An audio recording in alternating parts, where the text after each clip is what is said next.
India has a lot of variety. The color,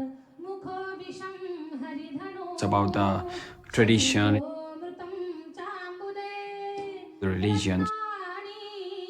It's just the perspective that gonna matters a lot. They are right in their own sense. Might be wrong to someone, but might be right to someone. I'm just basically a typical boy trying to live up on his dreams, trying to do something on his own.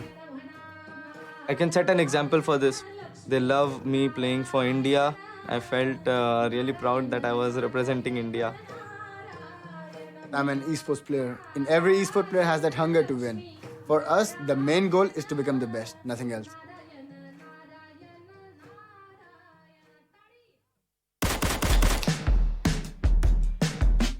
I think it's the right time for esports to take off in India. PUBG Mobile has now come into India and taken over. The accessibility for mobile devices is so strong and so easily available to the general public. Once PUBG came out with their mobile version, it took India by surprise. Started my journey playing PUBG Mobile, and I would always love India to be at the top. The do's and don'ts of PUBG or something like that, I don't know. I still don't understand what he's doing. But that was fantastic. This short clip will help you to understand how to aim properly and control recoil. Twitter, I ain't touring, I am anti-com message board kid did everything that I say I did. Don't believe me. It's gonna be your main man. It's gonna be Scout, and it has to be. Drop it down off bridge. The components on this player. I need to get that world level trophy out there. So being a new team, we got picked by one of the biggest organizations out there, that's Team Fnatic. And for us to prove ourselves, to prove our followers, to prove our fans, and to keep that name high.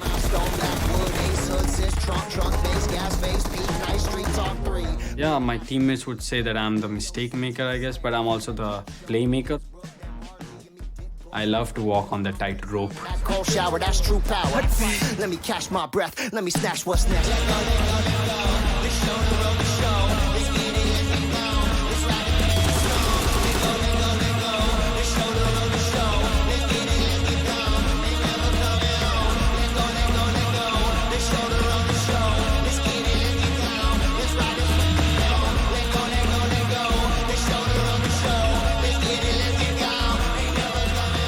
The push right now, he does go down just standing with the rook. And the headshot will finish him off. Soul back. 1 versus 3. 1 versus 4, actually. Oh! Massive. Excellent play. Oh. Well, he's taking currently no damage. Marvin moving Forward, he does not make it. I just want to read to you, baby, hold it up your head, baby, yeah, baby, yeah, baby, yeah, baby.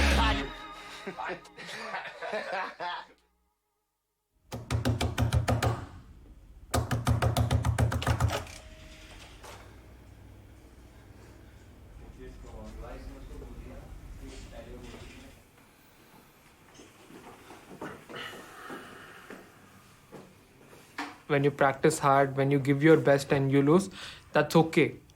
And everyone can see that, especially the coach can see that these guys gave it all and lost. But if they don't give it all and they lose and they come up with some stupid excuse, I can figure it out. That is my job. Yeah, these guys, they got a very big opportunity. There are so many people who are dying for this chance. Every third person in India plays PUBG, I'm pretty sure about that. From a kid to an adult in an office, they play PUBG for sure. The first PMCO that happened in India, 11,000 or 12,000 teams applied for that tournament. This is the trophy that every team tries for, getting the hands on the PMCO World Championship. It's really tough to survive that competition. Being able to be called the champion in this is kind of like the milestone. This year's PMCO, the points has been changed. So before it was like one team keeps winning, they get a huge lead, which is unbeatable. But now you can't get the huge lead if you don't have the kills. So if a team keeps on killing a lot of people, they're gonna get a huge lead. But if just a team wins with less kills and other teams starts killing more, the win doesn't matter because you need to have the skill to kill. If you don't have the skill, you cannot kill. Viper tries to move out. Existence will just finish that one. So from this new rule change, 3 to 4 teams are gonna benefit. One is Orange Rock Esports because they're damn aggressive. Right now, the best team in India is OR, being one of the highest skill set players and the amount of coordination and synergy they have among themselves. The other one is Team X. They've got 2 or 3 of the best assaulters out there in their team. They have one of the best players India has produced, Scout. VCash just over the hill here, and Scout is looking for. Plus always. 2 players behind the rock, one goes down. Then they have Ronak. Comes around the corner. Sees one, takes down one, there's just one left, sees him in the grass and will finish it. Apart from that, there's another team which is Team 8-Bit because they go for kills. 14 kills for Team 8-Bit. Mega. Here comes the massive push. There's absolutely no way he's getting away with that one. MX. Really bringing the swagger at the end of the game. Entity. These shots coming through from Entity, that will be the whole team wide. These are the really big and good teams this year. They're like way too good at the game. I'm Team Soul all the way. They're my guys. My money's on them. Let's see how they do. Team Soul, 2 new players added into the team. Definitely they have Mortal, one of the most fan favorite guy. Guess. Oh, Model just standing his ground right now. And he got his back by Viper. Viper gets the knock and it's gonna be Carnage who's having Carnage spread around. It's gonna be open.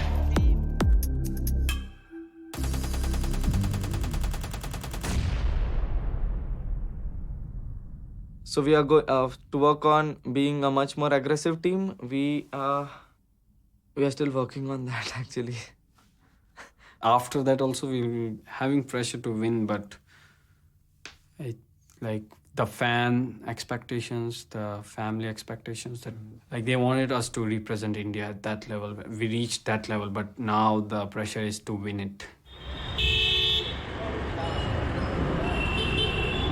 My dad's name is Gajanan Sharda. My dad never knew about PUBG. He had no idea what kind of a game it is, but every tournament I'm playing, every game I'm playing, he's watching me. That makes me really happy that even though I didn't said him anything, I didn't teach him anything about the game, he knows so much about the games. He was born in Uttar Pradesh. Just after 1 year of getting married, he came to Surat to have something on his own. My father is a local packing material manufacturer and he's been doing this work for the past 20 years. भाई 1 minute बैठ जाओ अंदर पहले. पानी ले रहे. Actually machine तो सब इंडिया ही की बनी हुई है और इसको ग्लोटिंग मशीन भी बोलते हैं. और इसके अंदर एक बार में कम से कम 100 से 125 किलो मटेरियल वन टाइम में चला जाता है. अरे बापू को माल नहीं ले गए. अमेरिका से, यूरोपियन कंट्री से ही ये रॉ मटेरियल आता है और इसको फिर चारों तरफ से कट करना पड़ता है. आधा इंची, पौन इंची, जैसा वेस्टेज निकाल लो उसके ऊपर डिपेंड करता है. उसकी साइजें बनाते हैं, उसको बिछाते हैं, माल में सल होता है वो निकालना पड़ता है. I used to hate to go to that place. I used to hate to go to the place whenever my mom used to say, you are free at home, just go visit your dad, help him in his work. I was like, okay, I'll just go to my friend's house. वो अपनी दुनिया में busy था. दुनिया इनकी PUBG थी. खेलता जरूर था लेकिन दिमाग में ये रहता था इससे अपना कुछ मिलना तो है. ऐसा कुछ माइंड में था ही नहीं कि हमको इसमें कुछ इतना बड़ा प्लेटफॉर्म मिल जाएगा. इसलिए उसको ऐसा लगता था काम तो करना ही. काम करना ही करो.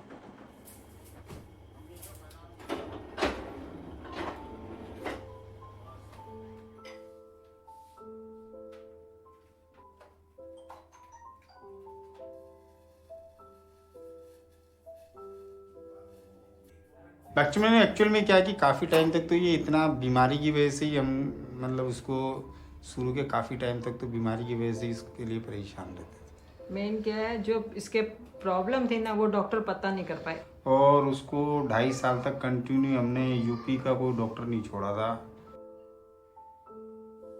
मेरे एक फ्रेंड ने मेरे को जो चाइल्ड स्पेशलिस्ट के अंदर जो एशिया के टॉपर में से गोपाल के लिए हमने, मेरे को याद है कि हम लोग 10 से 15 दिन रहे थे दिल्ली के अंदर, और दिल्ली हमारे लिए अलग शहर था, तो हमको वहाँ पे बाहर गार्डन के नीचे जो है वो पेपर डाल करके सोना पड़ता, क्योंकि वहाँ हॉस्पिटल में केवल जो बच्चा बीमार है उसकी मम्मी ही रह सकती। जिस समय वो दिखाया था तो उसकी हाथ जो है वो इतने इतने से थे, और उसके अंदर से जो सिरिंज में ब्लड निकलवाना था, तो उसके लिए मैंने और पौन घंटे तक वो सिरिंज को यूँ ये हाथ को दबाते थे, तब तक वो सिरिंज में ब्लड नहीं आ पाया। ये पोजीशन थी इतनी क्रिटिकल। तो बचपन की कुछ ऐसी यादें बीमारी के अंदर ही रही।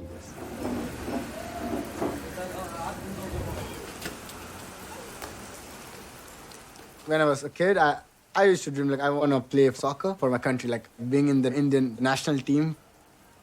I have a rule in my life. If you like something, just go achieve it.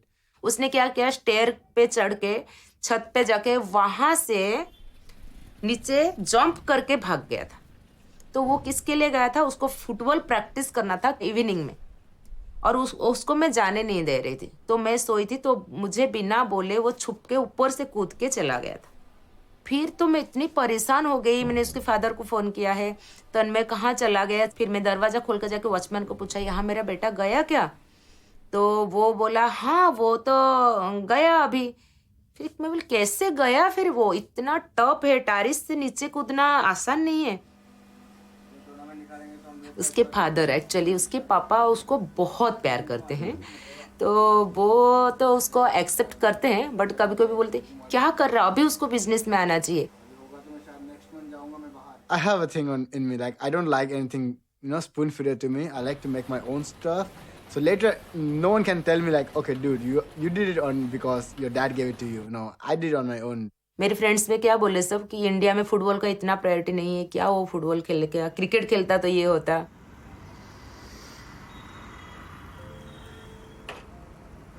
Among all the sports, football was my heart though. Basically, football was my life completely at that moment. I played professionally. I went to national level. I was in Kolkata for a professional Division 1 team tryouts. It's just one-time chance, man. You need to prove there. वो इतना अच्छा खेलता था, तो मैं उसकी coach को पूछती थी, बोलते नहीं उस फुटबॉल में भी वो कैरियर बहुत अच्छा। तो उसका जर्मन तो पहले सपना था फुटबॉल प्लेयर, तो और उसको जाना था बर्लिन, तो मैं बहुत खुश थी। उसके लिए जब नहीं जा पाया तो मुझे बहुत दुखी हुई, और कुछ नहीं। So during the tryouts, I tore my hamstring. The second I knew that my hamstring is gone, the first thought in my head came was that, okay, what's the next time I'm going to start walking, or when is the next time I'm going to start playing? The doctor says me, dude, you need to stay in the bed for at least 6 months. And then I was like, okay, my dream's dead here.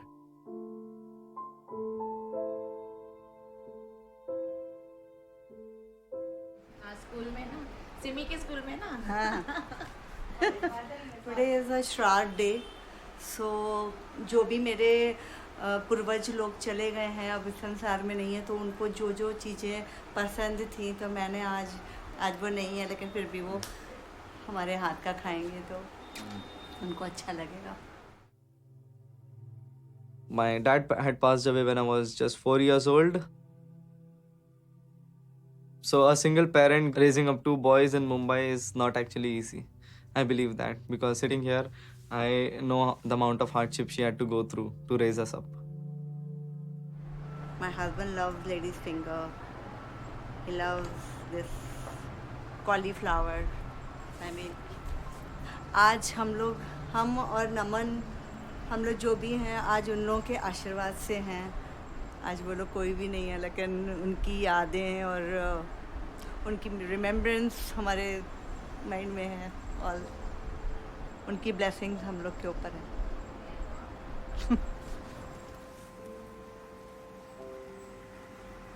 We were short on finances. The major source of income at our home was my mom cooking food for probably bachelors and people, around. That's the only way my mom used to pay the bills, pay my education fee and everything. Yeah, that's how we survived. It actually cannot be expressed in words. That's all I can say. I mean, words cannot describe how I feel about my mom. All going towards the center. सब लोग ऊपर जा रहे हैं. My mom was very nervous when I first started this thing. There was a time when I was playing, she used to, shout at me and she used to yell at me and say, go back and study, or go back and sleep. But then now things are different. Now she's like, why are you wasting time sleeping? You should get back on streaming. With how many kills? I'm mortal more. I'm mortal more.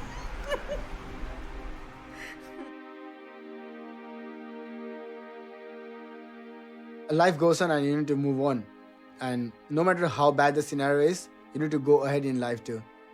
I didn't have to find my new dream because I already had a passion of gaming. But it was me thinking that this passion can be a career. So I took my passion to a career. Now I am here with PUBG Mobile. और India में कैसे है, हमारे parents actually उनकी thinking कैसी है, बच्चे के रियली कुछ इंजीनियर, डॉक्टर, ये कुछ बनना चाहिए. Before 10 years actually e sports क्या है किसी को पता ही नहीं था रियली. तो उसके फादर बोलते तुम क्या कर रहे हो, काम पे ध्यान नहीं तुम्हारा. मेरा बच्चा का ये मैच चल रहा है तो मैं मैच देख रहा हूँ. तो मुझे बहुत अच्छा लगता है, स्पेशली तन्मय को देखना मुझे बहुत, मतलब स्काउट को देखना मुझे बहुत अच्छा लग रहा है. हमको तो इसी चीज का बस ये है कि भी बचपन में इतना वो होने के बावजूद भी आज ये इस लेवल पे इसने मुकाम हासिल किया. When I got the offer to become a pro player from Orange Rock, took some advice from our friends, from our family, and they were like quite supportive in this thing. So they just said, it's about your dream. You always wanted to live this dream, so you're getting the opportunity. Don't miss it. अभी बच्चों को अगर gaming हो, आजकल हर इंसान को कुछ ना कुछ तो करना ही पड़ता है लाइफ में. वो अगर इस माध्यम से आगे निकल गया तो हम लोगों को बहुत गर्व की बात.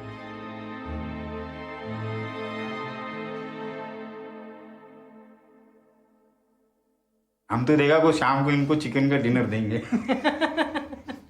हमको रियली नहीं मालूम चिकन डिनर होता है क्या. Hello, welcome to the PUBG Mobile Club Open 2019 fall split.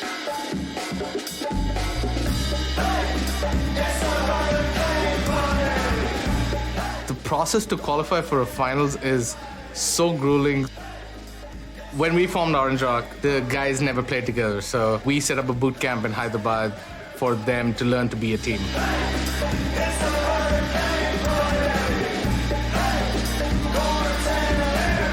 We formed Orange Rock to win all the big events.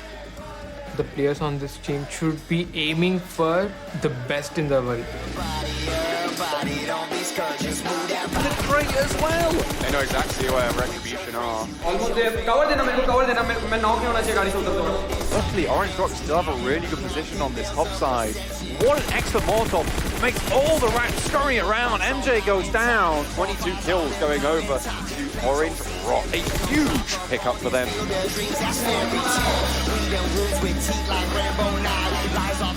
I did not know I would come back, but then there were, many factors. For example, there were so many teams in India now who have become very good at it. So it's going to be good challenging them now. Mortal looking to try and shimmy his way in as well as the circle down on its soul versus Orange Rock. They know exactly where he is. He knows exactly where they are, though. He goes out wide. Nice shot! The back is against three. Here comes the push right now. He does go down just standing in the rock. And the headshot will finish him off. We are adjusting and learning on to taking more kills and being more aggressive so that, by the time we get that chicken dinner, I'm pretty sure we're going to get around 10 to 15 kills. Everybody said it's what they want. Got my feelings all in a knot. Don't you worry, dust the table off. Put the record on. You can come along with me. Being a competitive player, if you're not confident, you can't survive the scene. We are not scared of anyone. If you're gonna be scared of anyone, you have to be scared of everyone. Having a big name behind us, that's Team Fnatic. We are not nervous about anything. We are really happy that we have a really good competition out there. It's a nice sports car, though. Love it. This is a beautiful car. The question is, can the play be beautiful as well? So my team right now, we are 5 members, and I know these guys have the talent. They have the caliber to win the tournament. They have the skills. Ronak so low. Too strong. Even so, Scout's having none of it. He wants to get the full team wipe. Coming to a close, Team Xbox now, the arbiters of death. If we get to hold the trophy at an international level, that would actually feel amazing. I'm enjoying the moment, and I don't want to wake up from this dream. So it's been a very big roller coaster for me, and it's still going on. I'm a professional PUBG Mobile esports player.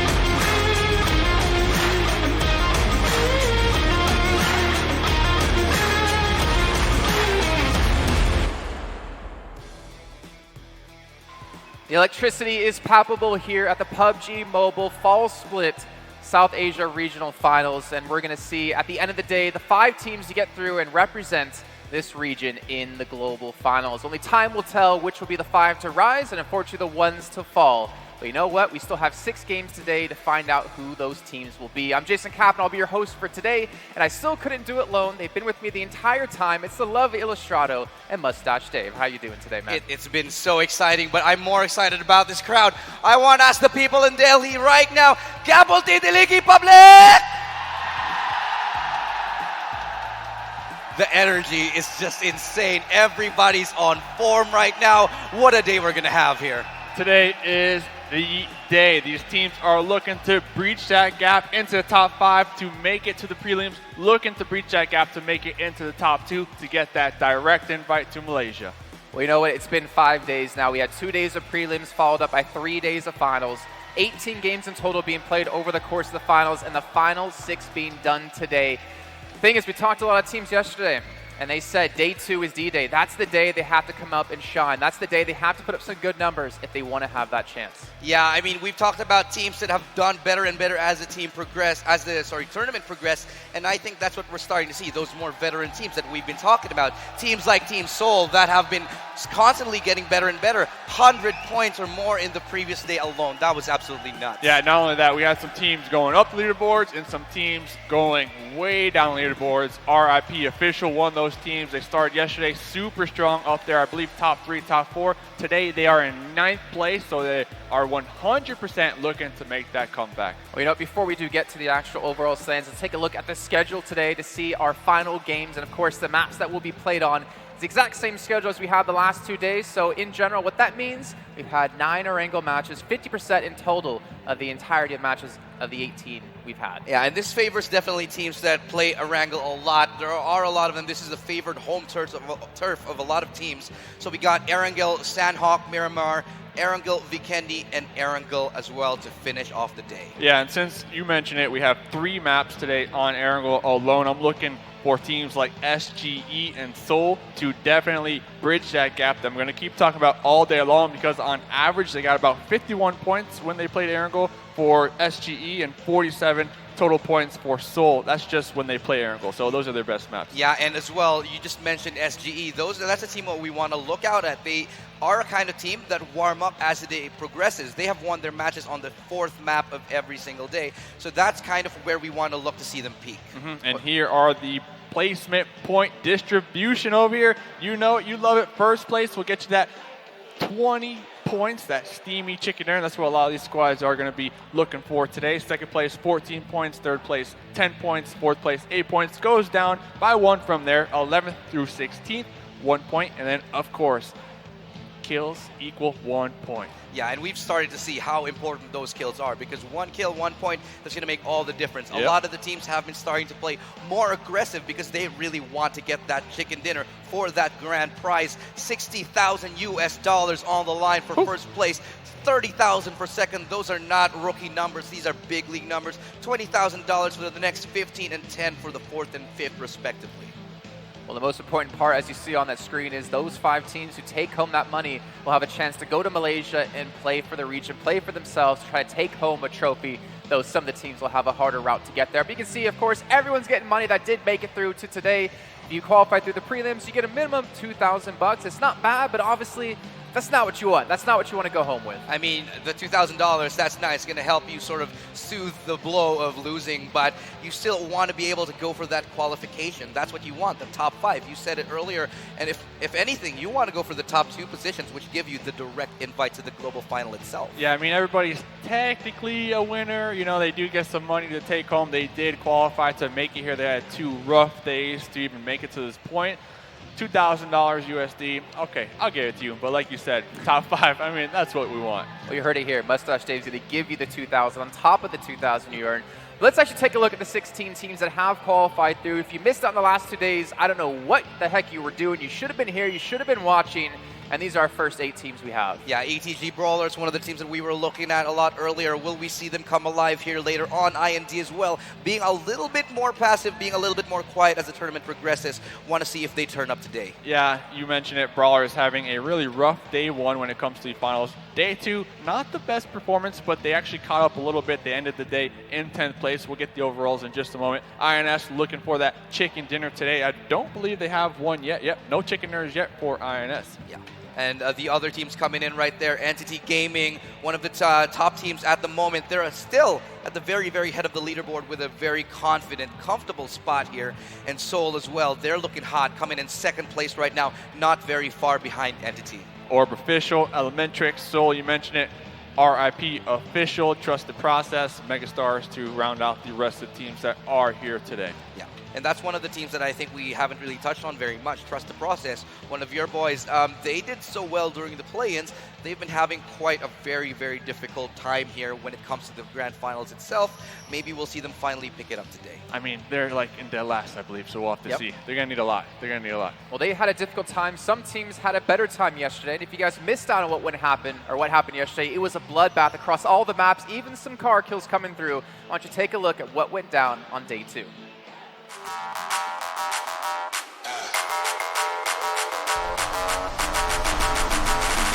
Go!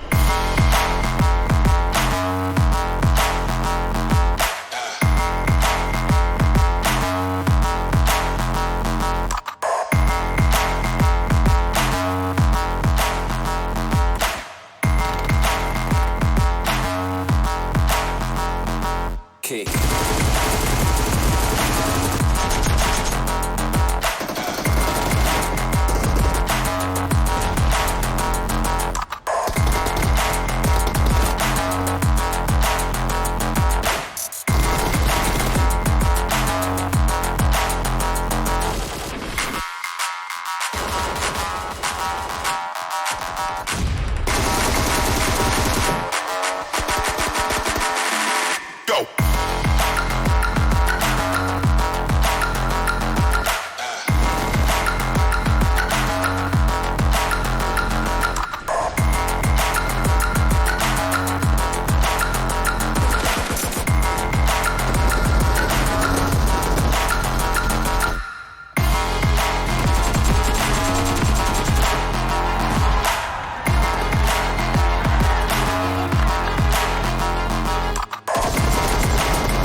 Viper was a madman yesterday. But let's take a look at the overall standings at the end of day 2 after match 12. And you can see Entity Gaming currently in 1st place, but we have to talk about the number 2 team there of Team Seoul. Yeah, Team Seoul making such a jump up on leaderboards yesterday. You heard him yesterday.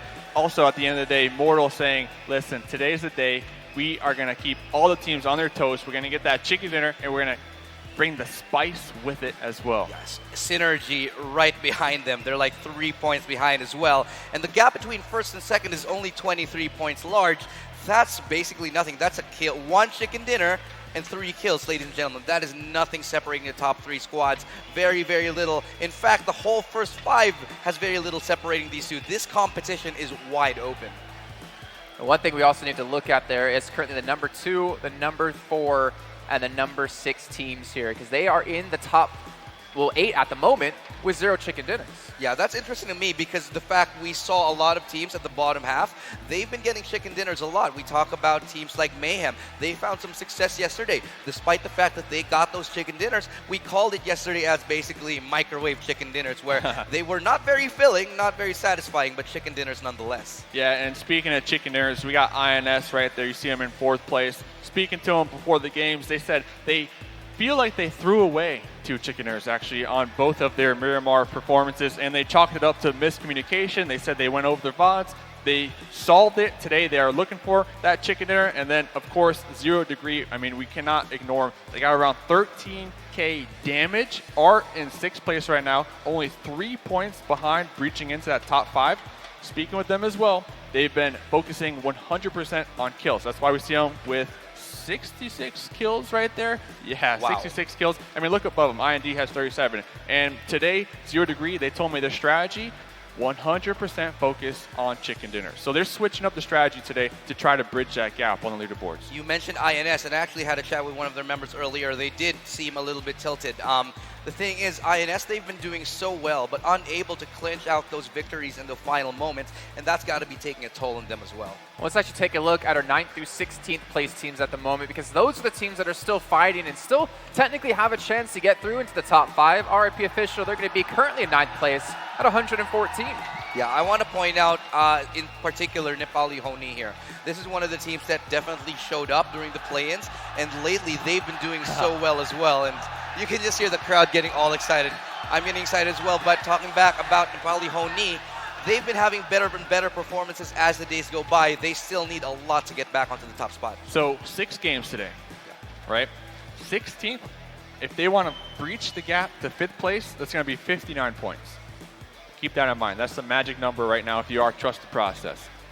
59 points. 59. That seems like a lot, but realistically speaking, we've seen bigger comebacks from teams like Seoul who have done like 100 in a day. So I'd say it's possible. Well, I mean, it's what you said, it's 59. 59. That's from 16th. But that's with no one else scoring points above them. So they obviously still have to compete across that the entire day. But you know what? We obviously want to talk about a play of the day from yesterday. And I heard we have some Seoul fans here in the audience. Is that true? Any Mortal fans? There's a couple of them. There's going to be a lot more later on. Let's actually take a look at our play of the day that we chose.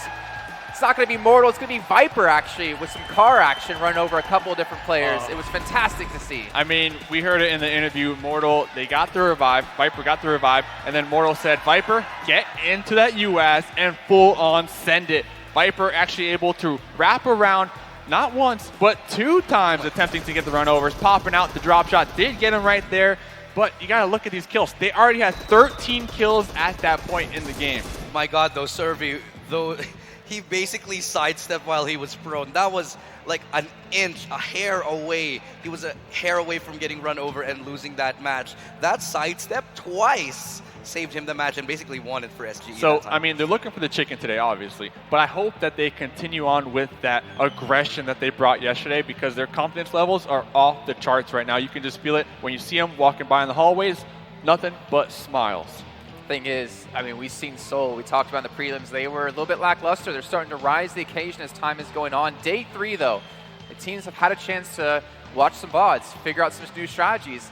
The question now comes into this. The final day, will your strategies work? Will your plan come to fruition here in such a crucial moment? I think this is the time that teams with the best leadership start to come into play here. Those teams that have the most composure, that have the most experience, under this kind of pressure, that's when they start to excel. So we look at the leadership of Team Seoul. We look at the leadership of teams that are more veteran like Fnatic. This is where we expect them to shine more and more. Yeah, I couldn't agree with you. Hopefully this pressure doesn't get the best of them. Hopefully they don't find themselves in situations where they're overthinking the rotations because 9 out of 10 times you start to do that, you lose members left and right, and then you're stuck with just one member going for the insurance policy, I'm going to say, for placements, and that still doesn't work out for them. So hopefully they can just focus, play game to game, say they do have a rough game 1 or 2, they don't let that tilt them as well because we got the whole day to finish. Yeah, you made a great point there, I think, about Seoul as well, especially when it comes to the late game. That seemed to be their biggest illness, their biggest problem when it came to the late game, actually sending one person out multiple times. They've been losing. Lose one. Exactly, and it seems like they have been addressing it today as what seems to be the turtle to finally win the race, maybe. Well, you know, we'll get more into that a little bit later on. And once again, I want to give a shout out to Vivo for being the title sponsor of the PMCO South Asia Regional Finals. But it's time. We're finally done talking for now. It's time to introduce our teams. Let's get them ready to go as we kick this one off.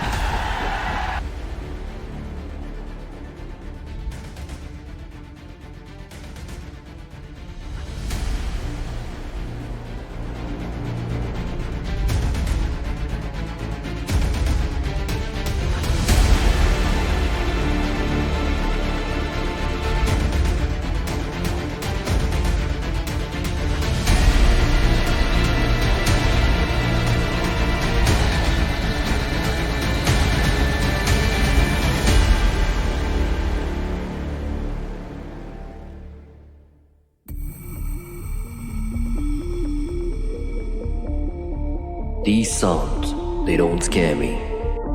It's the beating of a reckoning. To overcome the predicament and get through the commotion. Getting this far isn't really enough. I'll have to outrun what's coming for me.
Hello, Delhi!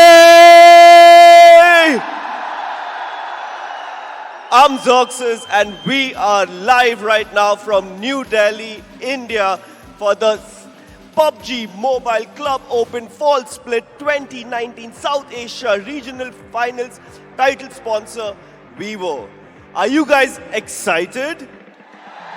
I want to hear it from that side.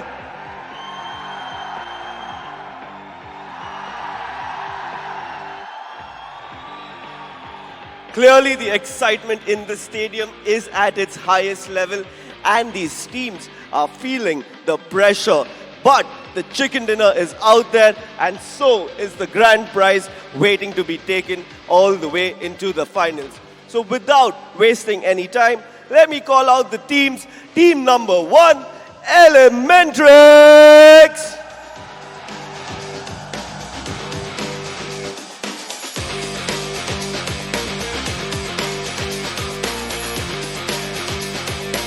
Team number 2, Entity Gaming!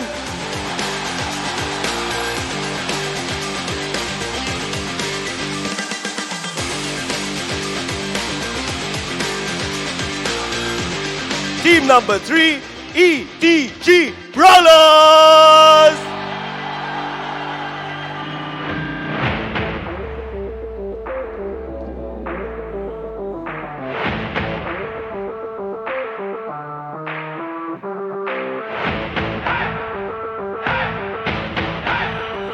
And who do we have next? It's Fnatic!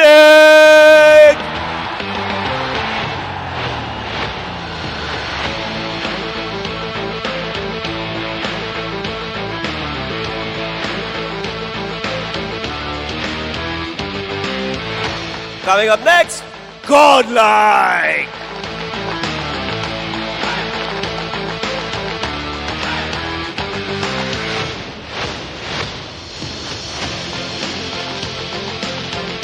Next up, IND.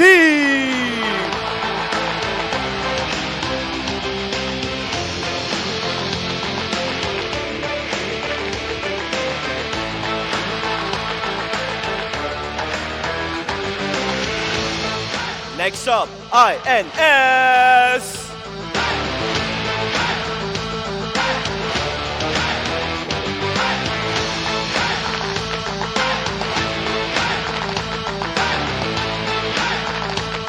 Causing some chaos in the mix, Mayhem!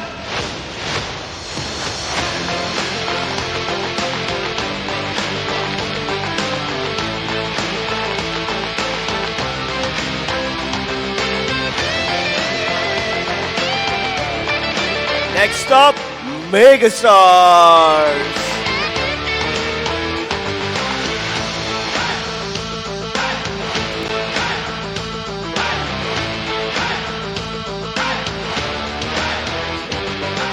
Next up, Nepali HO NI.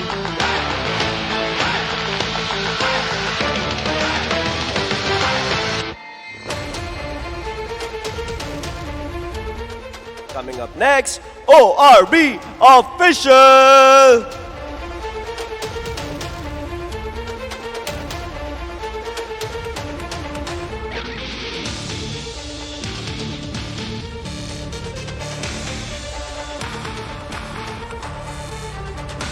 We also have RIP Official.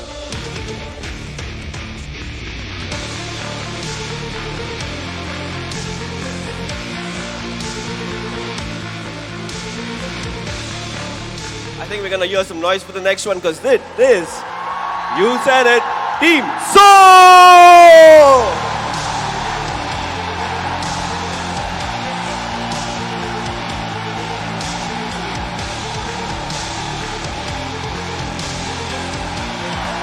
Next up, we have SynerGE.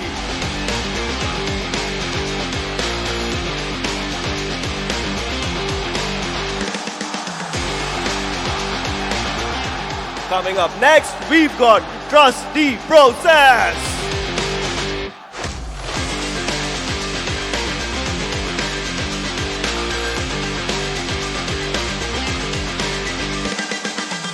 Next up, we have 0 Degree.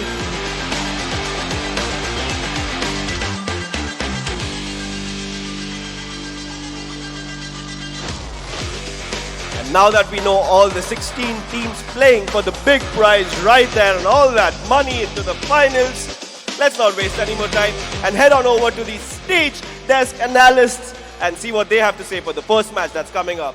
See you.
Well, I did say the electricity was palpable here in the arena. So palpable, it shorted out our microphones for a quick little bit of time. We are back. This is the PMCO South Asia Regional Finals, and we're just moments away from getting our first match of the day underway. But guys, let's start to break down these games. Let's start to talk about one team, and one team in particular, Team Seoul. Yeah, Team Seoul, they have been sort of, I've said this, the turtle that ends up maybe winning the race. They started off very slow in the play-ins, barely making it in, and now we see them at the almost at the TV top of the leaderboard, finding themselves at second place. We actually do have a little bit of a graphic to show the difference of their performance from the start of the play-ins all the way to today. I mean, looking back, especially, on Erangel, has to be one of their strongest maps here. 6 maps played on Erangel, 47 points total. Comparing that to Entity with 6 maps played on Erangel, Entity only had 32 points. But here are the back-to-back stats comparing the play-ins and as of right now. Of course, play-ins only 8 games. Right now, they played 12 games, so you got to keep that into account. But if you average out the kills per game, back in the play-ins, they were only getting around 2 kills per game.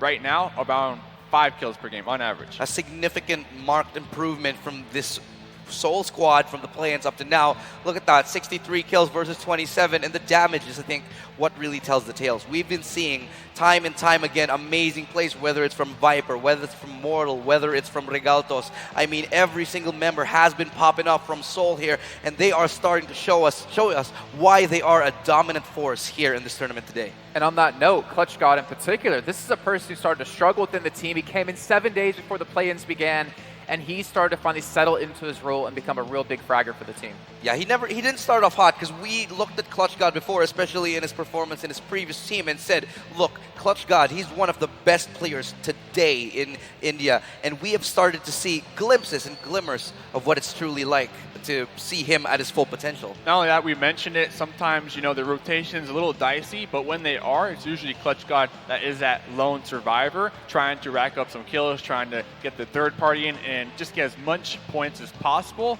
So not only being able to frag out in team fights, but also literally clutching it out for the squad. Yeah, and what better person to do that? Clutch God is literally, that's his name, yeah. That's what he's known for, of course. Well, let's actually move on to talk about something else. The top 2 fraggers, the top 2 players over the course of the entirety of the finals so far today. It's going to be 12 matches being played, and you're going to see there 0 Degree actually make it to the top with God and, of course, Aman on Entity Gaming. Yeah, I mean, 0 Degree, looking at all the stats, I mean, just damage in total. Entity, they got 14K. Seoul, they have 13K. That's first and second. And then you go all the way down to 6th place where 0 Degree is. The total team is at 13K damage. So looking at that alone, they should be around the 2nd to 3rd place spot. But it is those chickenaires that are just holding them back right now. I do like to see that they have one of the top fraggers here. Entity Gaming, I mean, that's no surprise. I want to point out that despite the fact that 0 Degree, they have not been getting any chicken dinners, they have consistently, time and time again, put in those kills, put in that damage number. Can you imagine if they actually made it to the end game and somehow managed to clinch one? This is somehow, I think, a stat that doesn't tell the whole tale of how good 0 Degree is. Exactly, and that's their main focus today, because yesterday, if you can recall, they had 2 games. Circle number 1, they find themselves in a squad fight. It didn't go their way, unfortunately, so today they're going to do everything in their power to pull off those team fights and make it late game with 4 members alive and just go for those chickens. I mean, I can't stress it enough. That's all the team wants to do today. And on one last note about that, if you look at their placement points and compare it to everyone else, technically right now they're in 6th place, but if you were to order them based off placements alone, they would be in 11th. So that really shows how powerful they've been on kills. But points, that's what it's going to all be about as we look over to Erangel. I know there's something you want to talk about here, Mustache, today, because it is going to be 50% of our matches played today. Yeah, and with 3 of the maps here today, I mean, we were talking about them, kind of already made mention of it. If Seoul can just continue to maintain their points per game on Erangel, they should be able to overtake Entity. Because if we compare both teams, Erangel is definitely stronger on the Seoul side. And then looking at SGE, who are in 3rd place, they're actually stronger than both of the squads with 6 games played. In all 6 games, their points for placements for their total score is 51 right now. So the strongest team on Erangel, they got a 1st place and a 1st place yesterday, day 1. Hopefully today they can get another chicken dinner. every day, one chicken Erangel. That's their motto. I think it's all honestly going to be all topsy-turvy today here. The thing is, with Erangel coming into the mix here for most of the matches, we're going to start to see some teams maybe adjust. We've seen how good SynerGE is on that. So they are looking to get hotter and hotter as the game progresses. I'm looking at that second Erangel match today for SGE in particular here. So maybe we'll start to see them pop off later on. The thing that worries me, all right, about SG, they've been doing a phenomenal job. Speaking to them backstage, their confidence might be a little too high, in my opinion, because they told me, listen, Mustache Dave, we have nothing to lose because we already feel confident that we qualified in the top 5. So they're going to come in today trying to get first place, but that mentality of nothing to lose, hopefully that doesn't bite them in the butt. Well, sorry, I'm going to just agree real quick with Dave. I think it's too early to say that they're safe. I think they have a lot to lose still, but we'll see. All right, well, crowd, why don't you guys get loud because we're about to kick off our first match today. Let me know who you're rooting for. Is it Team Soul? Is it Fnatic? Let's go over to our commentators, Alex Byfield and Imperium, to take us underway.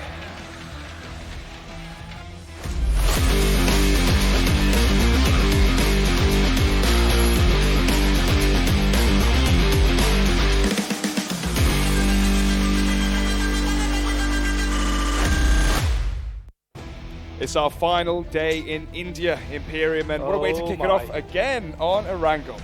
Yeah, it's absolutely been fantastic so far. 2 days of action, 12 games total, and it all comes down to these final 6 games. Our Soul going to be able to do it, our Entity going to be able to hold on to their top spot, and then you have Fnatic just creeping into the top 5 slowly but surely. Yeah, it feels like we have 3 established, you can see the AR there as well, the plane dropping players across Erangel. A nice transition there, you can see match 13, but back to my original point here, Imperium, we have 3 clear top 3 teams at the moment, Soul, Entity, and then SynerGE. Not in that order, obviously Entity currently in the lead. However, as you said, teams like Fnatic, Elementrix trying to creep up there towards top 5. Definitely, and as we see the playing trajectory on this first game of Erangel, you can see it's heading towards military base. That's going to favor the likes of Fnatic and even TrustDProcess, even though they're not really in the running to get into the top 5. I would love to see Fnatic drop into military base and grab hold of this map. Yeah, another team as well it will favor, depending on the first circle, of course, is going to be Team IND, who play towards the eastern side of Ferry Pier, play towards the bridge connecting towards military base. We haven't seen too much control towards Lighthouse, but then again, Imperium, we haven't seen the circles really favor those teams towards the south yet. And that's something I noticed. The circles they've been surprising within reason, but they haven't been super shifting in these Erangel games. They've been fairly kind of, okay, yeah, that's fair enough. They haven't been super central, but they've definitely been on these coastlines with a lot of water involved. But let's look at how these teams are landing. Like I said, Fnatic is going into a military base. That phase 1 circle, is it going to be a military base circle? It's going to be favorable for Fnatic if they can just stay where they are, loot up, and get everything they need to dominate that island. We have to remember SynerGE typically go towards Style by the Mountain, then loot around it, use it as a vantage point, hoping that the circle goes northern. However, here, this is going to be a big struggle for them, as not only do they have to go to where they usually drop, up north towards Stauber, do their typical looting route, they then have to find rotations southern, all the way past, whichever way you want to go. It's almost like you pick your poison as they come down south. Picking your poison is going to be very important. important. What would you do if you're SynerGE?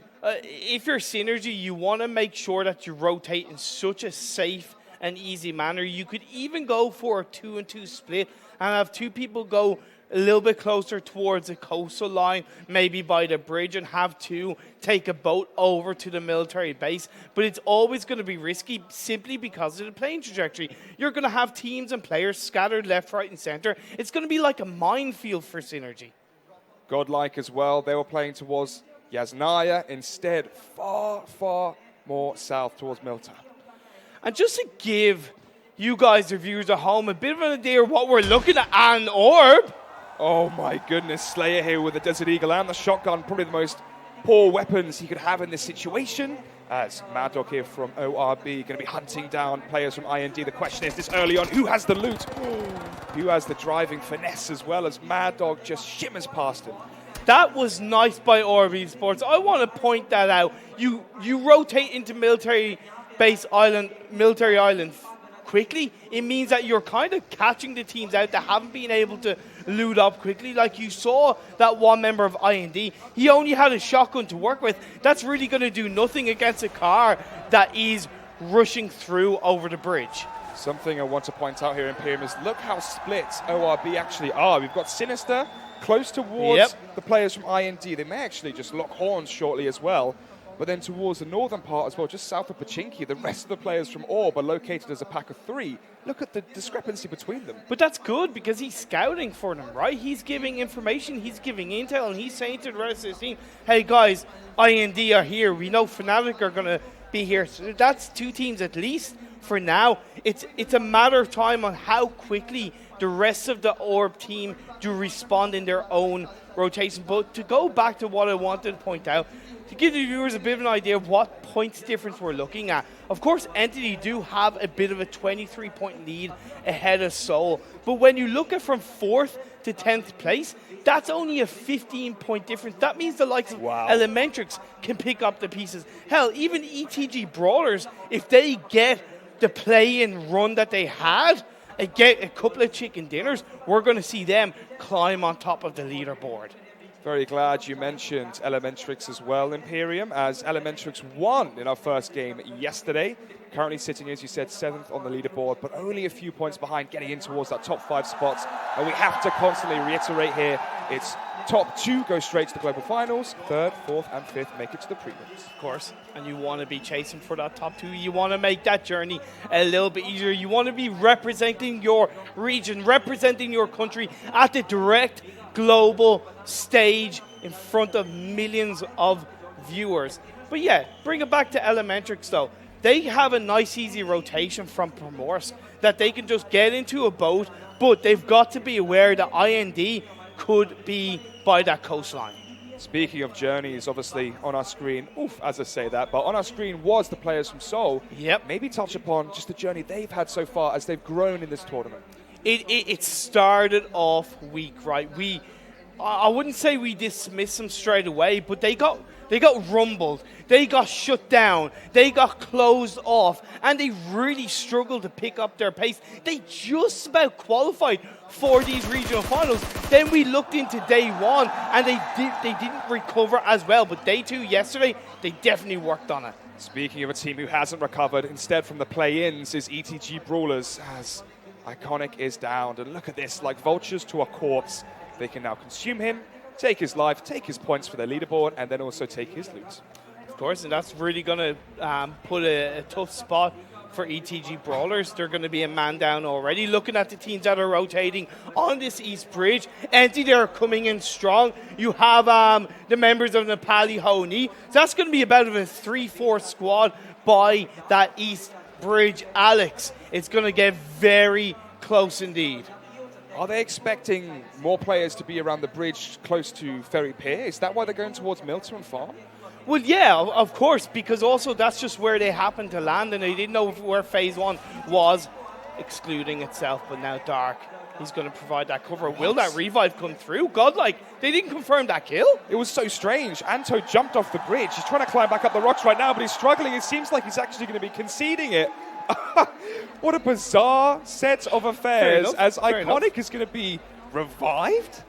Hey, look, it's going to work for now. It's going to work for now. It's going to keep ETG.Brawlers as a 4-man team. Very important in their journey to get into the top 5 as these teams are rotating. Elementrix getting into that boat. You have the team of INS also getting into that boat, rotating into Military Island. Then you have Entity popping off towards Nepali HO NI. Godlike from Entity, widely considered the best in-game leader here we have in India, especially in this tournament. And when you look at the consistency, when you look at the team play as well from Entity, his mark on this team really shows. Points speak for itself, right? They've had strong wins, they've had strong performances. The consistency has shown they've dropped very few points in surprising situations. Of course, when you have top fraggers like a man and like Jonathan having your back, it can become so easy to IGL for this team. Look at the teams up north though. You have Mayhem, you have SynerGE, you have 0 Degree and Rip, and then Megastars in SynerGE. Of course, it's only phase 1 damage. It's not going to do that much, but I'm interested and curious, will phase 2 shift to the west? I could easily see that happening, or will it go to the east? Small little skirmish here between Nepal HO NI and Entity. DP28 there in the hands of Katak. We've already spoken at length of his impact on his team. Jonathan as well, a man, pretty much the best fraggers we have so far in this tournament. I do want to quickly point out IND's position right now before we get into phase 2. It is by the southeast side of military base. That gives them so much freedom to move directly into the base if they do want to, or they can go across that coastline. They have a lot of space and a lot of freedom to move around the map. Speaking of space, speaking of movement, INS have hopped in their own boats. They have hopped in their own boats, and I talked about that phase 2. It could shift to the west, and it has indeed shifted to the west. Yes, there's a high chance it's not going to be a mainland circle finish, but when you look at it, there's a good 40% water is taken up by this circle. That means the land mass, the land availability for all these 16 teams shrinks. My question now for you, Imperium, when looking at this map and looking where the circle is, how do teams like Entity, Nepal HO NI, or even Godlike there on the east, how do they rotate towards Quarry or towards Ferry Pier? Should they go through Military Island? Should they go towards Farm, Pachinki? How should they do it? If you're going to do it now, it's a really good question, Alex. Entity need to go across the mainland, through Farm, down by below Pachinki, and head into military base via around the coastal line, get into a boat via Ferry Pier, and cross that island. It would be much safer than going across the East Bridge, because you have the likes of God, TrustDProcess, IND, and ETG.Brawlers hogging that East Coast line. Players from TrustDProcess doing damage against Godlike. Obviously, they are both outside of the circle for now. You can see one team kill for them, actually removing the first player out of game 1 of the final day, or excuse me, game 13, but it's game 1 of today. My God, the pressure these players must be feeling. You've got the first place prize, you've got that trophy, you've got that top 2 global final spots to play for, you've got the 3 preliminary final spots to play for, you've got the fan support behind you. When you're the likes of Fnatic, when you're the likes of Soul, that must be so hard to deal with and stay focused within these games, Alex. Entity maybe looking for a crash here on top of the compound of SynerGE. Instead, it looks like they're just going to be making their rotation into the circle. And then looking at Soul, the fan favorites, Mortal, the leader, the 3.5 million YouTube subscriber hero of India. They're making their rotation from the west side of the map of the mainland, now going across into the circle. Yes, they're not hitting the main military island land yet, but it's giving them a good area where to get into it. Oh, what a hindrance for SynerGE as SynerGE goes out early, currently in 3rd position. However, losing a player this early on is going to be extremely difficult in the later game. Taking more damage as well as 0 Degree as Entity are trying to third party this exchange. But let's see, they're using the rock, using the crevice here of the terrain to try and basically only show a headshot angle to make it very difficult for the players from Entity to land shots, and it is. And to be honest, that was actually a bad call for SynerGE, because you got to tell, with that circle shift going towards the west, there was always going to be a cluster of teams on the east side of that map.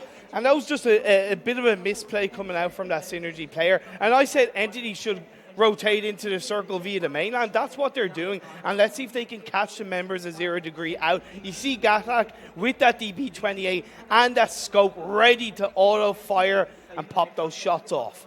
This next circle, this next phase is going to be pivotal for both of these teams, because they're both going to have to rotate away from this angle. It's going to be coming in very, very shortly. And to give credit to Megastars real quick before phase 3 pops up, they've rotated all the way from SynerGE quite successfully. And that shift down south, it is into Military Island. But once again, a good 50% of that phase, Alex, is circle. Here we go. Blaze has some of the players from Entity in his circle on his scope. with the Scar as well, doing more damage, but a man actually going to be winning that duel. SynerGE here with the PP Bison, not really going to be the most effective weapon at that range. Whips out the M4, but goes in closer. Spots out Neo as well as he managed to get behind cover, but not before. God, one of the highest kill players we had yesterday, managed to get the kill onto Neo. Zedgod dies from 4 damage. What's going on here for 0 Degree? As it's all down to 2 players, SynerGE and Katak, trying their hardest to try and win this exchange. Passing over the top here, goes for the hip spray, manages to win it. A man that's in the car hops out. Let's see what he can do. 6 bullets remaining for the AK. He goes for the reload in time, but he will be finished off by Passing. But there is still a 0 Degree member there. There is a couple of players. There's SynerGE there, ready to pick up and hopefully get the better of a man for 0 Degrees. But for now, the revives will come through as SynerGE gets in the vehicles. He pops those shots off, but not enough to blow the vehicle up. Where is SynerGE in all of this? SynerGE are rotating across the mainland in the water to try and get onto the military base. Yeah, Megastars going across the West Bridge. Elementrix, they're going across the bridge. Look at the amount of teams down the south side of the circle. You have IND, you have Soul, you have INS, now Mayhem joining in on the fun. TrustDProcess, Godlike, and of course Fnatic in the top hill area in the center of the circle. Neo versus God, and actually God's going to win that duel. But he will actually die as well. Must have been the play zone, potentially. Yes, it was. So we might see our first teams going out here already. Well, with this circle shift, it's not surprising. It can catch out a couple of teams and a couple of players. And I actually do feel sorry for them because it's such an unorthodox shift in this circle that makes it so hard to deal with. Oh, Regaltos. Let's see. Gets one onto Mayhem Red. Goes for more as well. Reloads the M4. Still pivoting around and using the angle perfectly here as the smoke grenade comes out as well. Going to be adding some extra defense, shrouding his vision. Going to be topping over some grenades as well to apply some more splash damage here and maybe catch the players who are trying to revive off guard. But let's see if it lands. It does, but Vampire is still alive. Reds as well will be revived. They're both onto low HP.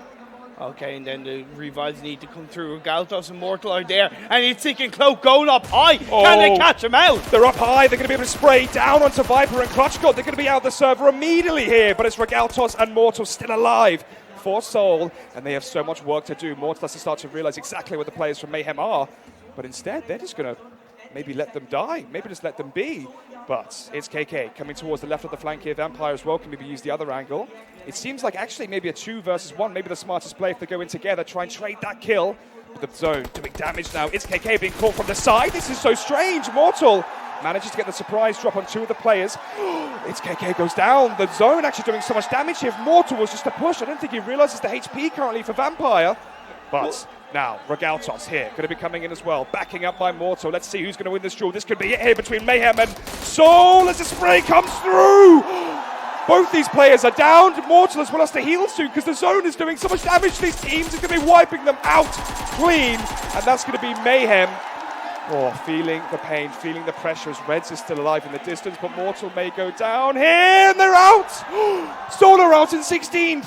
Soul are out in 16th. The second place overall team have been hit with a disappointing first game result, but this game goes on. The rotations coming through. The phase 4 shift headed into the main island of the military base. Fnatic still hold that center position. TrustDProcess down south of them. INS, they've avoided all the action between Mayhem and Soul, and now you can see Nepali HO NI, they're rotating into that main island that is military base. And all the while, Entity are joining in. What a crazy first game we're having so far, Alex. This reminds me of one of the games we had in Miramar where the circle just kept going in on mountains. But speaking of another mountain being toppled, SynerGE are out. That's Soul, who were third. Sorry, Soul, who was second. SynerGE, who were third.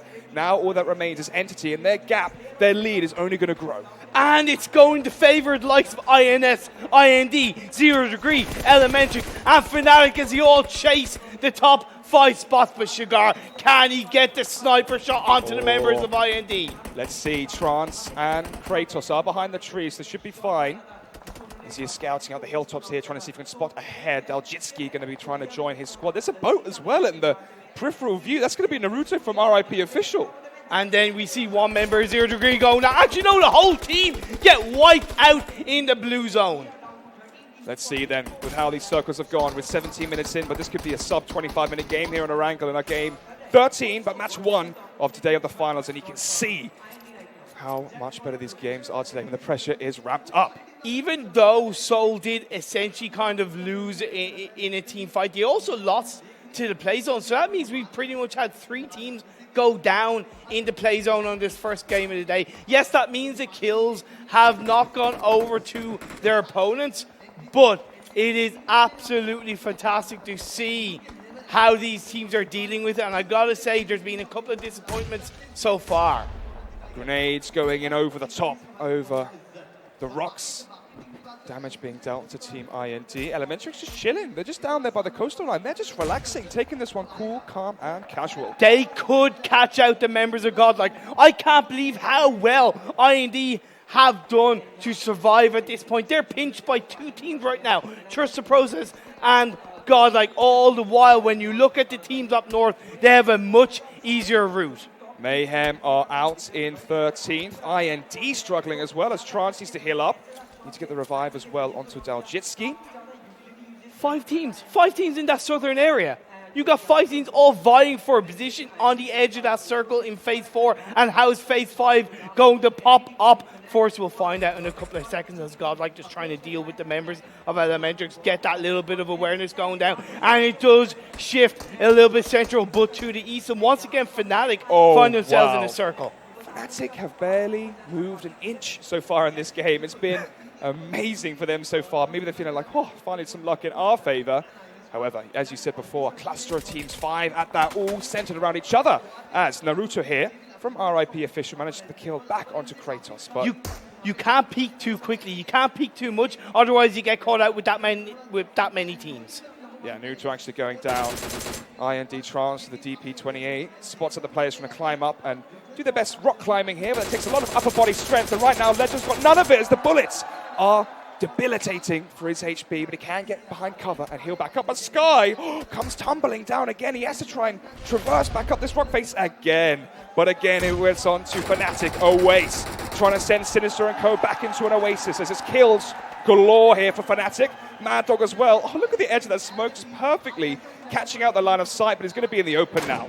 And now Godlike, they went away from that 5-team skirmish, hits into a rock, but they're going to be caught out. They're caught out indeed. Fnatic still have such a strong position here as Scout manages to fall back just a little bit. You can see 2 of the players there from Orb. They might actually have their kills stolen here from the players of Godlike, as Anton, the vehicle, may actually come around the side a bit more, but the damage is so high, they're actually going to be falling back. And Fnatic, they can't be too aggressive, right? Because, yes, they have the high ground, they are in the open, and you got a cluster of teams coming around, and right now, Megastars joining in. Yeah, Megastars want a piece of this pie here on the hilltop, excuse me.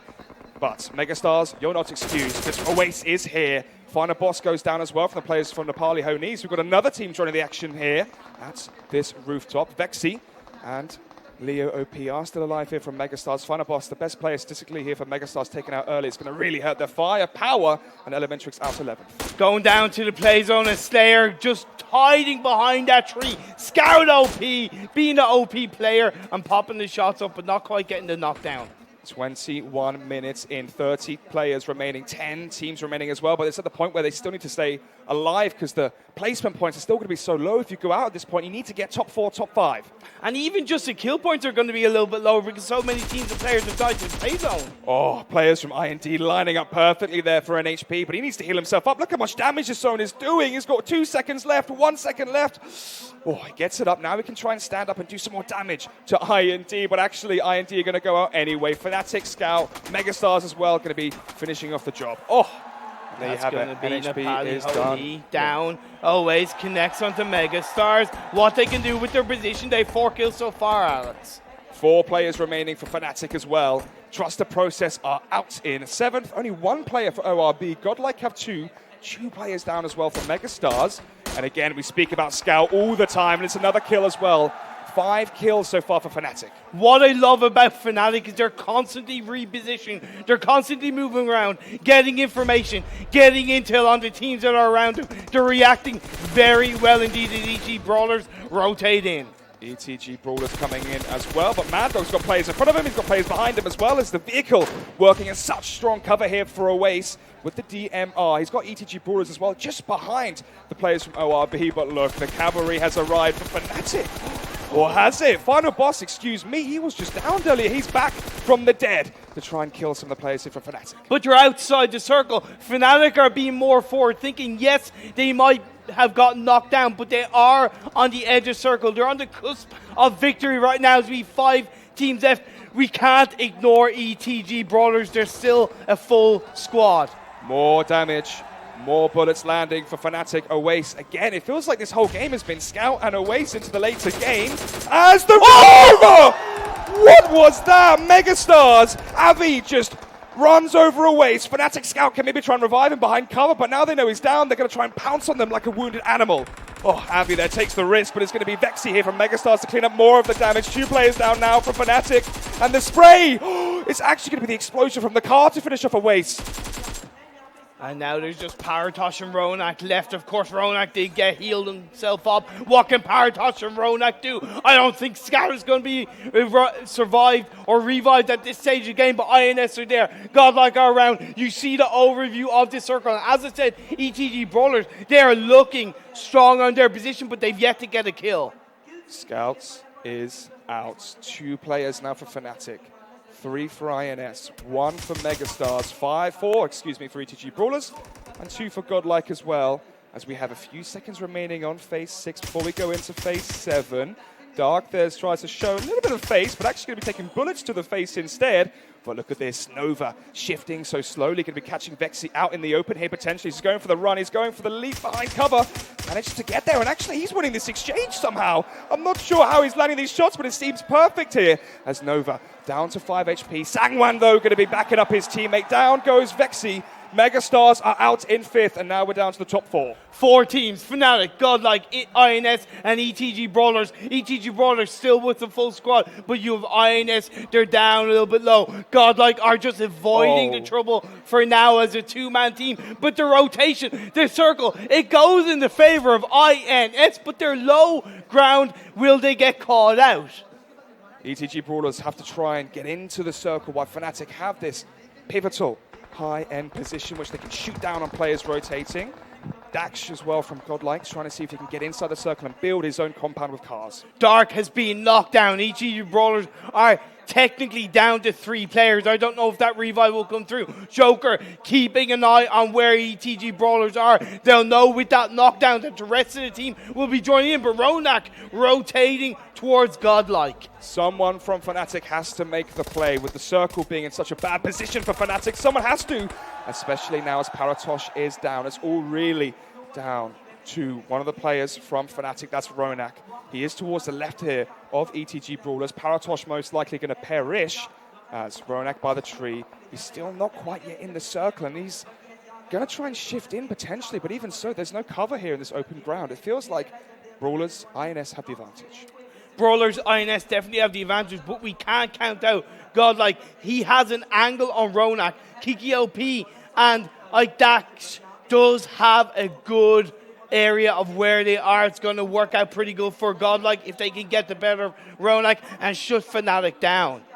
This blue zone slowly starting to constrict these teams like a python as they slowly slither inside, hoping that they don't get caught, as at this point in the game, the standings make such a big difference to their point scores overall. They need to try and survive, weather the storm, hope that other teams take each other out. And INS are in 4th. You have Fnatic in 8th and ETG.Brawlers in 10th. Those are 3 teams that are in the top 4 in this game alone. They're going to benefit immensely in the leaderboard. Let's see then as the zone is about to meet and make its crescendo before we go into phase 8. But which team is it going to favor? In reality, it's between INS and ETG.Brawlers. What was really important for ETG.Brawlers, Alex, was that they got that revive, so they keep that full squad up. They've got to use that man advantage, spread themselves out, but do they know how many players are on the other teams? That's the important thing coming into the end of this game. Yeah, it's pretty much going 4, 3, 2, and 1. And 1 is now Ronak alone for Fnatic, and the zone comes in. And look at this for ETG.Brawlers. they can just hold out, wait out, just crawl their way into the circle. There's a couple of vehicles they can use as protection because they are a little bit low ground. The smoke start going out. They're making their positional move. They've only got 23 seconds until the circle starts closing in. Really good positional forward-thinking play from Brawlers towards the end of this game. Fnatic get eliminated in fourth. 3 teams left. Fnatic out in fourth. As you said, 3 teams remaining. Godlike with 2, INS with 3, and Brawlers with the positional advantage, the man advantage as well. But Dax is trying to go for the run over potentially, but instead just runs into another vehicle and goes down himself. More players as well going to be eating up the action. Dax is down, with the players from ETG.Brawlers is down as well. And now this fight slowly but surely getting more fair. Brawlers trying to revive their teammate as well. INS Joker just away in the tree line. Smokey as well is still alive.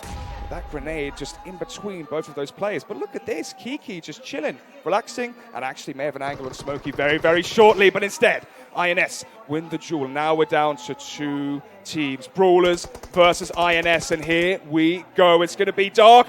Inside the vehicle, tries to get the run over, doesn't quite land, and it seems like it went through his teeth. And instead he's inside the blue zone, taking so much damage, and he may actually perish.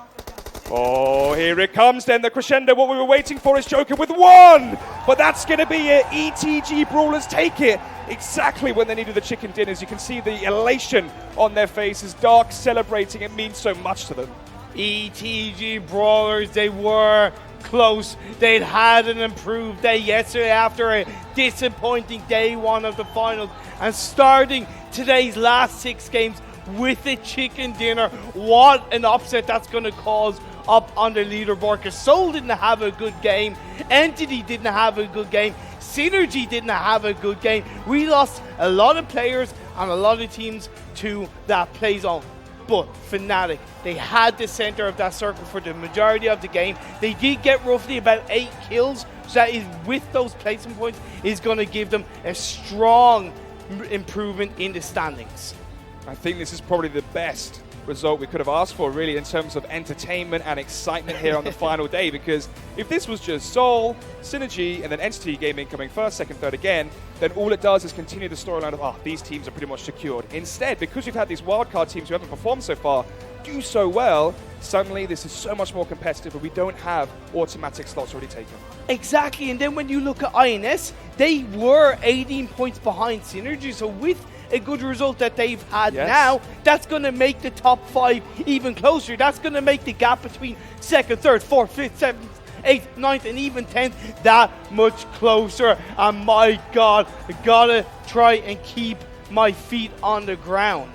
Who do you think it's an advantage for? Say you come first or second, you go straight to the Global Finals. You have all this time to practice scrimmage and evolve your playstyle. However, if you come third, fourth, or fifth, and you get to play the prelims very shortly, getting more experience in official matches on the stage, does that help? No. Because the reason why is because compared to the spring split where the top 5 from prelims went through to the global finals, in the fall split, it's only top 3. And I know that all of these teams are hungry. All of these players are hungry, and they want to make it as easy as possible. They want to get to the global final, the grandest stage of it all, the WrestleMania of PUBG Mobile Esports, Alex. Speaking of pathetic fallacy, just as you're talking about how much it means to these players, SynerGE, one of the players there, just head in hands as they went out so early, and the pressure is slowly going to be ramping on their shoulders because they need chicken dinners here to secure themselves for either prelims or global finals. But they can't get downtrodden, right? It's up to these teams in these last 6 games, now 5 games, just to reset themselves after each game. Just go, okay, look, game 1. You don't want to make excuses, because I'm sorry, as unfortunate as those circle shifts were, as unfortunate as the congestion of the water made a big impact, you can't make excuses for yourself, because these teams have got to be more reactive to those circle shifts. They've got to be aware that anything can happen in the world of PUBG Mobile. Where did it go wrong for Fnatic, though, Imperium? They had the circles favor them each and every time. It felt like a lifetime since we saw something fall on military base. What happened? You could say that maybe they weren't aggressive enough early on and they allowed too many teams around them to get close to them. But like I said, towards the end of that game, I've got to give them a lot of credit for constantly repositioning, moving around, trying to find the angles to get those shots off. It just didn't work out for them in the end. Did not work out. See as well, 0 Degree struggling slightly, but exciting matchup and a very, very exciting game. But now, me, Imperium, we're excited to hear how the desk is going to break that one down. I swear, all the teams seem to be wanting to play Lay of the Wasteland because they're constantly trying to run each other over, as we saw yesterday and yet again today. But let's start off ETG.Brawlers. Yeah. Is this them coming back into form from the first day of the prelims? All right, first of all, let me just go on record here. Yesterday, Viper from Seoul definitely setting a new meta here. We saw one of the members from Godlike attempting to go for some vehicle runovers, popping out at the end, running over themselves, so technically it kind of worked, just not in their favor. And then we had Viper 3.0, Dark also hopping in a vehicle saying, hey, I saw this yesterday, let me give this a try. Driving a little too far out into the blue, taking a lot of damage. Things could have went south real quick. Fortunate for the Brawlers, they did get that chicken dinner. Strangely enough, I think that play by Dark did actually work out because everyone was looking at him driving around, and the rest of the members of ETG.Brawlers, like Sangwon, was just cleaning up house, taking out all the rest of the members of INS who did seem like they had a good foothold in those very last circles. So coming into this game, Brawlers 10th place, all right? 10th place. They were, you know, around 40 points behind, breaching that first and second place gap. The thing is, we know when the Brawlers get a chicken dinner, traditionally, they get another one and another one. So hopefully this is that confidence boost that the Brawlers did need here, because they definitely really needed one. And now we might see the Brawlers that we should expect to see based off of the prelims, the play-ins. Exactly. I'm hoping that after this, they're just going to be like, another one. Another one. But maybe not, maybe. We'll see. But I do want to talk about a couple of things. Very questionable plays all throughout the map. I had a lot of weird moments, definitely backstage. Talking about the first one with Seoul as well as Mayhem. That engagement over at the south side of the island as they were just crossing the bridge. Very, very confusing to me what happened there. Seoul Mortal, he had 8 bandages, instead opting to go loot. I think he was getting commands for a res or something like that. You can definitely see that the nerves were getting to him.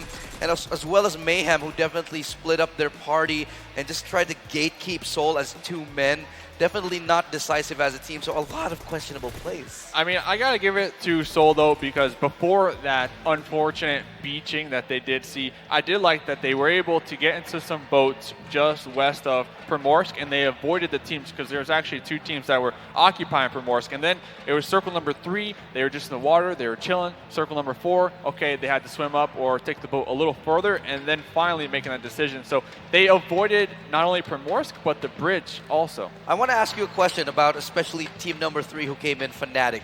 They seem to have the perfect game at the moment. Earlier on in the game, they had the circle so many times in a row. They got a great position. Even Scout OP from the top of the hut in the middle of the circle was getting pickoffs left and right. Yeah. And then it suddenly started to crumble apart. What went wrong there? We ended up with Ronak at the end all alone again. They got backstabbed by Megastars. All right? I mean, that's what happened.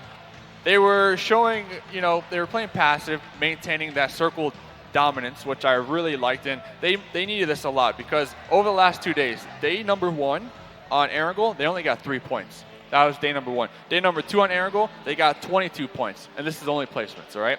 So with this, 16 points, they're already looking better on the 3rd day, and they still have 2 more Erangel matches to go. So definitely their weakest map here, coming in game number 1 with the 3rd place, that's extremely good for them. And I want to echo something the casters also pointed out. The fact that all the top standing teams such as Seoul, they dropped in early, they dropped out of the game early, means that this leaderboard has just blown wide open, because teams like INS who are sitting pretty low, Brawlers as well, even Fnatic. Now I probably will see the scoreboard just be so tight at the end. And the thing with Seoul, I mean, that's just unlucky. I mean, at the same time when they beached, Mayhem just happened to be also cruising in over there. I mean, Mayhem had so many options as well. I mean, you can't really predict for that. There were 4 squads at the end of there. I think there was also this weird crossfire. Like, RIP got stuck at the very bottom as well. It was very, very strange.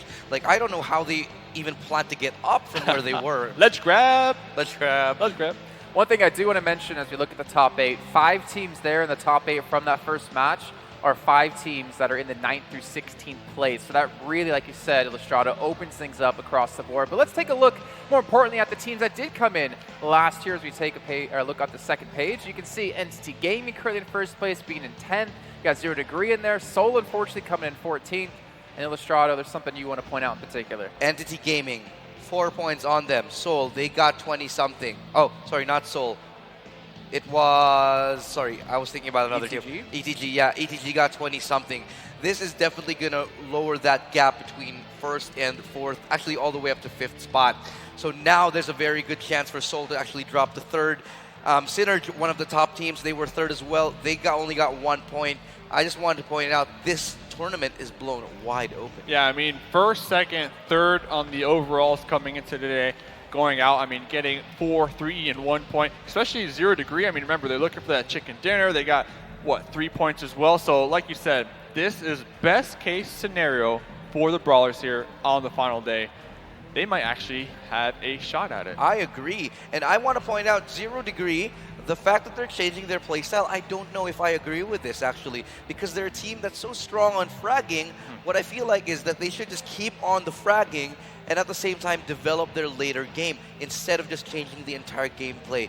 I feel like they're complicating things for themselves a little bit too much by changing all of their playstyle, but we'll see as the day progresses. And this was the circles from that last game, kind of what we were talking about. We see Soul over there looking for the boats. This is what I mentioned. They're just chilling out there. I like it a lot. We see 2 teams in Primorsk, and then those teams are going to most likely rotate across that bridge. So just being able to avoid that at all costs, I agree with it. Looking at this, though, I mean, if you are Soul, there's not many options. I mean, there's hard cliffs to kind of climb up, and that's kind of the mistake that RIP made. Like you mentioned, they docked. They were under fire by IND. We saw them trying to ledge grab. That just didn't work out. I got to give it to Godlike, though. Right here, there was 5 teams on the coast. They were the first squad to say, listen, we're going to hop in vehicles. We're going to play the zone. We're not going to worry about you guys. We're not going to try to get these 1 point from the kill. So we're going to go for placements. And then Megastars just came in right after them onto Fnatic's position. And Fnatic were at that point fighting like 4 squads at the same time. So it was a really bad situation for them. I do want to give credit where credit is due, though. Brawlers, their positioning, very much reminiscent of what we saw them like in the play-ins, and their performance in the late circle as well, showing much more coordination. This is a better Brawlers today. Yeah, I mean, their positioning was great. They really weren't getting any kills. I mean, it was circle number 7. They were all just kind of chilling. I believe they had no kills, but they had 4 alive, which was important. And then Fnatic, they're on the high ground. We saw the Brawlers on the low ground, and then INS, they had the tree cover. The Brawlers, though, it was Nova. I'm going to call him the VSS god right here. Just prone in the grass, the snake in the bush, looking up there, waiting for Fnatic to make the push down, connecting onto them. And then, like we saw, Dark utilizing these vehicles. Because INS, personally, I thought they were going to take the chicken just based off of the cover. They had trees. Everyone else didn't really have much to work with. Yeah, but they made use of it. ETG on their side, all the smoke, some rocks. And I think they had a couple vehicles that they picked up eventually. Yeah. With Dark, that's really what helped them out in the end. Well, you know what, gentlemen? I hope you do have your trust back for me on day 3. Do you know what time it is? Leaderboard! Yeah, let's take a look at the overall standings now as they do lay Entity. I'm assuming still in first place, so you can see, and Soul still able to maintain that second, but that gap we talked about between 2nd and even 8th place is really starting to dwindle. It's basically non-existent at this point. I mean, look at that spot. 2nd and 3rd, there's 2 points. 3rd and 4th, there's 3 points. It's basically a 3-way split at this point. There's nothing that separates these guys at all. This competition is just so tight. I don't even know how you're going to... No teams must be feeling safe. No one feels safe. I mean, you have ETG.Brawlers. They jumped up 3 slots from 10th to 7th. Fnatic jumping up 3 from 8th to 5th. And teams are starting to inch their way towards that top 5. I do have a question, especially for you, Mustache Dave. If you're ETG.Brawlers, with the performance that you got with the play-ins, do you think just qualifying would be enough for them? Top 5? Yeah. I think so. I mean, considering like how they played on the first day, 2 days, I think they'd be more than happy to just get in the top 5. Yeah, and I mean, and it'll give them that second chance. Yes, they're not going to get the direct invite, but they will be able to play for the finals. I mean, that's better than nothing, especially as Jason mentioned, the last 2 days we haven't seen anything from the Brawlers. Hopefully, I'm going to keep saying it, with this chicken dinner, we've seen it in the past. Once when the Brawlers get that first chicken, that weight is lifted off of them. Yeah. And then they just play their game. It's like sharks smelling blood in the water, basically. Well, look at this still. The top 5 teams at the moment, 3 of them without the chicken dinner. That is an interesting sight, and that really shows that still placing high and getting kills is still going to carry you through potentially to the prelims at a minimum. Yeah, I mean, they might not have the chicken, but they're consistent with their placements, right? Like top 5. Not only that, they're able to outweigh it with the high amount of kills that we do see them collecting. Yeah, 0 degrees, though, I do want to point out, despite the fact that they didn't have a great game, they're hanging on to 8th spot with their, look at that crazy amount of kills, 68. They just need one more. And it's, even if they good. get chicken, I mean, that should flop some things up. Exactly. They just need one more kill, and they actually will tie with ETG.Brawlers. Crazy for them. But let's take a look at the lower half of the standing. We got Elementrix there leading that charge, 119. Right below them, RIP with 118. All right, so I know these teams down here, 11th through 16th, they definitely have an opportunity to fight for that top 5. But at the end of the day, say games 5 and 6, if you are like 14, 15, 16, you got to do something exciting. You got to do something. You got to risk it for the biscuit. I'd almost say if you're in like 12th through 16th right now, if this next game isn't a good game for you, then you might be just kissing your chances goodbye. Yeah. I think it's pretty much bye-bye for a couple of these teams, though, but I'm not going to point out. Yeah, we're not going to write them off. Not but just yet. I'm just saying I would like to see them do something just off the wall, something that's not expected. Maybe contest other squads, say that another team was not the nicest to them in the play-ins, like some revenge, right? Like, hey, you're only 2 points from making it to Malaysia. Well, guess what? We're going to camp you, we're going to hot drop you, we're going to block your rotation. I mean, just something interesting, right? Well, guess what, Dave? It's a team we haven't heard from in quite a few days. It feels like forever. We do have Xerxes with the ETG.Brawlers. They took home their first chicken dinner. Hello and welcome, ETG.Brawlers, back with a chicken dinner. 12 games later, you entered from the plains in the very first position. Took you a while, but you finally got your chicken dinner, right? We just gave our best. We played a normal game, that's it, nothing else, nothing new. Come on, it was a little more passive this time. You guys were holding fort at one point. The circles were kind of favoring you, and you managed to take all 4 teams in. There was a slight change in play for sure. Because the thing is, there were too many teams at the top of the hill, so we couldn't go there. So either it was kills or position. And Dark, you got into a jeep again, trying to run over people. Were you causing a distraction for the other teams to not look at your other people, or were you actually going for the kill? And then you slipped out of the blue almost. Actually मैंने try करा था कि यहाँ पर पता था कि 2 ही बंदे बचे हैं, तो उसको ट्राई करा के स्पॉट करने की, उस जगह मेरे को मारने के लिए वो लोग बेट हुए, खड़े हुए थे, मेरे टीममेट ने उनको आगे मार दिया. So that was a very good strategy where you were actually playing a distraction, where you became the bait. You almost went for like sacrificing yourself and your teammates. When those guys got up to kill, they got better of them. That makes complete sense. On the next games, you are on number 7 right now. A couple more chicken dinners coming because this has been ritual. You get 1, you get 2, you get 3. We have to get at least 2 chicken dinners to get the top 5. So we'll go for that. Okay, so yours hoping for top 5 for the ETG.Brawlers. We're going to go into a short break and then we'll be back for match 2 of the day.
wasteland.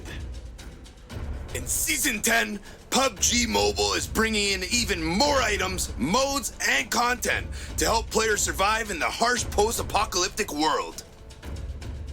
For those who need to expand their armory, look no further than the new MP5K, a SMG that replaces the Vector and Vinkendi after the update. It can be equipped with all attachments, including stocks, foregrips, mags, and scopes, and supports single shot, burst, and full auto firing modes. This weapon is very versatile and is suitable for short and mid-range combat. It is a must-have for assaults and street firefights. Another update is the addition of SEMA, which replaces the armored UAC in Vinkendi. It is probably the most robust vehicle in Vinkendi, suitable for rocky and snowy slopes, and extremely durable. In addition, everyone's favorite TDM mode has been updated with a new Ruins map, which is a lot bigger and calls for a larger variety of tactics. Players will need to work closely together and have a reasonable selection of weapons to win.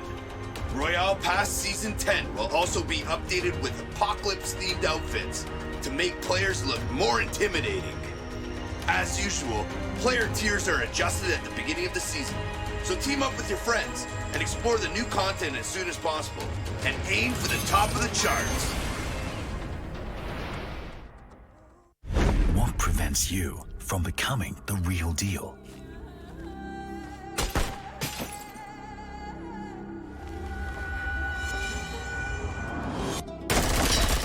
Fast downloading. They always get into the field quicker than you. Falling behind? No, not gonna happen.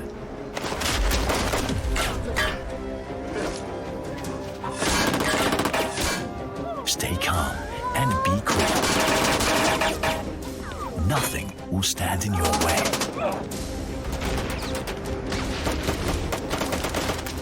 A true hero must step up to defeat the enemies when there's no one to count on. Vivo Multi-Turbo. A real strong core makes you a real professional player. I feel like a piece of chicken meat on a grill under the blazing sun. Everyone hates desert because they get lost here. But there are some interesting people here, like that hip-hop kid. You know, the one on top of the car? He always has the strangest stickers. Supposedly, they're trophies he got from other players. You know how it is, kids and their toys. Oh, and that guy standing by the wall has a really good aim and is supposedly an assassin. Why is he dressed like that in this frackin' desert, though? As for that lady over there, she values her gun more than her own life. That's about the only thing you can trust around here. Me? Who am I? Ha! Everyone knows the Lava Barret. Shh! I think we have guests.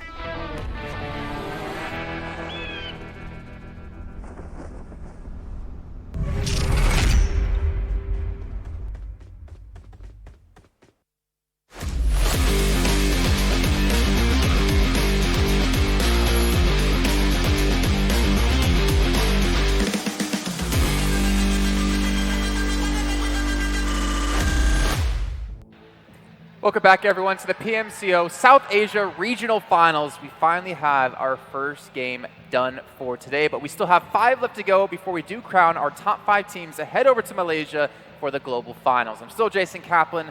Luckily, I am, and I still have the 2 gentlemen to my left-hand side, Illustrator and Mustache Dave, and we're going to be going over to Sandhawk in a few moments of time, but this map is going to be interesting. Yeah, a Sandhawk is, for me, and I've said it time and time again, the map that just flips the script, changes everything. Nothing counts. I mean, everything matters, of course, but what I mean to say is, like, this is where it all goes up in the air. Yeah, we usually have, like, a new winner every Sandhawk match. So, like you said, flipping the script.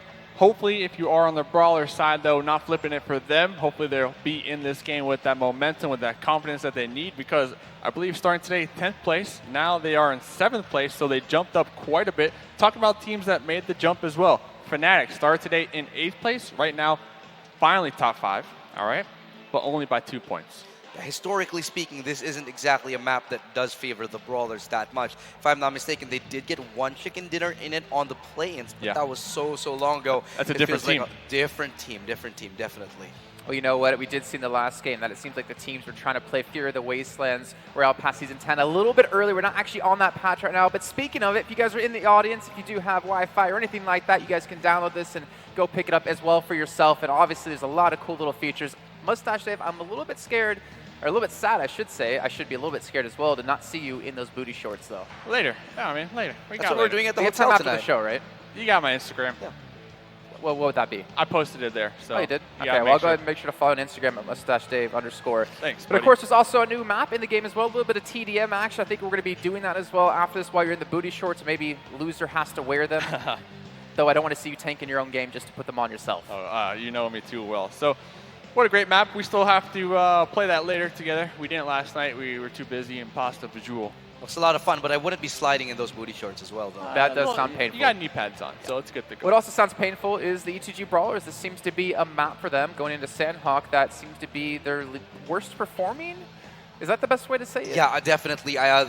Their original performances, they won one on Sandhawk, but then after that, if I'm not mistaken, it was like a 15 and then a 16th place. Yeah. One after the other on Sandhawk. So I'm not trying to call out Dark, all right? But on the interview, Dark said, yeah, I was the bait. You know, I got in the car. I was just baiting everybody. I feel like you were trying to pull the Viper, Dark. Let's be real. I mean, almost pulling it off, but not really. Maybe we'll see some more of that Viper gameplay moving forward because I feel like we do have a new meta here. Yeah. Hopefully squads utilize these vehicles because think about it. I mean, vehicle versus gun, and most of the time that gun is a snake in the grass. So what's the easiest way to mow them down? Lawnmower. I'm going to call it the lawnmower technique. Lawnmower, yeah, I like it. The lawnmower I'm making things up. gets the Vipers. There you go. Well, of course, we still need to kick this one off. I'm actually looking at Fnatic. As we look back at the last map, they look like a team that had everything going for them with all the circles and the such, but TrustDProcess, a team that drops boot camp, we expect to have a good performance as well. Quickly, who's the team that's winning Illustrato? Megastars, I think it's All right, time. that's it. Megastars. Mustache Dave. SGE. SGE. Okay, so a couple different teams. We're a little bit split here on the desk. Let's see what our commentators think as we head over to them with Alex Byfield and Imperium.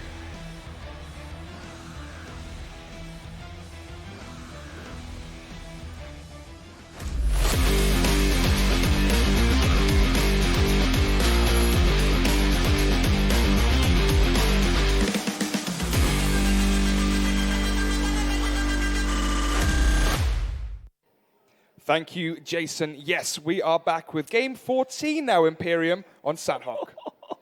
Man, I tell you what, I love PUBG Mobile. Do you love PUBG Mobile? Do you know what? I'm growing into it now. Second event doing Okay. PUBG Mobile. Now I'm actually surprised. I hate to say surprised, but I'm really, really enjoying it. Coming from a PC background, Yeah. it's been a new lease of life for me. Well, I hope the viewers at home are loving PUBG Mobile and the excitement it is bringing here in the South Asia PMCO Full Split Regional Finals.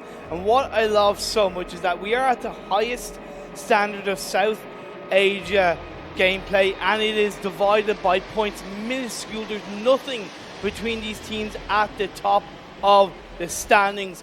Looking at the top of this map, you have the plane trajectory up on the far north. I believe that's actually the first time we've seen it kind of high up north, but like I said, with Sandhawk, because the map is so small, Alex, you can generally get to anywhere you want around this map.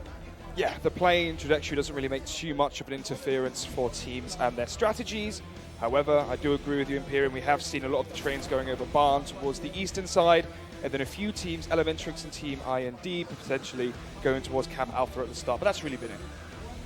So the most important part for these teams is going to be how they deal with this phase 1 circle wherever it goes. We saw it yesterday. It really kicked the teams in the face when it came to the North and South Islands. How is it going to go today? We see TrustDProcess have landed in boot camp as usual. You have Fnatic just a tiny bit above them. A couple of shots were actually being popped off by TrustDProcess, so being aware that there is a team very close by. Yeah, and that team that is close by is the champions of the last map we just played. And speaking of new leases of life, Brawlers are now going to be having that after such a disappointing first 2 days. Now they're up there in the top 10 of the standings, and as you mentioned just moments ago, there is nothing between these teams apart from Entity at number 1. Besides that, the discrepancy is closing. It is, and I said at the start of the day, like I think I even said it during this first game, like if ETG.Brawlers find the superpower that they had in the first day of play-ins and get those strong results, we're going to see them climb up, and they've made a good cause for it in the first game. But this phase 1 circle, yes, it's a little bit down south, but it's actually generally quite central. The reason why is because there's the majority of the mainland. Yes, you have that southwesterly island into play, but I think these teams are pretty much going to love this Phase 1 circle. Yeah, I actually spoke to you off camera. We're speaking about the most important points to hold, and one of them was Boot Camp and Paradise Resort. It seems now more Boot Camp as it is the one inside the circle, and that is currently occupied by TrustDProcess. And then the third spot, which is very, very important, currently being held by SynerGE. That is, of course, Painan. But another area with this kind of circle phase is going to be around Quarry and Cave, because that's high ground. You're able to really overlook a lot of the areas up in the north area of this map. And then, of course, Camp Charlie and the likes of Kampong, you can't deny those locations. Let's start speaking about hypotheticals here, Imperium. If you were in this game and playing, and you were the in-game leader of your team doing your best attack impression, what would you do if you're 0 Degree or Megastars? Do you rotate simply down south through Boot Camp as we said in towards Quarry? Do you go towards Hatin, Camp Alpha on the western side island, and battle off towards ORB or Elementrix? What would you do in this situation?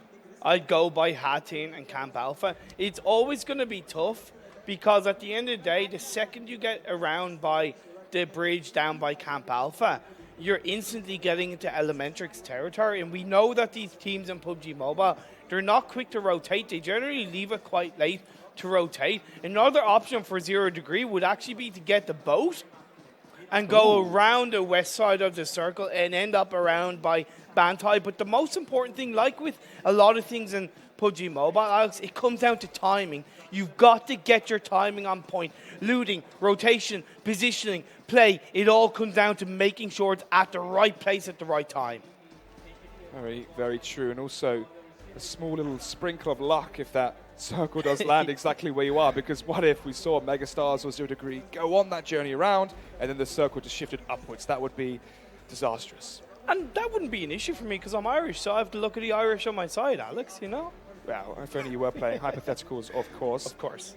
Mayhem, who did well in the last one, but unfortunately not well enough consistently because they are towards the bottom of the standings. And now with only, 5 games remaining, including this one, we're starting to see a few of these teams now kind of lose their chances of qualifying.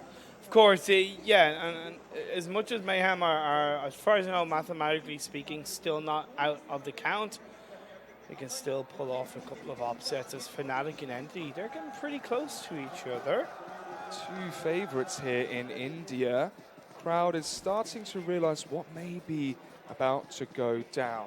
Scout currently scouting the premises to see if they can spot anyone mounting these compounds. Now, even though they have the high ground right now, they are going a little bit downhill, so they will have to be aware of their surroundings right now. That's going on inside their location towards their area. We are seeing Elementrix pop off towards Orb Esports. Orb Esports headed down the same path that I suggested for 0 Degrees and not working out right now. And as we see the rotational play come out, and this is it between Elementrix and Orb. Yeah, we spoke before about Camp Alpha coming down that bridge, but they came down directly into ORB, and that's where Elementrix caught them. But in the meantime, as you said, the rotation from Hatin and Megastars both going the way that you expected.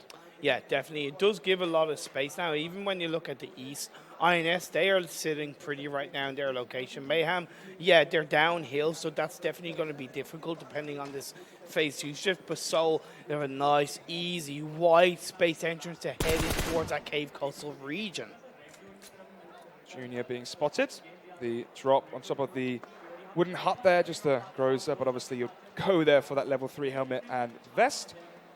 Not really going to be too impactful here on this map. A little bit of parkour will be involved in getting to that loot. That little bit of juicy crate if they want to get onto. But it's nowhere near any of these teams, so I don't think it's going to be featured too heavily. That level 3 gear will be avoided for now. So, SynerGE. You see Godlike, they've all rotated to the center of the circle along with ETG.Brawlers. I said Cave and Quarry was going to be very important for these teams, and even Entity have headed down in that direction. Mad Dog sees 2 of the players here, Surya, and he also from Elementrix. Doesn't actually land the shots, but he will land the intimidation as they are going to be falling back. And QBU is one of the most powerful guns in PUBG Mobile. It has low recoil. It is exclusive to Sandhawk. That's why it's even more of a favourite on this map, because it's like, okay, we're in Sandhawk, we can grab hold of it, so let's see what Mad Dog can do with it. But Junior's around by Runes. RNG is disengaging from Orb, and that's actually wise play coming out from Elementrix for now. As well towards outside of the circle, we only have 2 teams. That's going to be 0 Degree still the way up north by Hatin, Megastars by Paradise Resort. There's not going to be any loot left over, unfortunately, there for them. But instead, they're deciding to not rotate through Camp Alpha, instead going towards Paradise Resort and then coming south towards Boot Camp. Why do you think that is? Well, to be honest, it doesn't really matter, but what I like about what they've done for now is that they've left it a little bit later, so they have plenty of space. TrustDProcess have left Boot Camp. Fnatic have left where they dropped. They have a nice, clear path to head around, maybe head into Boot Camp, pick up the remaining of what TrustDProcess had left there. They can even head towards on the outskirts of Band that is quite high ground and catch out the likes of INS. 0 Degree doing their best T-Pain impression as they're on a boat and they're on their way potentially towards Nakam, or you mentioned Bantai as well at the start of the game. Yeah. So now as you see the Blue Zone closing in on phase 1, these teams are respecting Sandhawk. They're respecting each other. And more importantly, they're respecting themselves, because when you look at the likes of Fnatic, Soul, Entity, INS, ETG.Brawlers, IND, RIP even, they're all fighting to try to climb and stay in the top 5. And with games running out, chances running out, opportunities running out, you've got to make the most of it. What do you expect to see here from 0 Degree? As I just said, they're in their boat, they're on their way down south. Where should they land and what should they do? Don't go anywhere near Tambang or Ruins. Go further down south, head around Sami. If you've done your intel, if you've done your research, you'll know Elementrix like to go there. And I think that's what they're doing. So 0 Degree, probably the best, one of the best rotations I've seen from any of these teams in the whole tournament alone. And that's not even an understatement. Impressive stuff from them. ORB are towards the edge there at Tambang. Maybe Mazik could see the boat going down south as well and relay that information over, but it seems like they're fine. Just chilling. Exactly. Now, you did see the members of ETG.Brawlers and TrustDProcess kind of squaring up to each other. ETG.Brawlers, they have the high ground. That's what they talked about.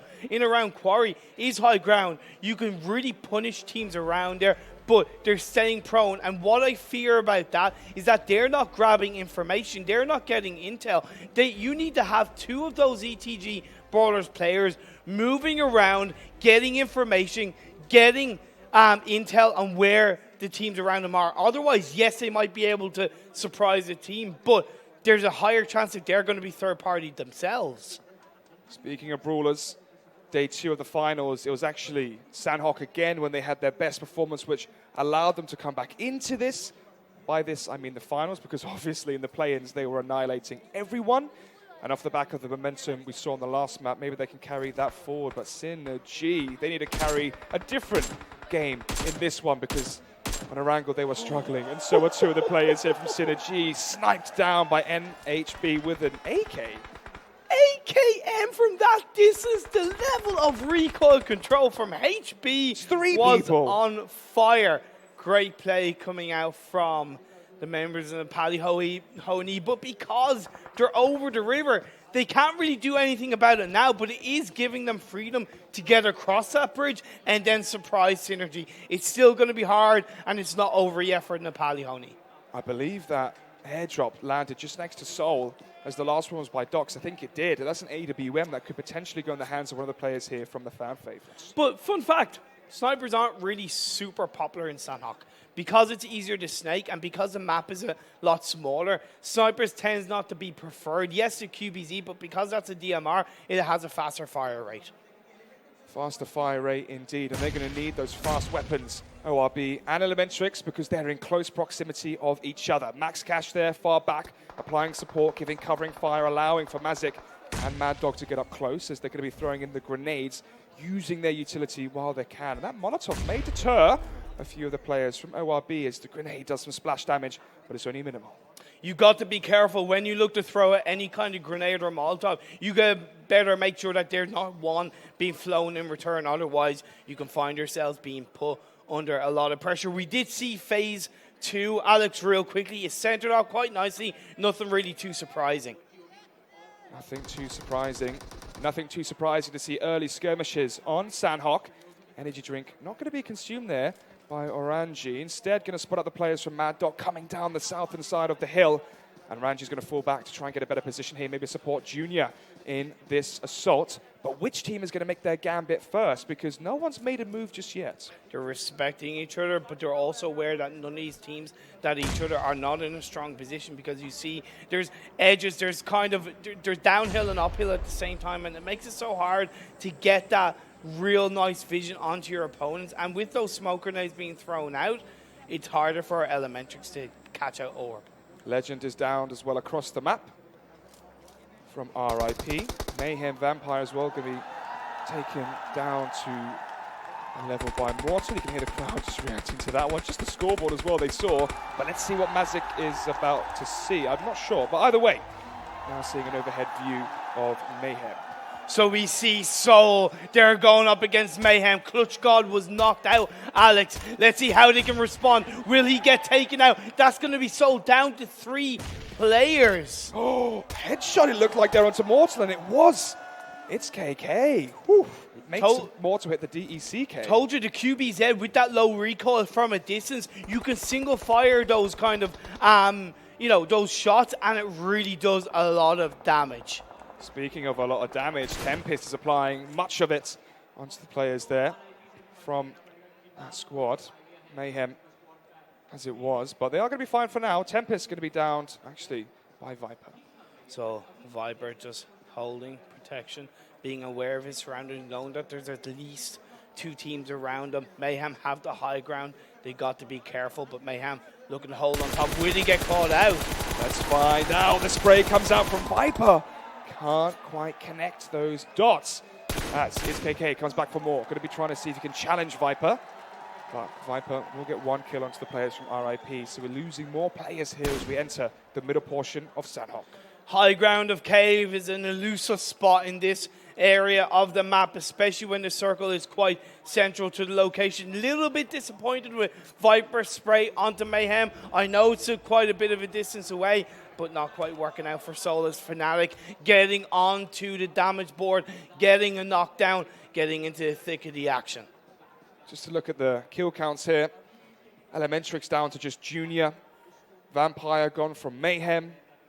That's really been it so far, apart from the players going out from RIP Legend, but Viper trying to make it rip here versus Mayhem. That was much better from Viper. A lot more controlled, a lot more on point, pushing Mayhem away. And that's the best thing Soul can do at this point. Just push Mayhem away and create that distance. But phase 3 has shifted to the west. Painan, I said that's a core part of the map, and IND hits center of the circle and they hold on to it. ETG.Brawlers there towards the east. You have about 5 or 6 teams on the east side of this circle. Alex, TrustDProcess, ETG, Entity, Godlike, and of course even Nepali HO NI and SynerGE.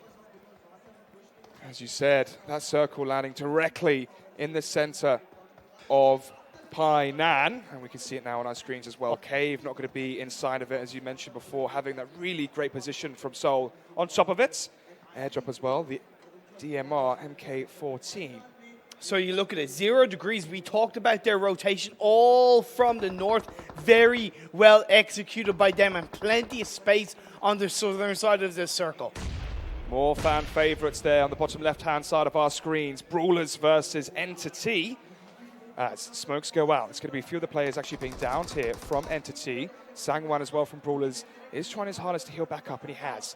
So, with the revive coming out from a man from one of the players from Entity, there's going to be more firepower here to fight back versus ETG.Brawlers, but Dark instead going to be shedding some light there onto our man. Jonathan as well trying his hardest to heal, but all is going to take his 1 bullet to send him back to the grave. They're jumping around, trying to see who's lurking inside the grass. Attack gone as well. Maybe he can lead his team beyond the grave, because Jonathan's just waiting for one of the players from ETG.Brawlers to slightly get too aggressive. He's waiting it out. Sangwan may actually spot him out shortly.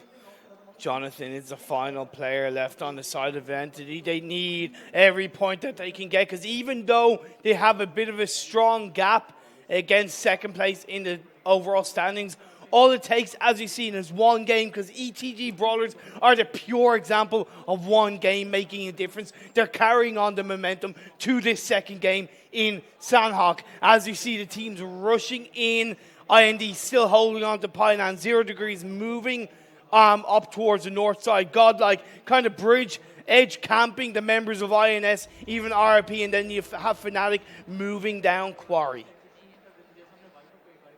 Very, very true. Megastars in the north as well are going to be rotating in, and they're going to be meeting TrustDProcess, Brawlers, and Fnatic potentially. But it's Godlike actually who are in some action here. INS from above catching out the rotations, and Dax is out. So we see Trigger FTW trying to put a little bit more pressure onto Godlike, but you got to be aware that Nepali HO NI are across that river, ready to punish the players that are looking to go across the 0 degrees and Orb connecting onto each other. And Orb are the first team wiped out. 0 degrees, plenty of space. Bob's your uncle. They have a strong position in the circle. ORB have been struggling in the finals. Now we're about to see phase 4 come into effect. Mayhem still have to come out of the blue zone. Seoul as well, and to the north, as you're pointing out to me, I have to be inside it shortly. There's like 8 teams on the north side of the circle. Megastars, get the hell down across that bridge from Painan as quickly as possible. Same as you, TrustDProcess. But we see it actually shift up north. So it has increasingly benefited the members of IND, and we're going to have a cluster of kills, a cluster of third parties coming in the next couple of minutes. Alex. If you're SynerGE, you're going to be very worried because IND are one of your biggest competitors. INS as well right now in terms of the standings. And this circle is favoring them. But also 0 degree have made their way in. Who's made their way out? It's RIP. RIP, live by.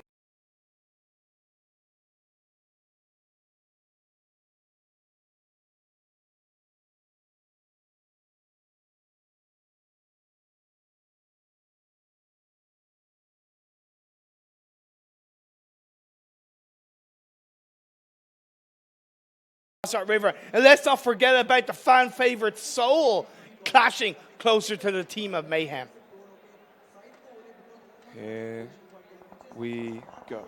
Regaltos sees a few of the players scurrying there across the terrain. It's going to be Mayhem who he's going to get the drop off. He can also relay the information over to Viper about the fact that there's players here on the rooftop. INS as well going to be coming into this picture. But who's going to be painting the victory for their team? So Regaltos, they're kind of, him and the rest of the team are rotating a little bit more down south, but always catches out a member of ETG.Brawlers. And this is where the communication was so paramount here. While Fnatic as well going to be taking advantage of ETG.Brawlers. They're having such a tough time here as Iconic trying his hardest to trade his teammates and back up his team as Nova slowly but surely crawling back as Dark wants to join into this one as well. Scout able to finish off the job versus Nova. Dark as well is being shut up by Oasis. Oasis in such a strong position here, but actually Dark wins that duel as the players from Fnatic come charging in, but they're charging into their graves. Iconic with more damage onto Scout. And here is the ending potentially for Fnatic because it's really just Scout to do it all. Dark, Iconic, they can see the players just by the trees and here. Oh, the spray is so good again from Scout, but look at this, he's being third-partied again, just shot in the side. Where's PowerTosh? Where is it to provide that support for Scout OP? Oh my god, the Molotov connects, it goes down, knocks out Scout OP. PowerTosh was actually reviving always. And now with this, ETG.Brawlers may capitalize on the fact that more of the players are down from Fnatic, but PowerTosh trying his hardest to keep his team inside the game as Dark goes down, but Iconic makes it happen. And now it's all down to the 1v1 between Oasis. Iconic does it. Fnatic are eliminated in 13th. Always, you butchered that. He was so low. Iconic, look how low and healthy he was. There was no way ETG.Brawlers should have won that. But now Fnatic are taken down. And Seoul, what can they do? INS are going out in 12th. Entity Gaming only 1 player remaining. ETG.Brawlers with 2. Look at Megastars there at the top of the kills and with 4 alive. And of course, Illustrato on the desk said it was going to be Megastars. Can he revive himself? SynerGE taking major damage at the hands of Seoul. at the hands of Soul, but Mortal, to be precise, as he sprays down one player, but nothing really going to be converted from that. And they've got to get into the circle because Phase 5 shifted up once again. And I said Megastars should have actually rotated down across the bridge. They were wise to actually stay where they are because they're pretty much on their own. Oh, Mortal can see Major Alpha. Doesn't finish the job though. SynerGE still have 4 players. SynerGE, they're trying to hold on to their top 5 position, but so are Soul and Mayhem are being targeted. It's a no man's land out there in the blue zone as Mayhem lose yet another player. It's all down to 1 actually for Mayhem, and the blue zone might actually finish him off if he isn't cautious, but Regaltos, he's just leaving his player alone. He's going to die to the zone. He has to, because that's so much damage on the blue zone in Phase 5, and there's the last remaining member, Nepali HO NI, right beside him going across the river. Oh my goodness, this is like a gold rush as they all try charging into Painan.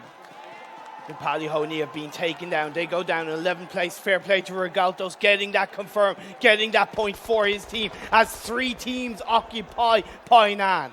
And that's it. Mortal is the lone survivor now for Soul with 8 teams remaining. ETG lose a player as well. Elementrix go out to the play zone, so that's 9th for Elementrix. Mayhem out in 8th. Now we're just down to 7 teams and 21 players, maybe 3 each, but actually it's 4-4-4, all for IND, 0 Degree, and Megastars. I know these shifts have been harsh on these teams, but not to put a dampener, although SynerGE dampening 0 degrees. They are. Schreider trying his hardest to send them back packing as it's going to be Serve E to get more kills here. Ooh, iconic though. Just playing this one cool, calm, and collected, taking out yet another player from Godlike. And actually, Brawlers on 2 players remaining, and SynerGE taking out 2 players from 0 Degree, who now only have 1 player left. Serve E popping off with the M762. Great play by himself, as he's going to just try and heal himself up. He has to push into the circles because it's gone away from Painan. IND have to exit from the compound, and as soon as they exit, it's going uphill. Mortal has a very difficult situation to overcome because the zone has gone so far away from him. He's going to hear the footsteps. He's going to be aware, but he's fighting against the blue zone. He's fighting against time, and he's fighting against pressure. IND as well, maybe hearing Mortal. He's going to be walking into Slayer. The zone as well is still coming in. He's going to spot the players up, maybe just try and finish off a kill here as they're going to be spotted out. The hip fire coming through. Runs out of bullet though, going to switch to the next M4 on the hip spray. He wins it. Daljitski is down. He wants the points for his team. He's going to get it at least, but I don't think he's going to survive the zone here. Imperium goes for the first aid kit before 3, 2, 1, and he will survive momentarily, but he has more kits to use. This is so close quarters. Okay, that's actually not a bad idea for Mortal, but you can afford to get the hell out of there. We do lose Godlike. IND left standing. We're down to 4 teams. Mortal trying to heal himself up. Megastars all the while. They're getting caught out by IND. IND with one more final boss here. Let's see what it can do. Brawlers are out the picture as well. Stalker on as well. It's only between final boss here from Megastars and Team IND. A 3 versus 4 as Daljitski is down for IND. And now final boss is living up to his namesake, pushing out the members of IND. Just Slayer left standing as they hold on to the near edge of this circle. There's just 2 teams left standing. The revives come out. It's still a 3v3. Will the grenades pop up for either of these teams? They may decide to play this one slow as there's a few seconds left before the zone comes in. However, both teams are situated inside. It's a 4 versus 3 in favor of Megastars. And this is so much more important for Team IND to get this chicken dinner because they've got 0 kills. They've kept so quiet in this game. They've done, I wouldn't say they've done nothing, but from a kill point of view, they've done nothing, so they need all of these points. Yeah, if they finish off Megastars, it's an extra additional 4 plus the 20 for winning. Indeed. As now it's a 4v3, Megastars just space themselves out. I would like to see Vex and Kize rotate down on the edge because they'll be able to flank Trance on that low ground because IND, they're a man down. Therefore, they are going to be aware that they can't position themselves too heavily apart from each other. IND can just sit tight, though. The zone has just located directly on top of them. That's so true, but still, Megastars have that man advantage. Use your experience. Spread yourself out. I like this smoke grenade. I believe that is going out by Vex. which will give him a bit of cover, but it's also going to communicate to IND that there's somebody around there, which you don't really want to do when you have the man advantage, Alex. Seems like this final few seconds has now become more competitive as the zone is in favor of IND, but the manpower is in favor of Megastars. As Vexy is creeping up very, very slowly. The zone is now starting to restrict. It's coming in. Trance has to be extremely acute with his senses because he's about to be shot at and potentially about to be spotted unless Vexy doesn't anticipate the placing here from Trance.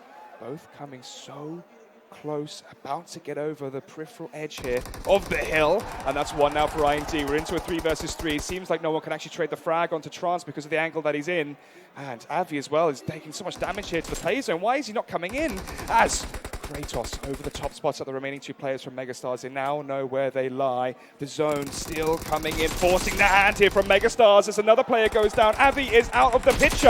Kratos going to be finishing this one off here, as well as Slayer comes over the top. It's all really down to final boss. And in a 1 versus 3, gets one, goes for more. Can't quite do it. Team IND take it on Sandhawk. Oh my God, Megastars, why did you just fall apart in the end? Credit where credit is due to IND, but Megastars, they just put themselves into this passive end game play when they know that there's 2 teams or there are 4 players, they know there's 7 players left, there's guaranteed to be less players on the opposing teams. Use that advantage. Plus, remember what I said about Kisley and Vex should be rotating and flanking as a pair? That's why they should have, because when Vex got knocked down, you would have been able to have that return knockdown onto Trance, but because he was on his own, he got punished. Megastars got punished 1 by 1, and IND came out on top. IND now most likely going to be situated in the top 3, you would imagine, especially with another poor performance from SynerGE. But I've got to point out as well, fair play to Mortal in all of this, because he was what? We were expecting to go out in 6th because there were 5 teams. Yeah, here he is actually, just as I mentioned, at the MVP of the actual whole game. And the reason being is he kept his team in for so much longer by himself. He got them an additional 2 placings. 531 damage, 5 kills. That accuracy, that return on your damage rate popped up for Mortal, keeping Soul's dream alive in the top 5. But it's not over yet. These teams, Soul, Fnatic, IND, ETG.Brawlers, they all have 4 games left, and all they can do is just take game by game, moment by moment. But of course, the players, they've got to also rest themselves a little bit. They've got to clear their mind, because the mentality, you talk about it, and you know as a competitive player, as a former competitive player, how important mentality is. Yeah, it's very, very true. It's really hard to stay positive, though, with how some of these teams have performed into the latter stages of this event. I mean, the biggest drop-off we've seen is from Brawlers. However, they are recovering slightly, but it feels like they always get towards the top 8, and then something just goes wrong. Well, it was a little bit because they had such good positioning at the start of the game in the first 4 or 5 phases, but when it came down to 4, 5, 6 teams being around the edge of that circle, that's where it punished them. And that's one thing I've noticed about these teams. I said it before and I'll say it again. Too many of these teams hang around the edge of the circle. We saw how many teams once again died to the blue zone. That's really not acceptable in competitive PUBG Mobile. Hopefully these players will learn. It is strange to see how many were dying early, but yeah, speaking of it, here's SynerGE having a bit of a struggle early on. And we had a lot of early exchanges, a lot of early skirmishes, but nothing really converted into actual team kills. Course, and then we saw Elementrix. They're sniffing into the top 5, but they dropped from yesterday and they needed strong results. Hasn't worked out so far. Hasn't indeed. However, let's hear what Jason and the desk have to do and say to break that one down. Well, there's a lot we have to do, and I'd say a lot we have to say about that one. IND get their 3rd chicken dinner of the entirety of the finals, tying things up with SynerGE and get themselves 1 step closer to sneaking through into that top 2 placing. So guys, let's start off by talking about them. They had 0 kills into the final circle when they're up against Megastars, but all they needed was the 4. Yeah, at that last push right there, they did very, very well holding that line. I do think that Megastars did come off a little bit too much. They did push a little bit, despite the fact that they weren't favored by the circle. I think that playing a little bit more aggressive in that situation would have favored Megastars. They were a man ahead. They could have just played the trades, but they didn't. Instead, all we saw was IND cleaning up house, and it was beautiful. Not only that, it was around circle number 6. They were getting sandwiched by 0 Degree, getting sandwiched by Godlike, and then, of course, Mortal coming up right behind them, taking down one of their members. IND, though, before this game, they were 20 points behind second place. Now, Seoul, they got a couple kills, they got a couple placement points this previous game as well. So, third and second place is going to be neck to neck. I mean, I can only imagine how many points it is going to be. Yeah, especially with this new change here. Brawlers, I want to point them out. They did relatively well here. I think they picked up 8 kills before they went out. That should really shoot them up. I wouldn't be surprised if we see them in the top 5 now, I'd say. It's going to be a pretty close one. Well, the Brawlers are continuing to fight forward, as we did see them as well. Pretty much just going straight for Entity off the bat, and they're able to take a relatively easy fight. This is what we want to see of the Brawlers, right? Sandhawk, one of their least favorable maps, and they're still able to pick up a couple of kills. Yeah, they definitely went ham there. ETG.Brawlers, we know that they're late game in the circle. When it comes to Sandhawk, that's their biggest weakness. We saw it happen. We also saw at the end Megastars' final boss. They peaked up maybe 2 minutes before that, actually lost their helmet, and then the last remaining member from the squad just has such a disadvantage in that 1v3. But he brought up the Brawlers. They had a very important fight. I believe they fought Fnatic. Yeah. Right? It was Fnatic, and then we saw what happened with that one. I mean, yeah. Fnatic, they sent one to the left, going for the flank. I think it was Owise. They got taken down and out. Ronak pushed up super aggressive, got taken out, and then it was up to Scout OP to kind of clutch it because Paratos was going for the revive. Things just kind of crumbled from there. Yeah, there was a lot of really strange plays happening in the map. I do want to point out everything was so passive. We saw players like the Brawlers, they played super passive earlier. Entity as well, they played a super passive game.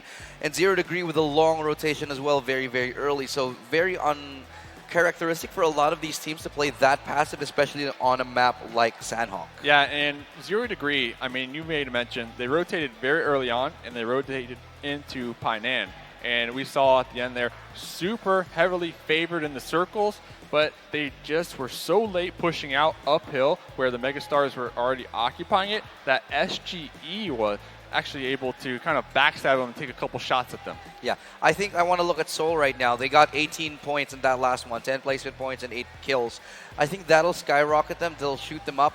I don't think they're going to be first place just yet because the lead of Entity was about 24, if I'm not mistaken. Now they should be very close. Like, I think it will be 3-4 points separating them, though. Not gonna lie, I think you jinxed Megastars. You said they were gonna win the chicken. They had 4 alive at the end. They had two split going on. 2 members looking left, 2 members looking right. They had the high ground on all the squads, but they just could not hold their angles. Yeah, dude, I was looking at Exe. He had the long flank happening, and when I saw that long flank, I thought, oh, this is going to be masterful. It's going to be beautiful. But he didn't see the opponents from the other side. He didn't see IND members, and ended up getting picked off himself, even though he had the superior positioning, even though he had the potential for the flank. But talking about the lower half of the standings, team number 9 through 16, RIP official, going in out last, rather. It seems like the more that the days go by, the more that they lose their placements. Yeah, and remember, Fnatic, they just previously in the previous game, they just breached top 5 by only 2 points. IND right behind them. All right, INS, they were in 3rd place coming into this game. They only got 4 points this game, so both those squads probably losing out on their positionings. I mean, things are just getting so close with the top 5. I'm not too worried about INS, though, because they are a team that is known to not be so great on Sandhawk. I do expect them to do a little bit better, especially coming into the next Miramar and Vikendi later on. What about Entity, though? I mean, the past 2 days, yesterday, they were kind of coasting, all right? But each and every single game, the point gap between first and second just kept getting lower and lower and lower. And then coming into this game, Seoul, they were only 24 points behind, clutching that first place spot. Entity, are they just throwing their games? Is the pressure just getting to them here? I think they are playing a little bit more passive than we like to see. We don't see those, crazy plays that we're used to seeing from players like Aman and Jonathan. They've been sitting a little bit more quietly, especially as we look into the circle now. They were really forced into a passive position, as we said earlier. If you look at where NTT is, they were stuck at this quarry position for so long before they were even able to move. Yeah, and then we had a couple teams kind of coming up behind them. We had TrustDProcess over there, camping the edge. The Brawlers, they were snakes in the grass. I mean, they're playing extremely passive, just trying to survive as long as possible. We did see Seoul kind of rotate through the water, coming up behind SGE. I thought they were going to be able to kind of backstab a couple of these squads over here. 0 Degree, also something to note. They're camping the compound where SGE is right now, but they decided to push out extremely early on, give up that position. I felt like that could have been a mistake because they could have gate-kept all those squads pushing in from the south. I'm going to agree with you, definitely. And we look at squads like SGE, who looked like they had a strong position as well, but eventually got picked apart, and the circle was too hard for them to cross, especially in Painan. That was a terrible circle for everybody. Megastars, you got the numbers advantage. What happened? Play trades. They had a good flank happening. They should have, at that point, when the circle was closing in, they should have went in aggressive, had Exe sort of just lurk from the flank, play a little bit of a lurk role, find that close off, find that maybe flank position, and get maybe a double. I think that's what should have happened, but it didn't. I mean, still a good game for them. It was. Of course, I mean, second place, but almost getting that chicken dinner, just not quite.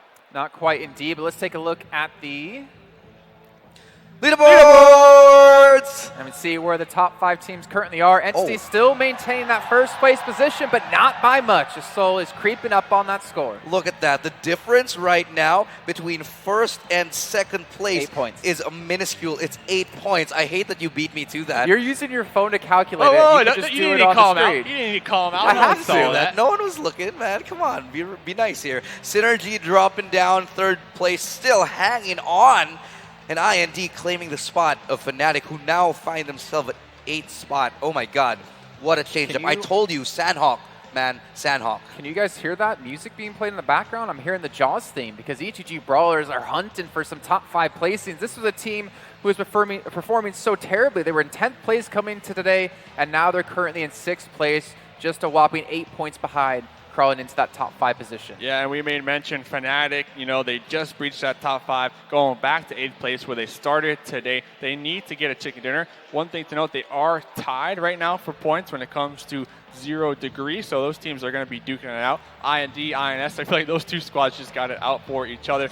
SGE, though, I mean, slowly creeping up behind Seoul as well. I mean, they're looking to get into the top 2 here. We'll have to keep our eye on them moving forward. I do want to point out, if you look at the stats of IND and INS, you can see very, very clearly how different their playstyle is.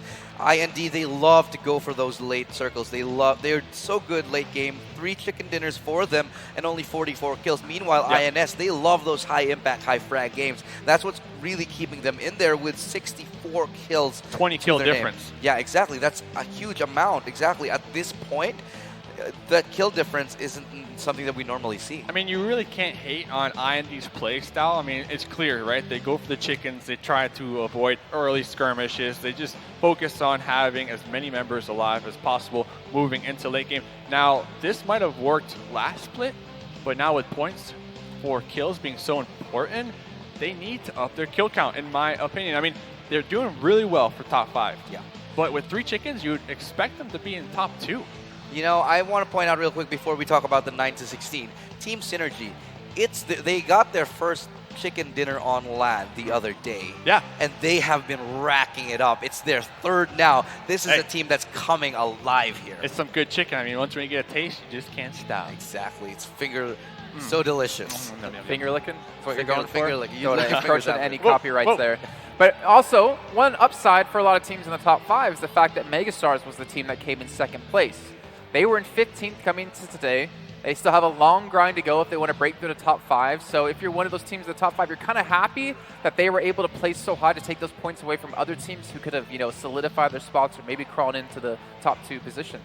Yeah, Megastars, they finally show up here. It's not enough. I mean, they have a long way to climb. I think they can do it if they win consistently, but that's something that we haven't seen at all this whole tournament from Megastars. It's on and off and on and off. I just want to know, every time we come to the desk, there's more and more fans in the crowd.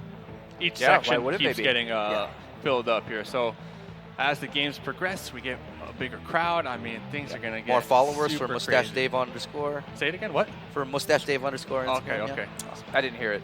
Don't do it again. I'll do Don't it. do it again. But you know what? I think there's a person waiting on the stage to say some words to his fans who are waiting in the audience. If you're a Mortal fan, let's hear some noise. It's Xerxes with Mortal. Mortal MVP. You healed at the right time, brought your team into third place by just a second. What were you thinking when you were healing outside the blue zone? So actually, I did not know how many teams were remaining, but then I just had to focus on healing at that time. So when I died, I saw I was in the third position, and in the highlights, I saw that Iconic from Brawlers, he was milliseconds away from third position. So yeah, it feels good that I managed to grab that position.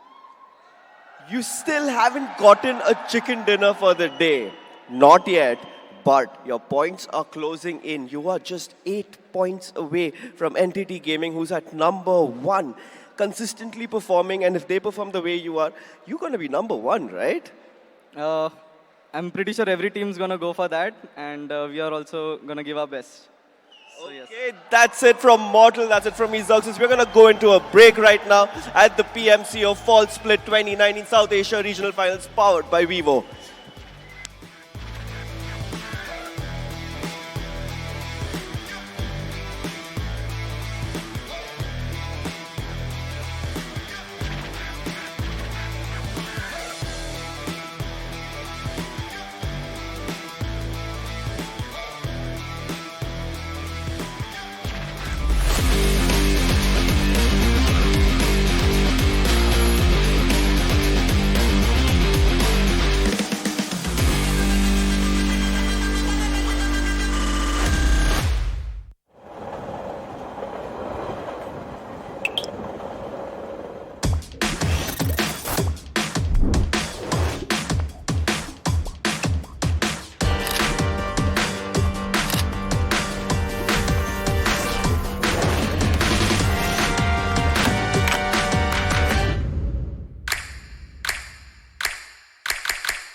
Welcome to the fury of the wasteland.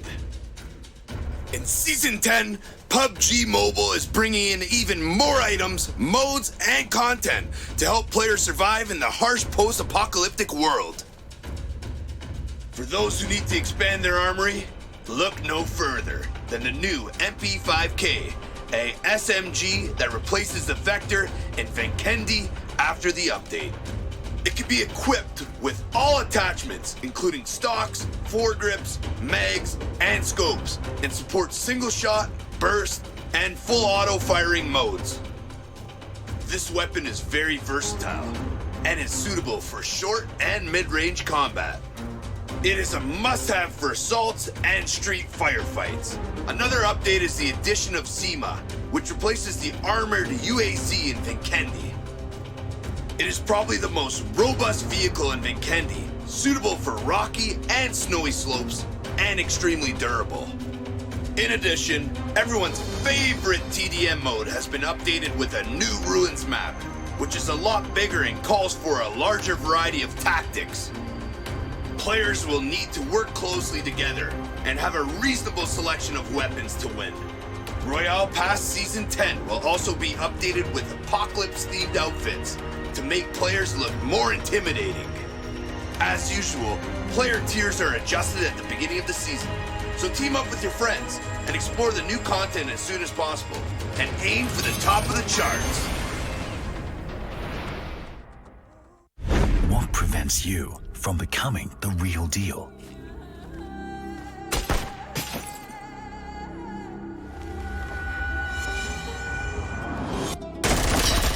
Fast downloading. They always get into the field quicker than you. Falling behind? No, not gonna happen.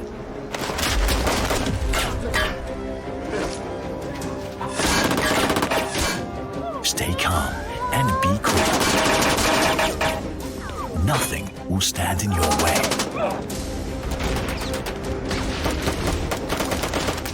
A true hero must step up to defeat the enemies when there's no one to count on. Vivo Multi-Turbo. A real strong core makes you a real professional player. I feel like a piece of chicken meat on a grill under the blazing sun. Everyone hates desert because they get lost here. But there are some interesting people here, like that hip-hop kid. You know, the one on top of the car? He always has the strangest stickers. Supposedly, they're trophies he got from other players. You know how it is, kids and their toys. Oh, and that guy standing by the wall has a really good aim and is supposedly an assassin. Why is he dressed like that in this frackin' desert, though?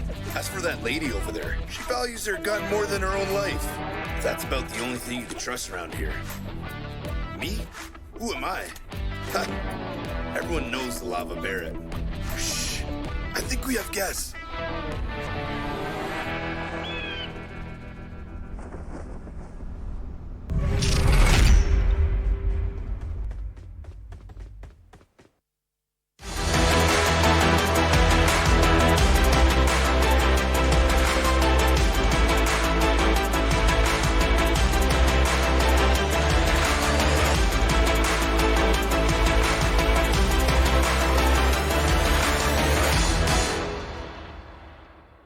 Welcome back. This is PMCO South Asia Final Team Interview. मेरे साथ मेरी favorite team, Team IMD. स्वागत है भाइयों. Introduction start करते हैं. मेरा नाम दलजीत सिंह है और मेरा in game name team IMD Daljeet SK है और मेरा रोल है स्नाइपर और फ्लैंकर और मैं खन्ना पंजाब से.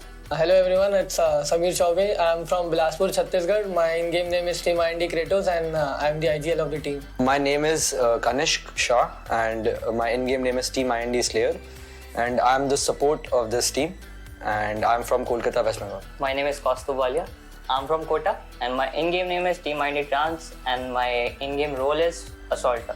Hey, first of all, thank you so much आपने टाइम निकाला. Because intense matches के बीच में इतना टाइम निकालना बहुत बड़ी बात है. क्या तैयारी है? क्या उम्मीदें हैं? पिछले बार के एक्सपीरियंस के बाद से जो हमने फ्लॉज देखे थे अपने और फिर एक इंटरनेशनल लेवल में भी जाके एक्सपीरियंस उठाया तो एक एंड्रॉयड डिवाइस का भी एक्सपीरियंस है, लैन का भी अच्छा खासा एक्सपीरियंस है और सब स्टडी करने के बाद स्ट्रैट्स वगैरह देखने के बाद आई गेस दिस टाइम हम लोगों का ज़्यादा अच्छा मोर एनहांस्ड टीम कोऑर्डिनेशन और सिनर्जी है. तो I think this is gonna be better than before end of course will go for the first only this time. To be the top 24 आपने बहुत सारे मैचेस खेले. तो वो जर्नी कैसी थी? In the starting few games we were having a little trouble after we set a boot camp. इस बार competition एक नए लेवल पे है. तो क्या कहते हैं?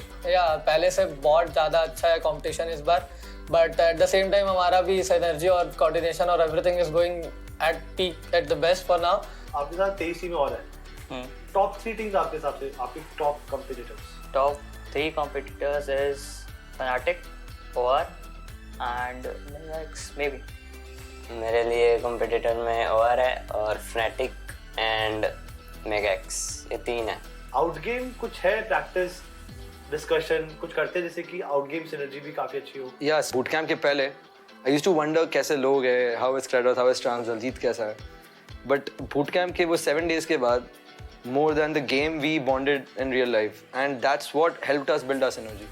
Like मेरे को पता दलजीत को क्या पसंद है, दलजीत को क्या नहीं पता, सब कुछ पता है उसके बारे में. And वैसे ही and we love hanging out with each other and stuff. So that helped our gameplay a lot. PMCO Spring Split Finals. Top flagger. Mr. Daljit. ये एक प्रेशर होगा तेरे पे बहुत बड़ा. वो लीडर बोर्ड पे टॉप रखना. क्या पॉसिबल है इस बार? हाँ, मैं पूरा अपना ट्राई करूँगा कि ये टाइटल मेरा ही रहे. मैं जी जान लगा दूंगा अपनी. The future of ID. I think अभी हम लोग इस चीज़ पे फोकस कर रहे हैं कि ये PMCO के बाद एक permanent boot camp and establishing major, getting more sponsors or finding more better players if there is any and finding the best for the team. Basically for now हम PMCO पे ध्यान दे रहे हैं.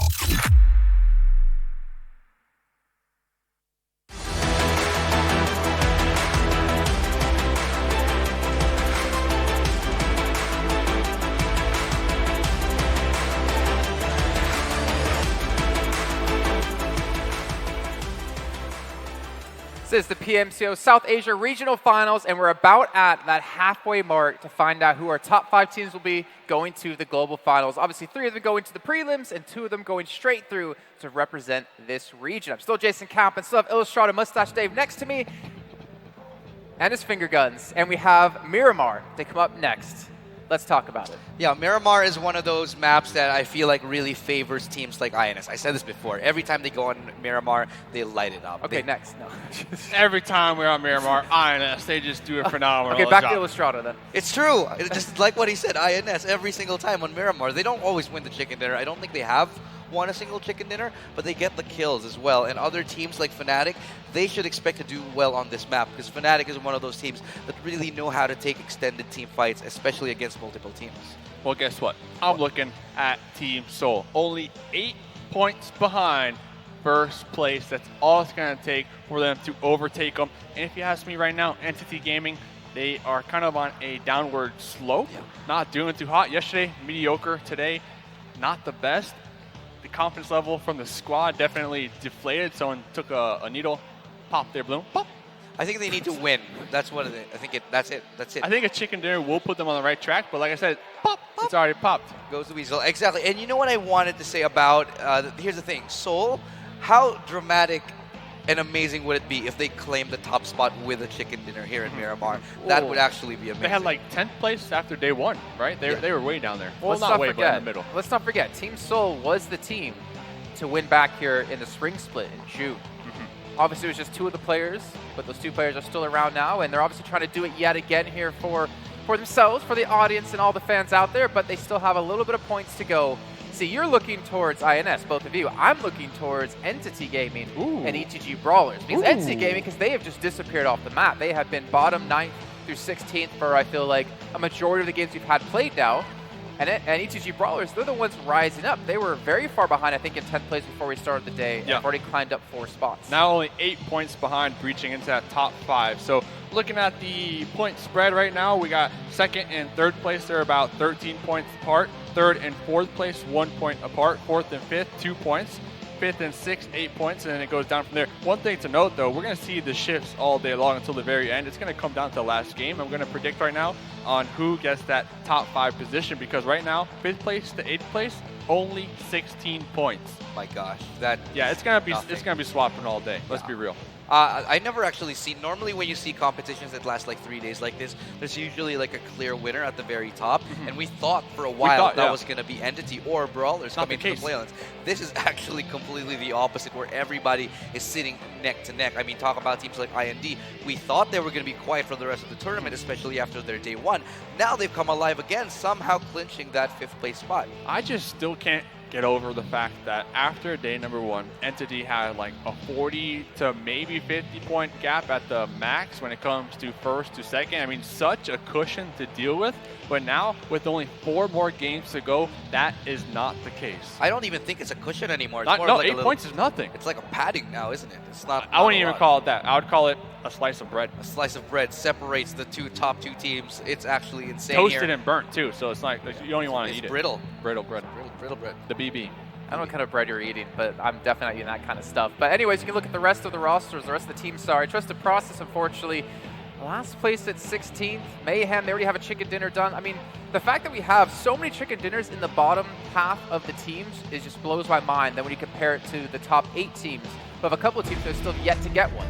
Yeah, you know what? It really seems like to me that the chicken dinners matter less and less, and it's all about the filling, about the kills. That's really what's starting to count for these guys. You know what, guys? I'm gonna throw a curveball at you real quick. I'm gonna trust TrustDProcess. I think they might get one more chicken in here. I'm going for it. Well, let's go back to our commentators. It's Alex Byf and Imperium for the last time today to call all the action that's going to be kicking off on Miramar.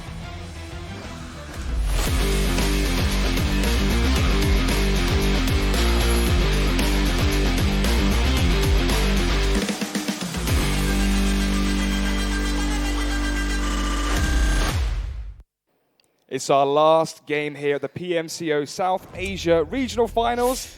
Bittersweet Imperium, bittersweet as we enter Miramar.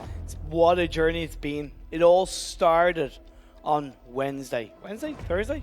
Wednesday. Of course. There you put me under pressure now. Sorry, it all started on Wednesday.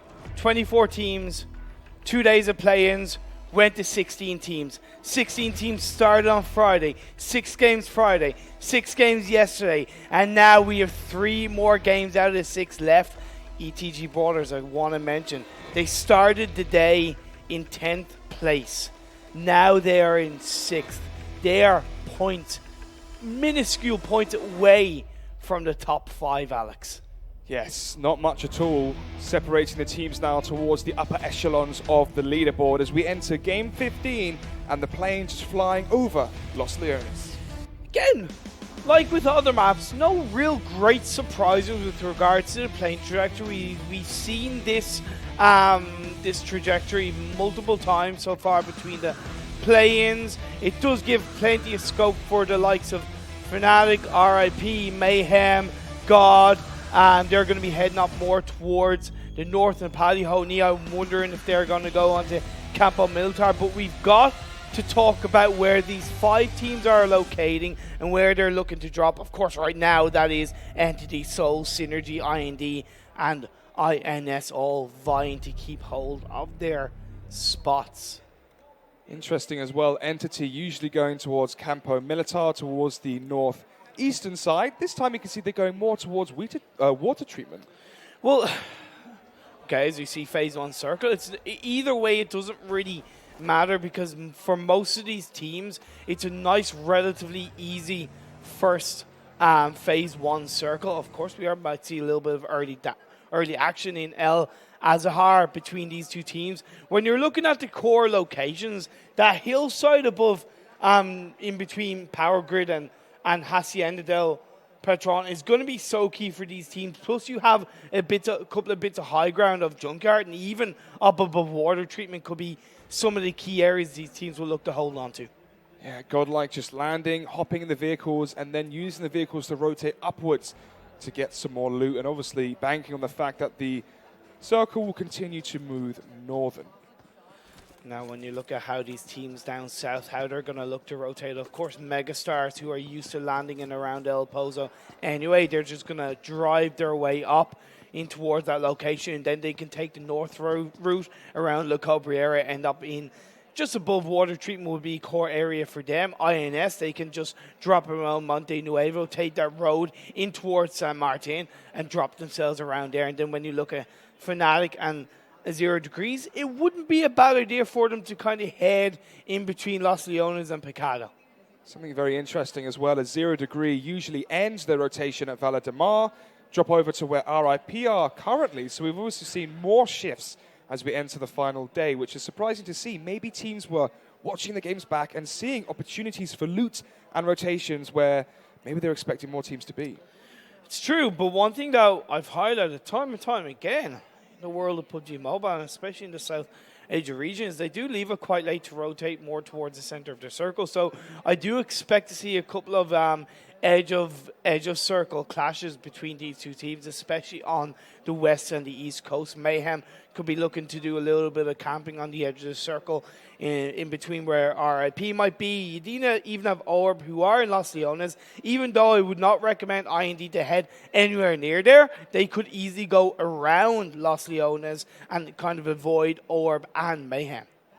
Yeah, it's going to be so difficult for a few of these teams currently towards the southwestern side to rotate upwards by Bacado and Los Leones, because we constantly touch upon the fact that there's so much open ground there, which makes it very awkward to try and traverse over. Instead, as you say, find unique ways to rotate and avoid opposition. Of course. And then in finding those unique ways, you've also got to make sure that you have the right and the relative amount of vehicles. So you want to have minimum 2 vehicles per team. I would always recommend 1 vehicle per player, because with Miramar, it can be so easy to flip that car over, to get caught out in the crossfire of another team and lose that vehicle early on. That the more players that have a vehicle, the easier, the quicker it is to rotate to the position you want to. Speaking about rotating to the position you want to be, an Entity are in first. They would hate to rotate down to second if Seoul have a big match here, because they've managed to bridge that gap. There's 20 points, 25 points, and now it's even smaller than that. And if they can get a chicken dinner here with some ample amount of kills, then maybe, just maybe, the fans will get what they wanted. Yeah, started the day 23 points ahead of Seoul. Now they are down to 8. Slowly but surely it's slipping, but they hold on to it for now. Alex, there's still 3 games to go, and that's the thing. Well, actually, technically 4 games, because we are just into the 3rd game. And that's the thing, like, nobody can really predict anything. Like, we can turn around and say, yeah, this team looks good based on how many chicken dinners they've got. This team looks good because of how many kills they got. This team looks good because they've had really forward-thinking plays on their rotations. But anything can happen in these upcoming games, and the positions are so tight between these teams. It's so close that, yeah, it can change in a heartbeat. Actually a big fan of where Entity Gaming are currently, just towards San Martin. Using that big mountain as well to make it even easier for them to avoid rotations coming into their compounds. And because there's no teams towards the northern side of the circle, if it does keep going northern towards Cruz de Valley or Water Treatment, they're going to be the first there, and they're going to have first dibs on the compounds. Well, we've seen Entity do this previously. Even when in the first day finals, when they got that huge lead, that's how they got it, by being in the center circle and punishing the teams that rotated too late. And of course, they got a few chicken dinners in the process. But this is Godlike. This is Nepali HO NI in around El Azahar for now, with Godlike having the high ground. They have the high ground, but there's a few players from Nepali HO NI who are trying to flank around the edges of Godlike. And look where NHB is. He can actually do the full rotation, go behind them, come up the hill, and shoot them from the rear. But someone who's landed on their rear is Alex, who's down. Yeah, but because he's in that compound, but with disconnect, not too close by. Curious whether that revive will come out, as Dax is pushing in forward onto the members of Nepali. NHB from Nepali HO NI has such a big mission to try and complete, because he's made the full trip around to the top of the hill. There's another player there for Godlike. If you can get the kill back on him, backstab from the high ground, he could reign supreme down on top of Godlike. As Disconnect inside the vehicle, may not be expecting just how quickly that Godlike have got to the scene of the crime here, as Disconnect's going to be down immediately, and the damage comes through. Disconnect is out. NHB as well is going to be dipping here, as it seems like he may have taken too long to strike. Yeah, Disconnect just, to be honest, falling apart right now in that game. That truck, such a low acceleration speed that it's always going to be impossible to disengage against a full team going in. But it is what it is, as we see an overview of the map and the teams that are rotating. So, getting close once again to ETG.Brawlers. La Bandita is a good location to hang on to in the early parts, because you have that ring of high ground. When you hold on to the edge of that ring, it means you don't necessarily have to worry too much about the teams around you. Teams around you, but right now Godlike are around. Nepali HO NI, NHB's finished off as well. Alex goes down as well eventually after bleeding out, which means only one player now remains, which is Lake from Nepali HO NI. Nepali HO NI, they can class themselves as being out of the running to get into top 5, unfortunately. But what a great run it has been for this Nepali team, doing their country proud, getting through the play-ins, going up to 5th at the last day in the last game, and of course reaching the regional finals. All credit to them. One of the players as well from I&D running over, as Mustache Dave coined it, lawnmowing players from TrustDProcess, who are currently 16th. They've had quite the mare since the tournament has started, and it continues to be debilitating for them there, because we might be lining up an extra roadkill. Let's see, are they going to do it? Yes, they are. It's Saga. Woo! Seems like he survives just by the hair on his chin, and the AK should be finishing the job. He is going to stop, give him some more time to just settle his aim, finish off the spray, and Saga is out. Much needed points for I&D, I will say that much. All the kill points will count for them coming in to the final games. Going around Los Leones, I said, you never go in. So IND made the right call of going around and getting the better of TrustDProcess. Mayhem just a little bit far ahead. We are seeing phase 1 close in. Elementrix getting towards water treatment, being very forward thinking towards the edge of the circle, towards the center of the circle, should I say. I really like it, but look at this. 0 Degree, SynerGE, and Megastars all come together. Slayer trying to connect more damage, and he does just that. That's going to be TrustDProcess down to, must be 1 player now. Let's take a look at just who it is currently. It's going to be Shagar alone for TrustDProcess, and even he's struggling to get out of the zone here. It could be an early exit and an early grave for TrustDProcess. And Entity grabbed themselves a nice little airdrop.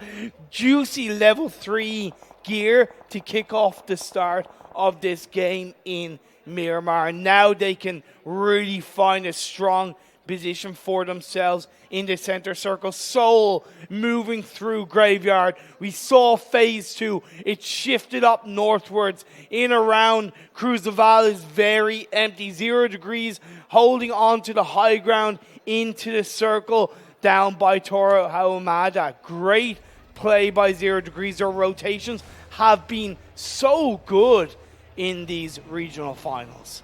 But they have slowly tapered off as the finals have gone on. They were on the top of the board on day 1. Day 2, they started to slip. And again, as well, in day 3, they haven't quite had the same firepower as day 1. It seems to be because they're very strong at fragging out, but it seems to be that they can't seem to last that long when it comes to the placement point. So they get initially strong rotations, but then they kind of fall apart afterwards. Unfortunately, they're still in the running.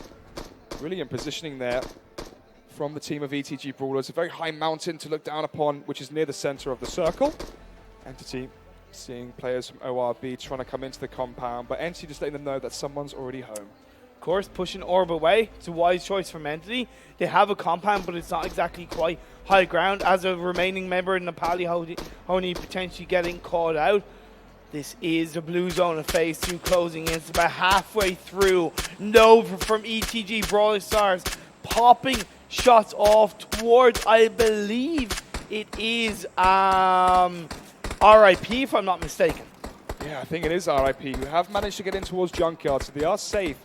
Oh, it must have not been, as RIP are actually to the side. It's very hard to tell. Could have been Orb. Yeah, it could have definitely been Orb. However, RIP are now the ones who are on an even higher ground to ETG.Brawlers. Iconic there. Also with Nova, spots out a few of the players from RIP on the crevice of the hill. Yeah, RIP using the high ground to their advantage, but ETG.Brawlers, they have a couple of crevices and a couple of dips that they can really peek and shoot, and push the members of RIP away. And I think that's what RIP are kind of realizing, and they're looking to try and set themselves up in a better position to take advantage of the high ground. Tempest hoping that one of these players will eventually stand still for just a split second and he can fire off his sniper, try and get that instant headshot. Look at that phase 3 shift. It's gone up northwest. Water treatment at the high ground where SynerGE are is going to be key, because that flat land outside of Hacienda del Patron, nobody wants to go near that. So that's all dead area. Therefore, the available land area within that circle has somewhat shrunk. Water treatment, we actually ironically spoke about it in the first phase about what happens if it ends there. Who is it going to favor? And surprisingly, the teams that we expected to favor have actually rotated away, and now it's a different kettle of fish. It is indeed a different kettle of fish. Elementrix rotating very quickly into the center circle. I like it, but can they hold on to the position? Can they push the teams around them? Soul also getting into the closer part of the center of the circle. This is a game of cats and mouse. Akiopi just hiding, quivering in his boots inside that shackled den. And it seems like Godlike are none the wiser as to the fact there is a player just lurking in the midst. But look at RIP, they could catch Godlike out as well. Tempest catches out Dax and knocks him down. Legend here tries to get the damage onto Anto, but he is able to get away to the very next day. Although here on Miramar, the games do ramp up very quick. Typically a slower paced map in the first 2 quarters, and then at the end it's just absolute blood and carnage as Mortal trying to do some blood and carnage to ORB, but they're fine again. Mortal pushing teams away. Godlike and RIP still going at each other. Return fire from Godlike, keeping their dreams alive with the Mini 14. Godlike still exchanging versus RIP. Tempest is in the open behind the vehicle, but it seems like Godlike are going to be tentative to pull the trigger on this one. And remember, in the background of all of this, Lackey has just stayed put. And one team that I do want to point out while we're having a bit of a slow period and Godlike and RP dancing around each other, Mayhem, they've come up from around Tierra Bronco and they're rotating very nicely in towards the northeast area of the circle. So interesting to see if that will go towards them in the next circle shift. But right now their rotation is very good. So Mayhem to the north, SynerGE towards the north. They need a really good finish here. The AWM from the air crate is just by TrustDProcess too. And then we see Elementrix. They are going up against Orb Esports. One member did go down, but PubGM will be able to revive. There still is a couple of players of Orb around the area. Yeah, it seems like they're too far. Their Mad Dog is going to be dispatched. Another player from ORB out. Only Max Cash is remaining, and he's so far removed from the situation. Good play from Elementrix. Throw a smoke. Just be double protect. Actually, no, yeah, that was Max Cash that threw out a smoke. Keep his area of vision down in terms of that he can just protect themselves quite nicely. But we've seen the teams outside the circle start to clash against each other. Godlike losing another member at the hands of IND or keeping close to the edge of all of these circle phases. So many teams towards the eastern side of the circle. IND, Godlike. We still have Nepali HO NI as well, somewhere in the mix just to the far right of our screens. Yep. But then Entity, ETG.Brawlers, even Soul as well at the bottom of the ring. But look at SynerGE, loads of space to travel down just that little bit on the edge and on the cusp of Water Tower. But Fnatic, they're in Water Tower, slash on the edge, shooting shots towards Orb and Soul. Should we see Brawlers try and take this compound away from Entity?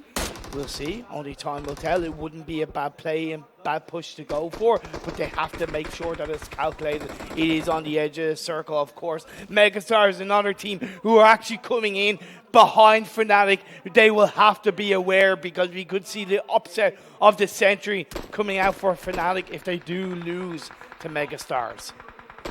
Naruto spotted out by Entity, but again, such a far range, they could be fine.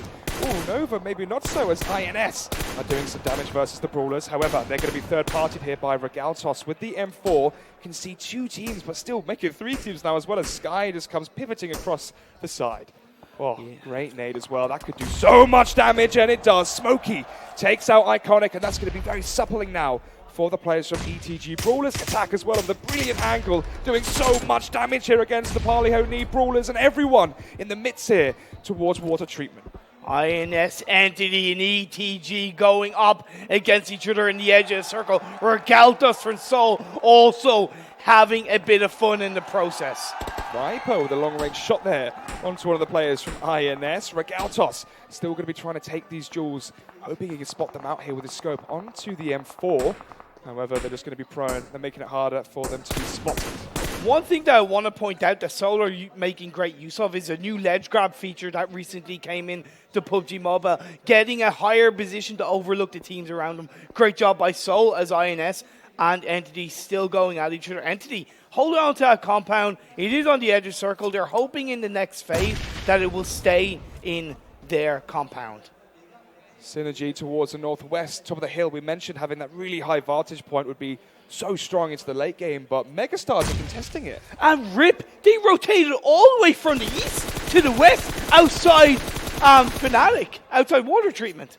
IND caught in the open. That now makes four teams. The high pacing, the high angle over the top, but unfortunately, though, for 0 Degree, Pasing struggled to land the shots. And Mayhem, they're going to be joining the party into this fight. But again, still, these teams are trying to survive. Yeah, Pansing doing a great job of just using that high ground to get that vision, to get that awareness, and then popping shots off when it is needed. Sorry, does need to be giving him the support, though, so that communication will be key in this engagement. Shots now being retaliated by Mayhem against 0 Degree. IND have worked out where 0 Degree are as well, so they may just rejuvenate, and then come back stronger and try and take the fight. Now the circle, it did shift more to the east. It did go outside of the compound that Entity hold on to, but IND is in the edge of the circle, as are 0 Degree on the north. Tempest feeling the heat here in Miramar. Is this going to be Fnatic up against RIP? 4 versus 4, and look how close up Fnatic are bunched up together. Scout though with the high ground spots up Naruto. The damage is coming through. Tempest is really taking down damage, but Sky managed to fight back here for his team. Gets the down onto Paratosh, it looked like. Actually, excuse me, it was Scout that got down. And now with that, it's going to be a 4 versus 3 as the down is in favor of RIP official. And they're making the kills official as well as Ronak is down. Oasis down as well as all down to Paratosh inside the smoke. But as he goes fleeting away, Sky coming around the flank and be able to finish off the job as they go down 1 by 1. Fnatic are struggling. It's all down to Paratosh with 80% HP. Sky, oh, how elegant as well as he comes from above. Spots them out, trying to revive, and down they go. Paratosh with one more. He's on 50% HP right now. He has to try and take down Legend.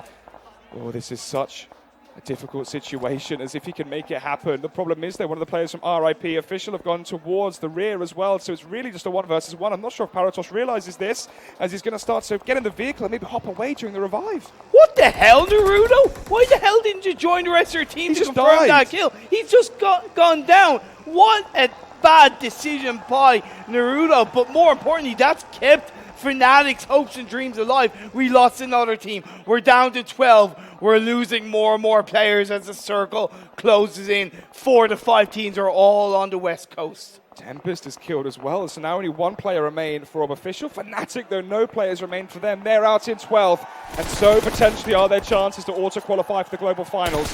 Touch God, though, as we said, joined only a week ago, but his impact has been felt immediately as ORB are out in 11th, and he's going to go for more. Sees the smoke, sees the vehicle, but now he sees even more as Elementrix are just in the compound ahead. Soul want the first place trophy. They want the guts. They want the glory. They want that prize pool, and they want their global final spot as they look to fire shots off onto their biggest rivals, the team that are stopping them, that is Entity.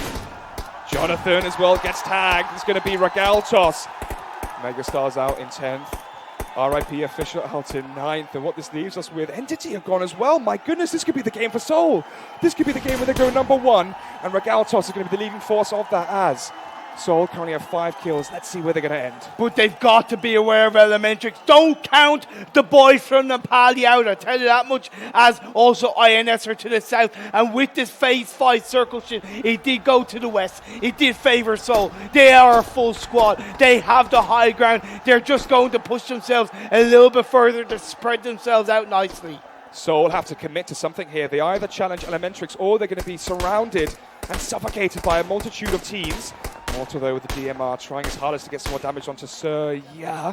Instead, Sir, no, because he's still alive. Or they play a little bit past him and let the teams around them take each other out. That's one strategy they could just look to do. However, they're popping off towards 0 Degree. Like shooting fish in a barrel, he spots out so many players, but doesn't actually get as much damage done as we initially presumed. And now the smokes will come in, so they're going to be biding their time here. They're currently in 7th. Well, they're still alive. There's 7 teams remaining. However, with the most kills and 4 players alive, they're looking very strong here. And with, as we said, Entity going out now 9th with 4 kills, they may be poised to get that number 1 spot. Don't go too far forward. Mortal gets knocked down by 0 Degrees. And Sing, good job by 0 Degrees. And seeing more damage as well. Smokey takes out Mafia. Viper caught in the open, and he gets behind the vehicle. It's already exploded, so he's not going to have to worry about that. Godlike are out in 7th as well. Down to INS, Elementrix 0 Degree, IND. Ooh, maybe not INS for too much longer, as right now it's Viper eyeing up Joker. That's good play coming out from Soul. I said not to be too far forward. That was a reason why Mortal got knocked down. But they're recovering. Oh, it's only 1 player remaining as well. Joker's the last one, and that grenade could do it. Let's see. No, it doesn't. Just doesn't quite match it, but oh dear. Viper is taken down by headshot from Trance, and now here we go. SynerGE versus Elementrix as Junior coming to raid the compound, but actually with a hit by a spray, only able to get 1 before being traded out. INS are out in 6th. Remember, Soul are still alive with 4 players. Poo Poo Man, push up forward. You could do that. You could get the better one, but it's not going to be easy because it is going to be 3 against 1 for now. Why are you proning down? You're gifting the fight to SynerGE. Regaltos nearly able to spot out more players, and he does. God, able just to get down underneath cover of the vehicle. The battle between SynerGE and Elementrix is still going on. Phase 7 about to pop up. Another smoke grenade goes out by Soul. They've collected them throughout the game, and now they're using them wisely. Regaltos is downed by God. Oh, and actually Regaltos is killed by and finished by Pasing. 3 players remaining for Soul, 4 for SynerGE, 4 for 0 Degree, 4 for IND. And only 2 remain for Elementrix. So right now, Elementrix are on the ropes. And we did see their circle shift up towards the east, so it has favored INS and 0 Degrees and IND, should I say. Oh, Poo Poo Man's now been spotted out, but so have the players from IND as they're going to be going down 1 by 1. Blazy with the M4 and the holographic scope as well, able to do so much damage. But so Schreider lines up 2. Elementrix are sent packing in 5th. Oh my god, and they managed to be avoided as Surya gets put down to 20 health, and he's going to have to heal himself up, but he's got no medkits, he's only got bandages. Got no fans, he got no medkits. Clutch got as well with another one. They're not going to be the Wildstone Raiders. So 4 players remaining now. Oh my goodness, Clutch God as well is going to be down. This is God again, he's so good with that M4. Schreider from SynerGE going to be finishing off the job as well. So Mortal still in this one, but he's backed up by Viper, 2 very good friends, and they're going to come charging into IND. Comes out of the car with the Scar, but what is he doing?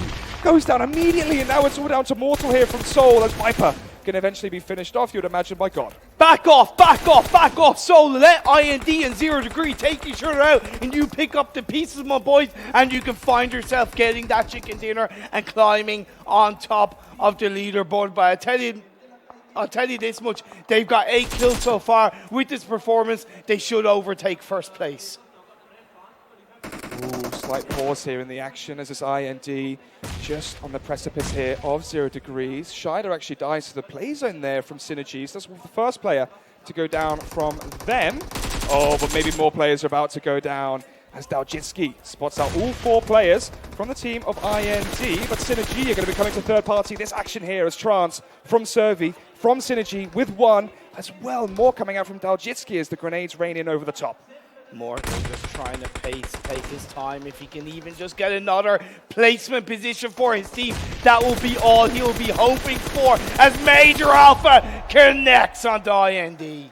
Still 3 players remaining for IND as Daljitski's finished off. Kratos is finished off. Only 1 player now for Soul. 2 players as well. Wait, have we just lost IND? We've just lost IND in the midst.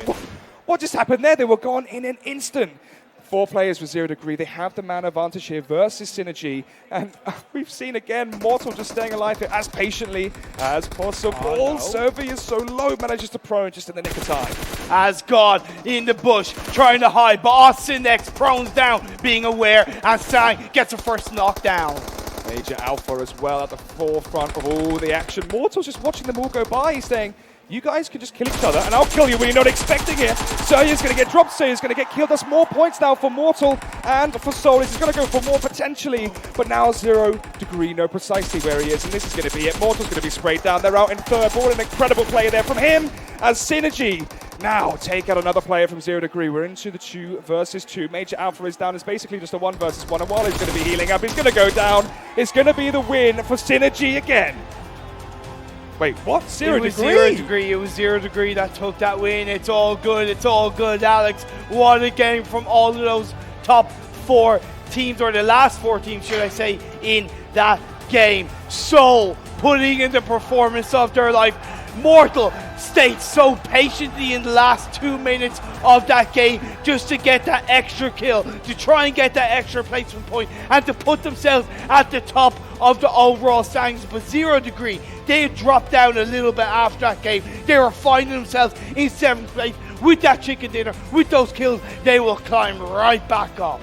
Yeah, they're still going to be happy with that performance, and Soul are going to be very happy with that as well when we look at the comparison in between how early Entity went out. Entity had 5 kills though, remember?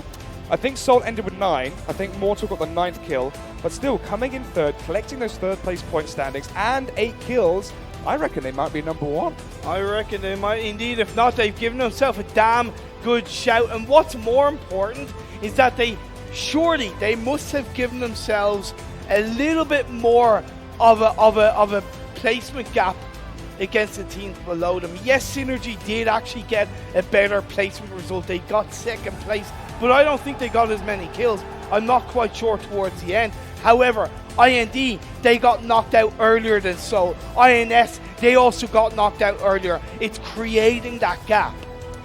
Yeah, I mean, it seems like we have the top 5 teams about 20 points ahead of the top 10 teams. The top 10 teams about 20 points ahead of the bottom 6 teams. So the gaps are widening, and with 3 games remaining, that buffer is now maybe too high for some of the guys like Godlike, Nepal HO NI, and especially for Nepal HO NI, who just struggled from the very get-go, losing 3 players in the first 30 seconds, it felt like. It's crazy. The fans, the audience, they're all cheering on. Every time you see Seoul on your screens, the fans are going wild. The live buff is being realized by Seoul. But the thing is, when they go over to the global finals, wherever it is, are they going to have that live fan buff? You know what I mean? It's going to be equal settings for all those teams. So they have the talent, they have the workmanship, and they have the ability to get the job done. They've just got to really feel it in these last 3 games.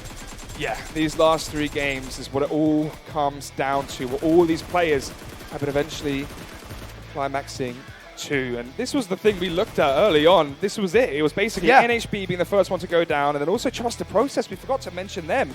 Feels like all the teams from Nepal have been really struggling here in the final few days. However, we've got some boys, some handsome boys, some tall ones, some lanky ones, some Americans, and also someone from Thailand to break that one down for us. Well, you know what? 0 Degree is able to do it yet again and get themselves a tasty chicken dinner to try to have a chance to still break into the top echelons of the leaderboard. I'm joined by a couple of new boys with me on the desk this time. It's going to be Blanks and it's going to be John Allen as we're going to walk you through this game. Let's start off by talking about 0 Degree and what they did so well in this match compared to where they were so successful before. Yeah, they had a really strong run at the beginning there. Obviously, they started on the northern side of the map, but they come down. They go over to the compounds at the beginning. Now, we saw that in play-ins as well, didn't we? Where Absolutely. They were holding it down really, really well. They struggled a little bit towards the finals to do the same thing. But now we're seeing that same strength we saw from before, even battling off against 2 teams, John. Yeah, they had one team on either side. I think it was Mayhem and another squad all trying to push on through, but they were able to hold it in and actually come out on top and move through. Obviously, with the circle shifting their way afterwards, they didn't have to leave the compound too heavily, which did favor them pretty nicely. They had some defilates to play in towards the end there, and they were able to hold it down. It's ridiculously good. Well, we're obviously going to talk about a couple of different teams as well, but let's just focus on the final area, though, because Mortal, the man that the crowd has been cheering for, somehow 2 games in a row, he just survived. That's all he had to do, and he did it yet again. Yeah, you wonder if he should really change his name to Immortal at this point. This guy lives for a very, very long time, but that little ridge side that he took control of and then was able to hold down for so long, even the prone there, I was actually thinking maybe he takes down 0 Degree with that drop shot. Yeah, I mean, he managed to get the kill. It was smart of him to go for the full-on flush to actually finish out the kill and get the point and get it on board, because otherwise, you do drop off those points, and every point matters, especially because it's so close at the top in the standings. Yeah, it is really important going forward, especially for Seoul. This is a team that everyone in the crowd, they know, they're cheering for. They didn't have the best first day, but now they're starting to ramp it up. We know that Mortal, obviously, he came back to the scene for Viper, his previous teammate. He'd left it before, and it seems like he's just warming more and more up, and we're seeing the god from old. Absolutely. I mean, it's a really strong performance coming out from him, but then I'm going to take it back and look on the flip side of a team that we do want to see something from, but we just aren't quite getting it today, Fnatic. They really dropped the ball, if we're honest, on that push against RIP Official, you can see on the screen. Yeah, indeed, obviously 0 Degree coming in top, and Fnatic not even on the first page, and we were talking about this on Sanok as well, right, where Fnatic had just had this moment where they're seeming a lot more scared than we're usually seeing them. Yeah. On this side, they could have taken this fight with Fnatic, with RIP Official much quicker, gone down the hill. We saw the same issue for Megastars versus IND and Sandhawk, where they held the high ground. They were being pushed, but they did it too slowly, in my opinion. They could have gone a lot quicker, and Fnatic, they fall to the same kind of issues. Speed and aggression just faltering a bit. And there's another team we're not seeing there on the leaderboards. It's Entity Gaming. Where the heck have they gone? That was a team who's in first place overall. A team who's been on the front page of the scoreboard for such a long time, but these last 2 days they have slipped time and time again. But again, Seoul, third place, 19 points picked up for them, consistently getting more and more. Maybe Elementrix we have to talk about a little bit with RIP Official and Godlike for the fact that they're not necessarily top 5, but they're taking away points from other teams to make it more accomplishable, if that's even a word, for other teams to get up there. Yeah, it's definitely, throughout the tournament, what we've seen so far, the storyline has been really, really tight score lines, right? Really, really close together. And the fact that we're seeing every time, you know, one team from the top maybe not do so well, someone start to push up, everybody is so close. And if you look at how the averages pan out, it's so much closer than any other region we've seen in the PMCO. Yeah, like most of the group stages, we saw teams with high scores right at the top with 18-point averages. I think it was the beginning of today's game where we were saying it was a 13-point average total. Yeah. We go over to our second page. There's Entity right on top with just 4 points. Like you say, Jason, it is that word that keeps coming through. They are slipping down the rankings. They just can't quite seem to find somewhere to hold on to. 404, Entity not found. Entity not found. Well, my question is, are they going to continue to slip? The team who is at #1, I'm not sure what place they're going to be in at the end of the day. They had over 40-point lead coming into the second day, and now the points not looking so good. We know they can do well, though, right? We saw Amon yesterday, amazing plays. And Jonathan, this guy, we can't sleep on him. He's a ridiculously good player, and this is not to even count out any of the other players on Entity either. It's just quite frustrating to see them slip down like this so quickly over the course of today. I mean, like I said, we know they can do well. Well, that's the name of the game, though, right? Consistency. It's not just one day of games. It's not like you're playing 8 matches like we saw in the prelims, or in the play-in, sorry. You have to play an entirety 18 games, and you have to play well throughout them all. Let's actually take a look at the circles and how they did progress throughout the actual match there, because we were talking about how they seem to just shift north, and obviously talking about the rotations that did come from it. Indeed. Yeah, we're going to take a little bit of a cheeky little bit of the PUBG Mobile Bureau of Investigation's vision over here. We're going to take a look at the circles and how they progresses. Of course, me and Blank being the representatives of the PUBG Mobile Bureau of Investigation. Yeah, and we're here to judge your rotations. Oh yeah, we're going to take a look at that. Obviously, you can see with the circles pushing up north, there's this traffic jam in the northwest that really sent everyone out wide due to the impassable nature of the terrain. Yeah, and you can see here on San Martin, Picado, Graveyard, Minas Generales, completely devoid of players because everyone's moved up to the eastern and the western side. Like you say, creating that traffic jam very, very early. IND did a great job to make as far as they did through all that chaos, and as we see the players now just trying to find positions within the circle, and 0 Degree, they were constantly moving, constantly finding place, but this is where we saw Fnatic finally go down on that side of the hill. Yeah, it was pretty unfortunate, as we were saying. They lacked the aggression, they lacked the speeds to go and punch straight through RIP Official and be able to clear out their back so they could push on through. They got cleared out themselves, and then the traffic jam from the southwest comes on through. And now here we see this split from Seoul. Now we've seen them do this quite often. Viper goes straight into a tree. The snake just wrapped all the way around it. He didn't know what to do after that point. Very upsetting. But I feel like Seoul could go much further if they didn't make these wild splits in the last circle. Potentially there is a lot of thought behind it, but most of the time it's just not working out for us. And Jason said it before, it's consistency, and if it's not consistently working, why keep going for it? Absolutely, of course, with the PUBG Circle Vision coming in for us, it's just a little bit tricky to judge exactly what a lot of these teams is going through their mind at the time, but you're right, they're letting it slip just a little bit. Seoul, you can do better. Indeed they can, John. And I think the investigation over now? The investigation is done. Glasses are off. We've put away the briefcases. We've returned to our normal desk. Okay, so my question to you two is, I hope, well, it's not really a question, it's more of a statement, that you've been watching what we've had Illustrato and Mustache Dave do every time I get to this point of asking, do you know what time it is? What time is it? Oh, let me down. It's the leaderboards time. Hey, it's leaderboards time. Where the teams currently stand. And you know what? Whoa! Who is that in first place? Oh my goodness me. Get in there, Seoul, right at the top. A 7-point lead as well is quite large, considering the start of the day from 4th to 9th. It was about, I think it was like a 7-point difference. This is ridiculous going forward. And SynerGE as well. Can't count this team out. Very much a sleeper team, in my opinion. they've got a great showing ahead of us. But this is what I was saying before, you know, Seoul, it's the story that they have time and time again, is where they come into the finals, you know, qualifying somewhere around the middle of the pack, you know, not having a super strong showing, and then the finals hit. The crowd cheers, and Mortal and Seoul rise to the top. Oh yeah, at the beginning of the ladder, they're a bit slow climbing up, get towards the top, and they've got a jetpack on their back, and they're flying up it. Already we're seeing them first place. Remember, only 3 more games left today, guys. Seoul could make it to the top and make their way all the way to Kuala Lumpur without even having to play those prelims. Yeah, it's going to be certainly exciting to see how it pans out. They are so close. Lads, look at currently who's in 4th place, 0 Degree. I just want to point out one thing that we've been talking about for the entirety of today and even yesterday. They have the most kills out of any team here, but are only in 4th place.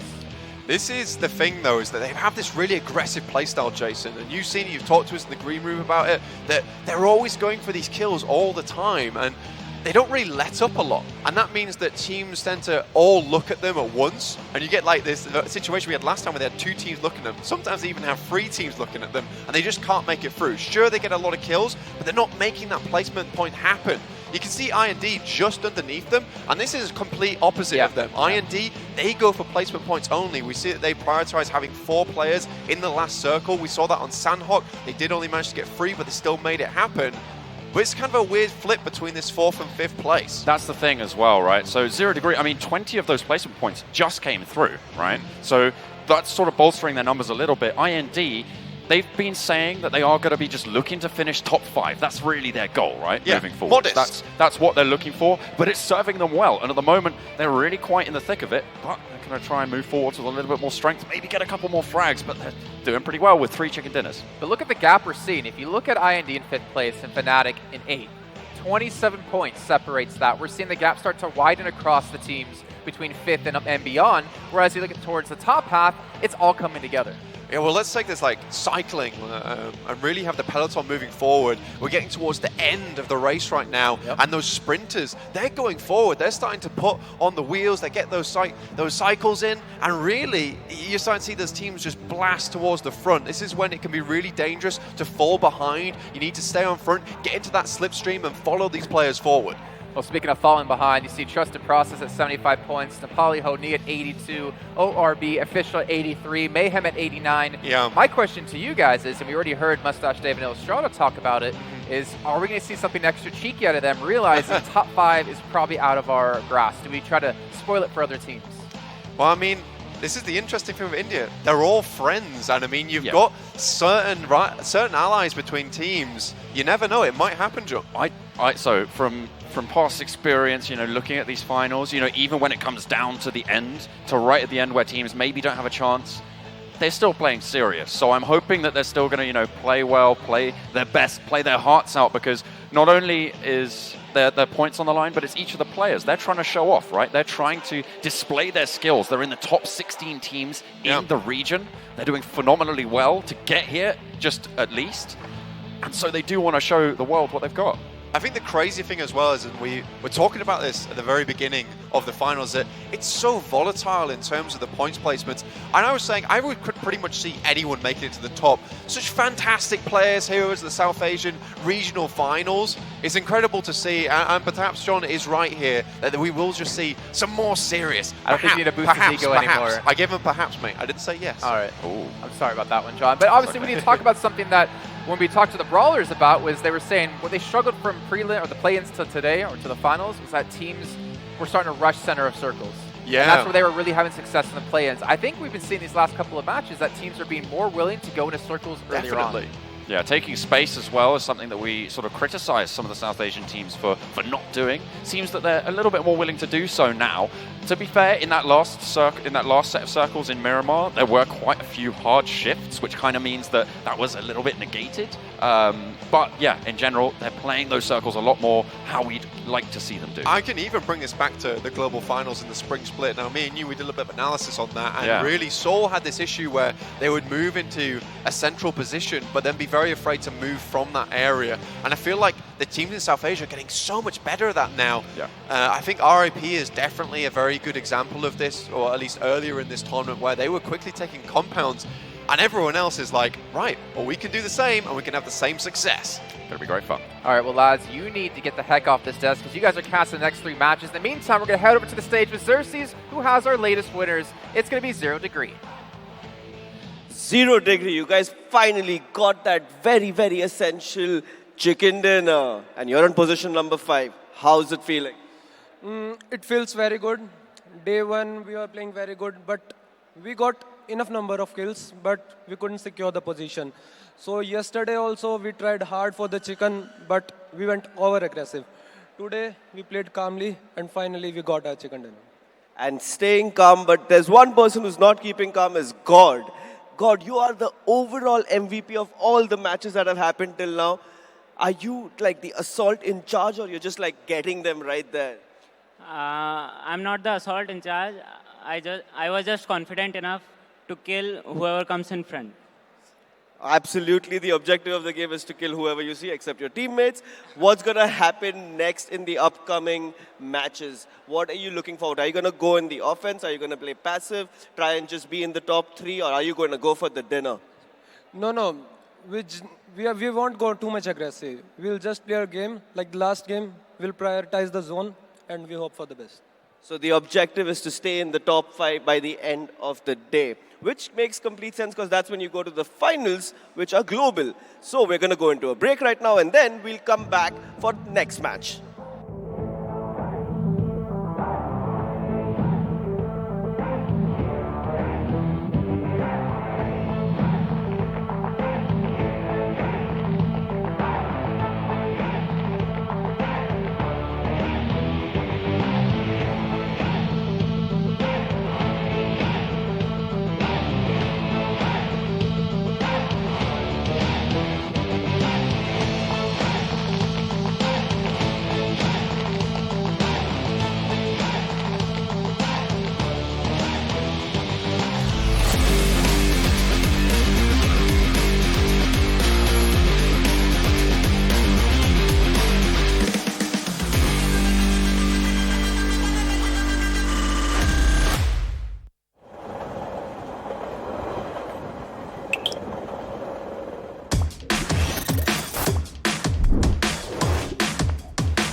Welcome to the fury of the wasteland.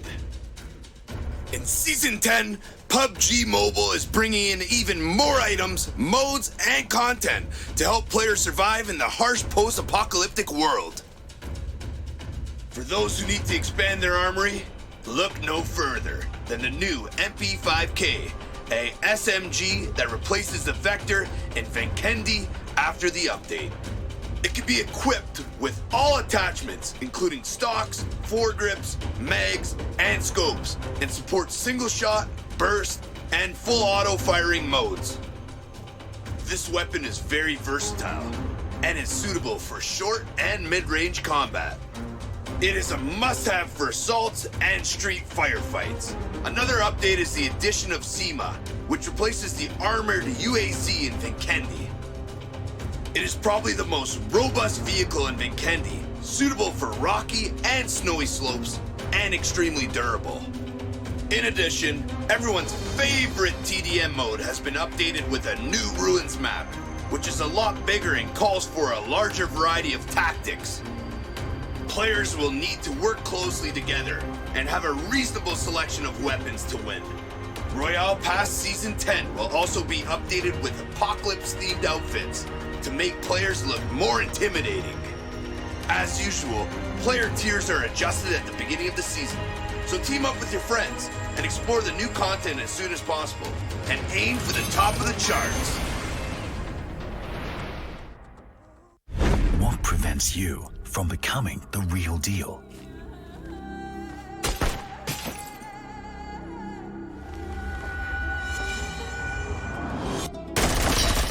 Fast downloading. They always get into the field quicker than you. Falling behind? No, not gonna happen.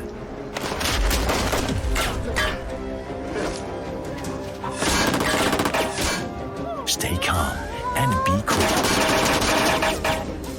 Nothing will stand in your way.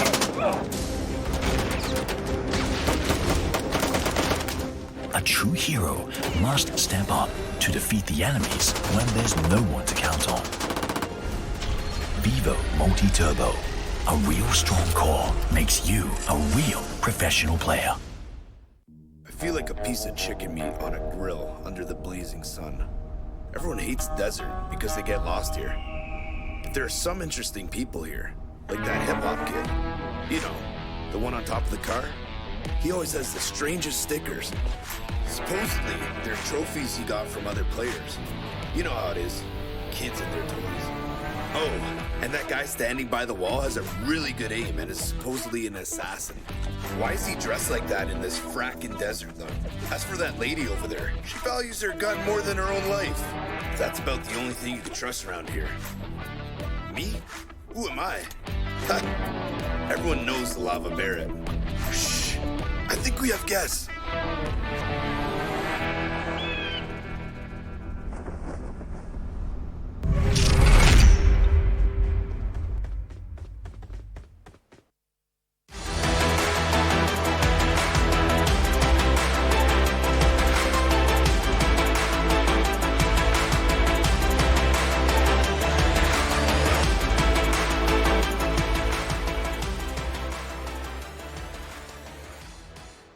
Hello everyone and welcome back to PMCO South Asia final के team interviews में और अभी हमारे साथ जुड़े हैं team mayhem.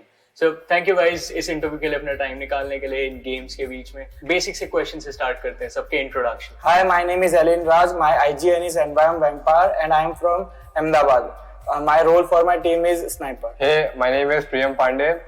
My in-game name is MYM Reds. My team role is Assaulter and I'm from Varanasi. This is Kushal Gupta. My in-game name is MYM Cloak and my role for my team is IGL and Entry Fragger and I'm from Lucknow. Hello, my name is Kaushal Kumar. My in-game name is MYM It's KK. My role is supporter and I am from Delhi. How was team Mayhem started? हम लोग मिले नहीं थे एक दूसरे से कभी भी, ना कॉलेज में थे ऐसे, बट हम लोग बस नॉर्मल PUBG खेल रहे थे, क्लासिक मैचेस। तो हम लोग ने काफी दोस्त लोग बनाए, वहाँ से हम Esports में आए। तो Esports में ये सब प्लेयर्स थे जो खेलते थे, तो मैं इनसे मिला, अप्रोच किया, हम लोग की टीम बनी ऐसे। So earlier we used to name as oxygen alpha.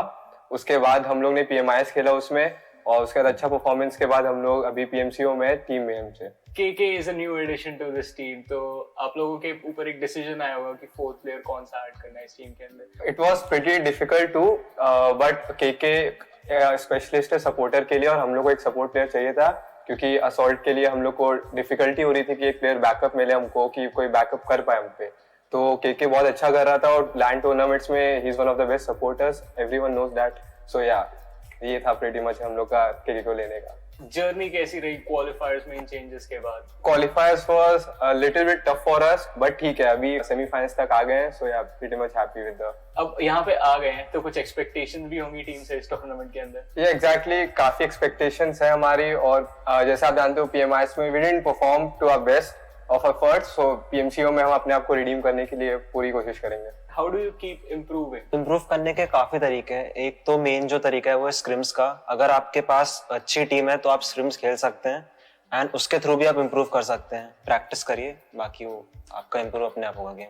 आपके जो पुराने टीममेट है गॉड्स रेन के Daksh, he is playing for another team, कैसा लगेगा एक बार अगेंस्ट खेलते हुए इससे? यहाँ पहले वो मेरी टीम में था तो काफी अच्छा खेलता है दक्ष से, तो अब मेरे लिए वो चैलेंज बन के आएगा कि वो मेरे सामने आएगा तो मुझे मारना ही पड़ेगा उसको या फिर वो मुझे नॉक करेगा. Let's see. Okay, so which other PUBG players or esports personality do you admire? So for me, it's Vampire only, my teammate. Yeah, he made me learn through everything, how to play this game, till how I'm assaulting right now. So yeah, he's my hero for PUBG. Mine is Coffin. Coffin? Yeah. Oh, nice. And mine is God's Manu. He is the best IGL I have ever seen. PMCO के इस बार का level of competition बहुत ज़्यादा high जा चुका है. आप उसके साथ क्या प्लान्स हैं आपके? PMCO का टूर्नामेंट काफी टफ है, including Fnatic, Soul, everyone is here. So yeah, बहुत ही चैलेंजिंग होने वाला है इस बार हम लोग के लिए. अगेंस्ट जो अपोनेंट्स हैं उनके लिए आपको रीड करना पड़ेगा उनका गेम, उनका स्ट्रैटेजीज. तो हम लोग ने अपना काम कर लिया है. लेट्स सी हम लोग का होमवर्क कैसा पे ऑफ करेगा. What are every one of your future plans with this team? अभी तो यही है कि साथ में प्रैक्टिस करना है, अभी बहुत कुछ आगे करना है साथ में. So yeah, let's see after PMCO what happens. एक आखिरी चीज, मैसेज अपने फैंस, फैमिली या गर्लफ्रेंड्स के लिए? जितने भी हमारे फैंस हैं एंड फैमिली मेंबर्स, अभी तक आपने हमें सपोर्ट करा और ऐसे ही सपोर्ट करते रहिए एंड हम लोग आपको प्रूव करके दिखाएंगे कि हम लोग भी एक अच्छी टीम है. मेहनत तो सब टीम्स ने करी है एंड हमने भी मेहनत कम नहीं करी है, तो देखते हैं इस बार क्या होता है. अपना टाइम आ गया है. Alright guys, so thank you so much अपना टाइम निकालने के लिए और इसी के साथ चलिए वापस चलते हैं अब वेन्यू पे.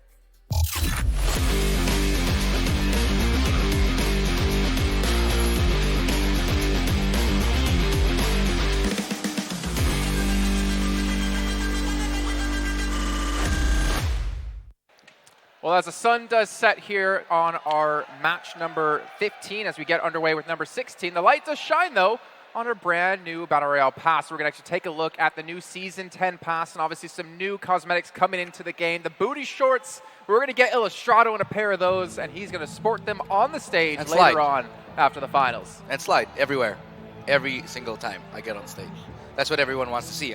We know that's why everyone's here, right? Right? Right? Oh, you guys are looking at me. Oh, no, I just didn't want to respond to him. Some interesting skins. I mean, you got some face masks. You got the aviator goggles on the... Rocking the got a new jacket grenade with the skin stickers. as well. Yeah, a bunch of stickers. And not to mention a brand new TDM map to boot as well. So you guys can load that one up. Go ahead and pick it up, the Season 10 pass, and make sure to play with your friends and maybe meet us three in the battlefield one day. The runes. You don't want that, though. We've got it on lockdown. TDM, that's my map. And by us three playing, I mean we're going to have Mortal sub in for us, Scout sub in for us, maybe get a couple of other players in there as well to, you know, boost our ranks a little bit, help us out here, to compete against the likes of you guys, because you'll definitely kick our butts. Okay. Let's get back to some PUBG Mobile. All right. Real quick. Just spoke to Seoul. They just took first place. All right. They said we got 3 more games to go. We're not going to let it get to our heads. We're not going to get nervous. We're going to work on our consistency since that's what got them to this point. And to be honest with you, yesterday they got 6th, a 5th, and a 2nd on Erangel. They mentioned Erangel is one of their most comfortable maps. We have 3 more maps to go.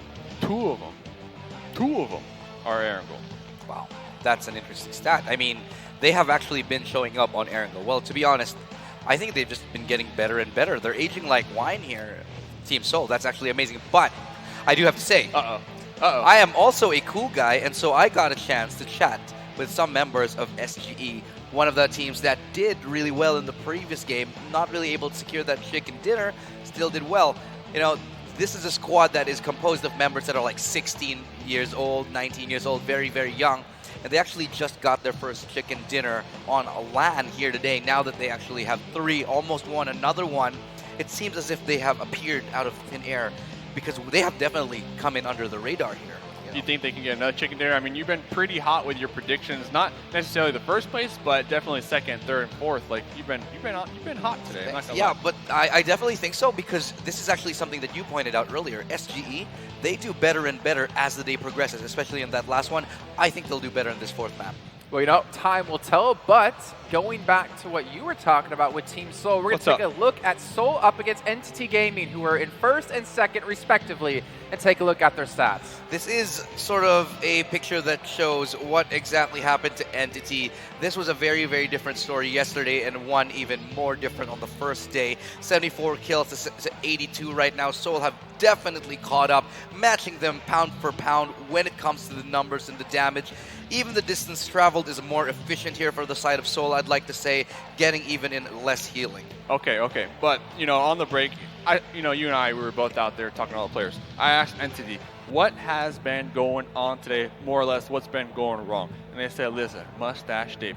First 3 games, we went for placements. Yeah. Personally, that didn't really work out. As far as my point of view, from their point of view, they're not too happy with it either, especially after losing that first place spot. But they said, the final 3 games, you should expect Entity Gaming to make the comeback and kind of revitalize themselves, because they're going to go full-blown aggression. So they're going to look for all the kills, they're going to take all the fights, and they're not going to hesitate.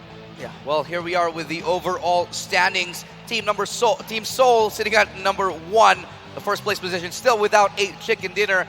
How amazing would it be if they ended the day, though, with a number 1 and a chicken dinner? Because it seems that the chickens have been eluding them, have been ducking and stuff.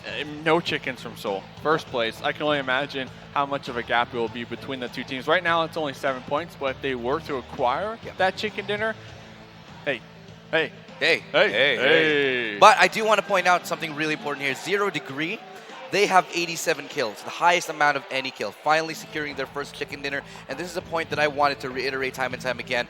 Yeah. They did not need to change their playstyle. Their aggressive playstyle really works in their favor. All they have to do is refine it and find that late game success, find the late game trades, and that's clearly what won them the game last time. If they continue on this trend, I would not be surprised to see them in the top 3. Yeah, and we saw there for just a moment between 5th and 6th, only 2-point difference. So that's going to be shifting all day long, especially as we head into our final 3 matches of today.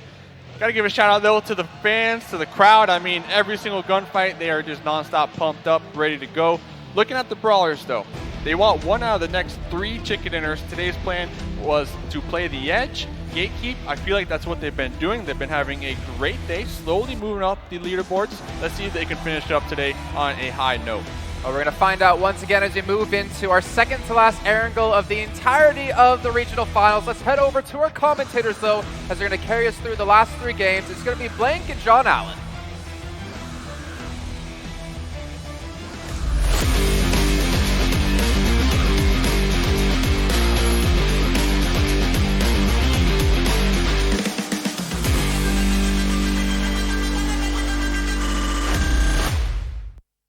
It all comes down to this. The final 3 games are afoot.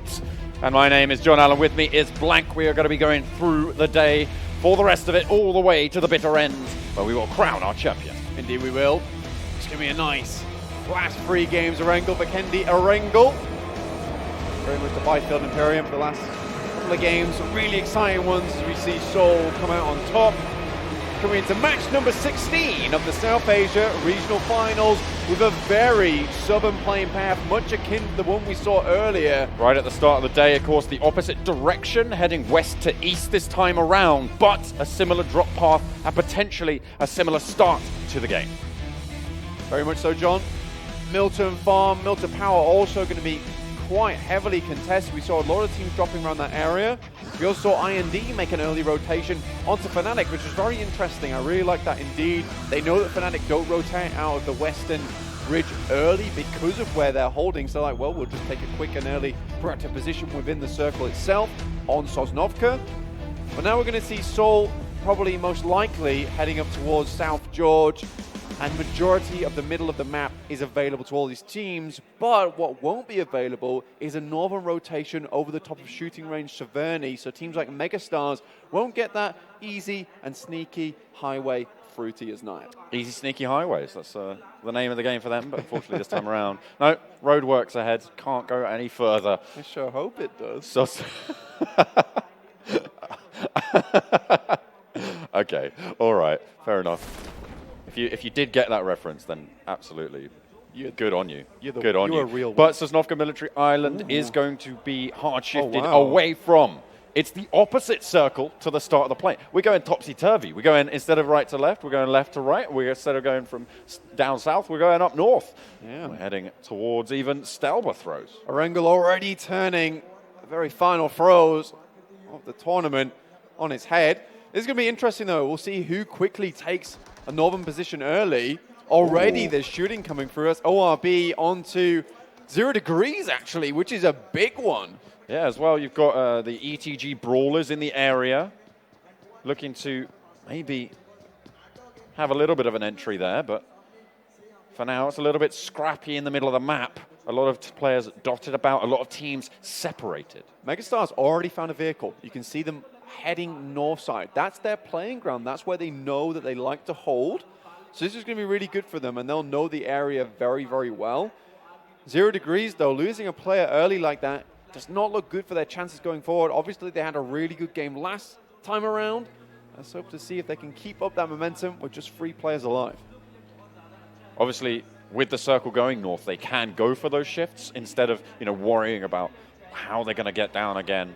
This time around, they can just chill out. So this should spread out the teams from the south, and actually, there's quite a lot of rotational paths going all the way up north as well. And most teams won't be very geared going up there because they're preoccupied with the fact that we have to move. We have to put the pedal to the metal. So it's pretty hard. Mayhem, though, they're moving up towards Rozhok side, Rozhok Hill, scouting that one out.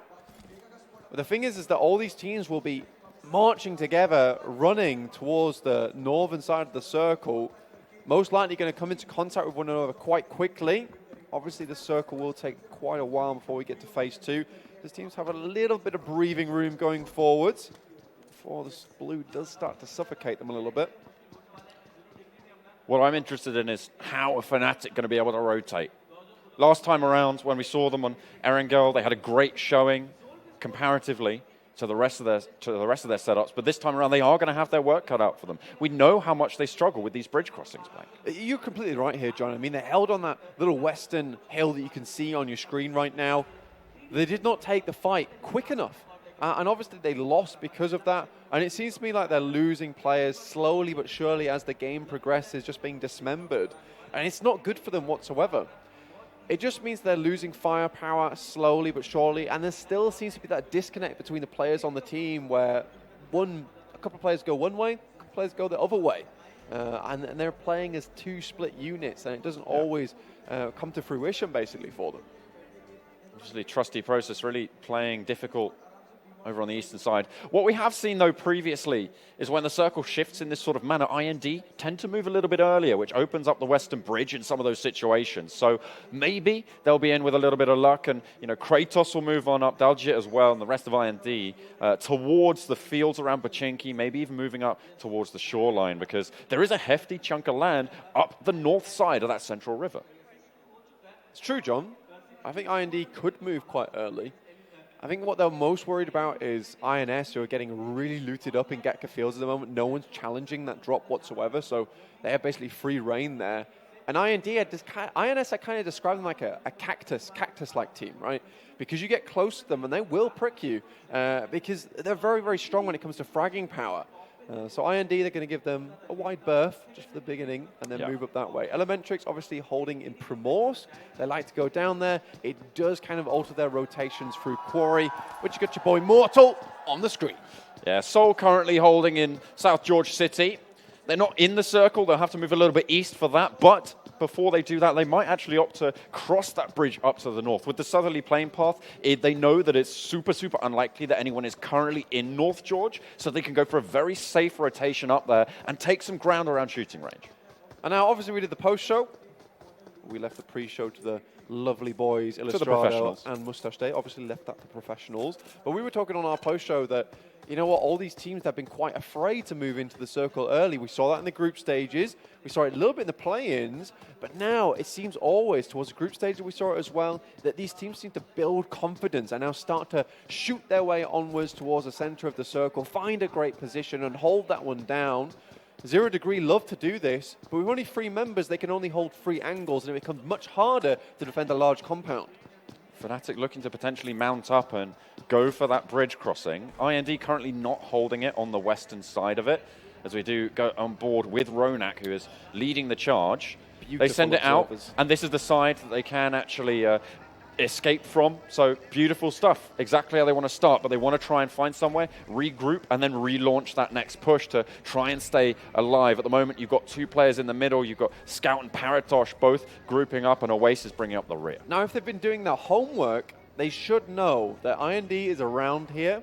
But more than that, they should know that Gatka fields are now free to razz across because INS will have already moved onto the northern side of the map. And they'll have like a free little space to play soft edge within the circle next to ORB and just behind 0 Degrees. We are seeing Ronak just moving forward on his own, scouting out. IND playing in the wings, waiting in the bushes, ready to strike. A little bit of Alan Walker playing on the radio. I think he has spotted something out. And IND are actually going to fall in behind him. But the rest of Fnatic are there as well. And they're going to be looking to try and push on through. Obviously, Ronak leading the charge, but you've got players behind them. I don't think IND want to take the fight at the moment. They are split up Trance all the way out to the west, as you can see, as Fnatic have managed to get a little bit of safety behind a couple walls, behind a couple buildings, but some shots are being fired off. And actually, I think Ronak might be in trouble, or Oasis actually at the front. Oasis does go down. Wow. A little bit of a snipe coming in, and he's out in the barren fields. Don't think he's going to be too lucky there, but he is quite forward. Ronak can respond. Dalji, one of the best snipers in the country. If you look at that, his Darcy is just in front of him. So that was a moving shot, a moving headshot, insane shot from Daljit. And now he's ready to unleash another onto Fnatic as they try to come in to save the buddy. Oh, they are going to all gather round. They do not want to leave a player behind at all. Daljit continuing to pepper forwards. Ronak on the hillside might be looking for this open shot.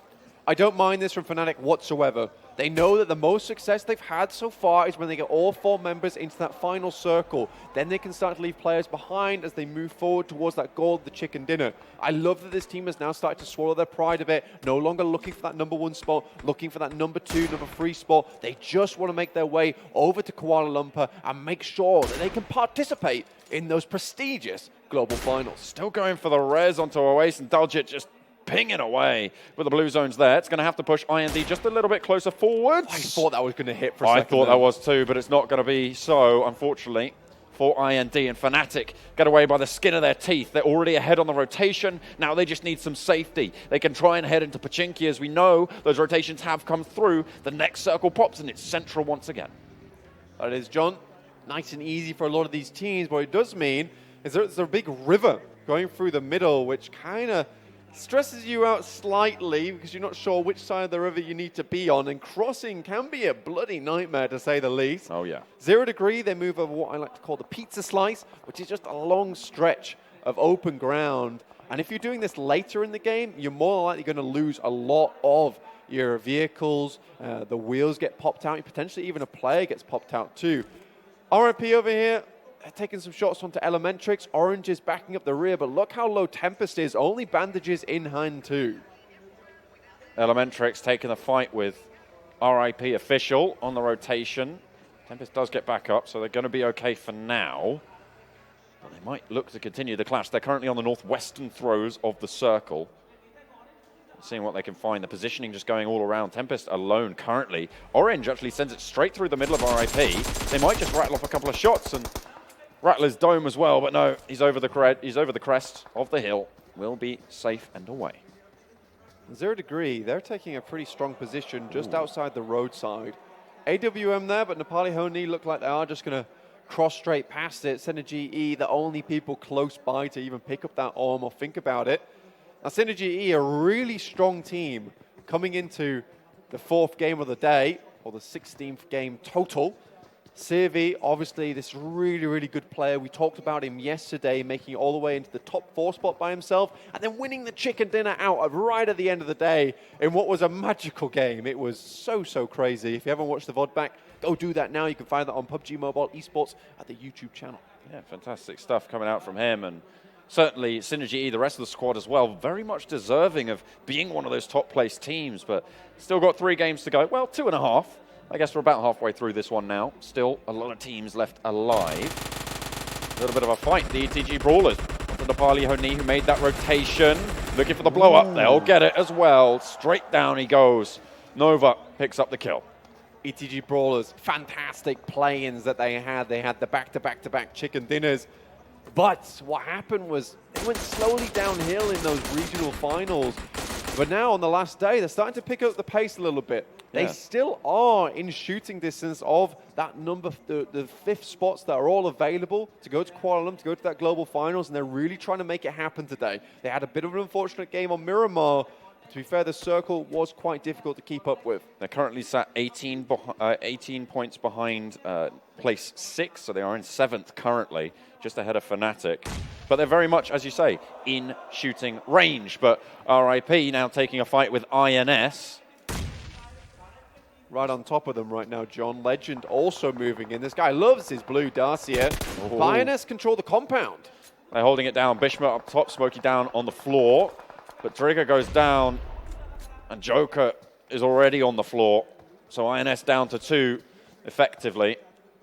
I don't think they're going to be able to hold Joker alive, but they might just be able to hold this off for now. Although, in all honesty, RIP, they want to send straight in, and that's exactly what Tempest is going to do.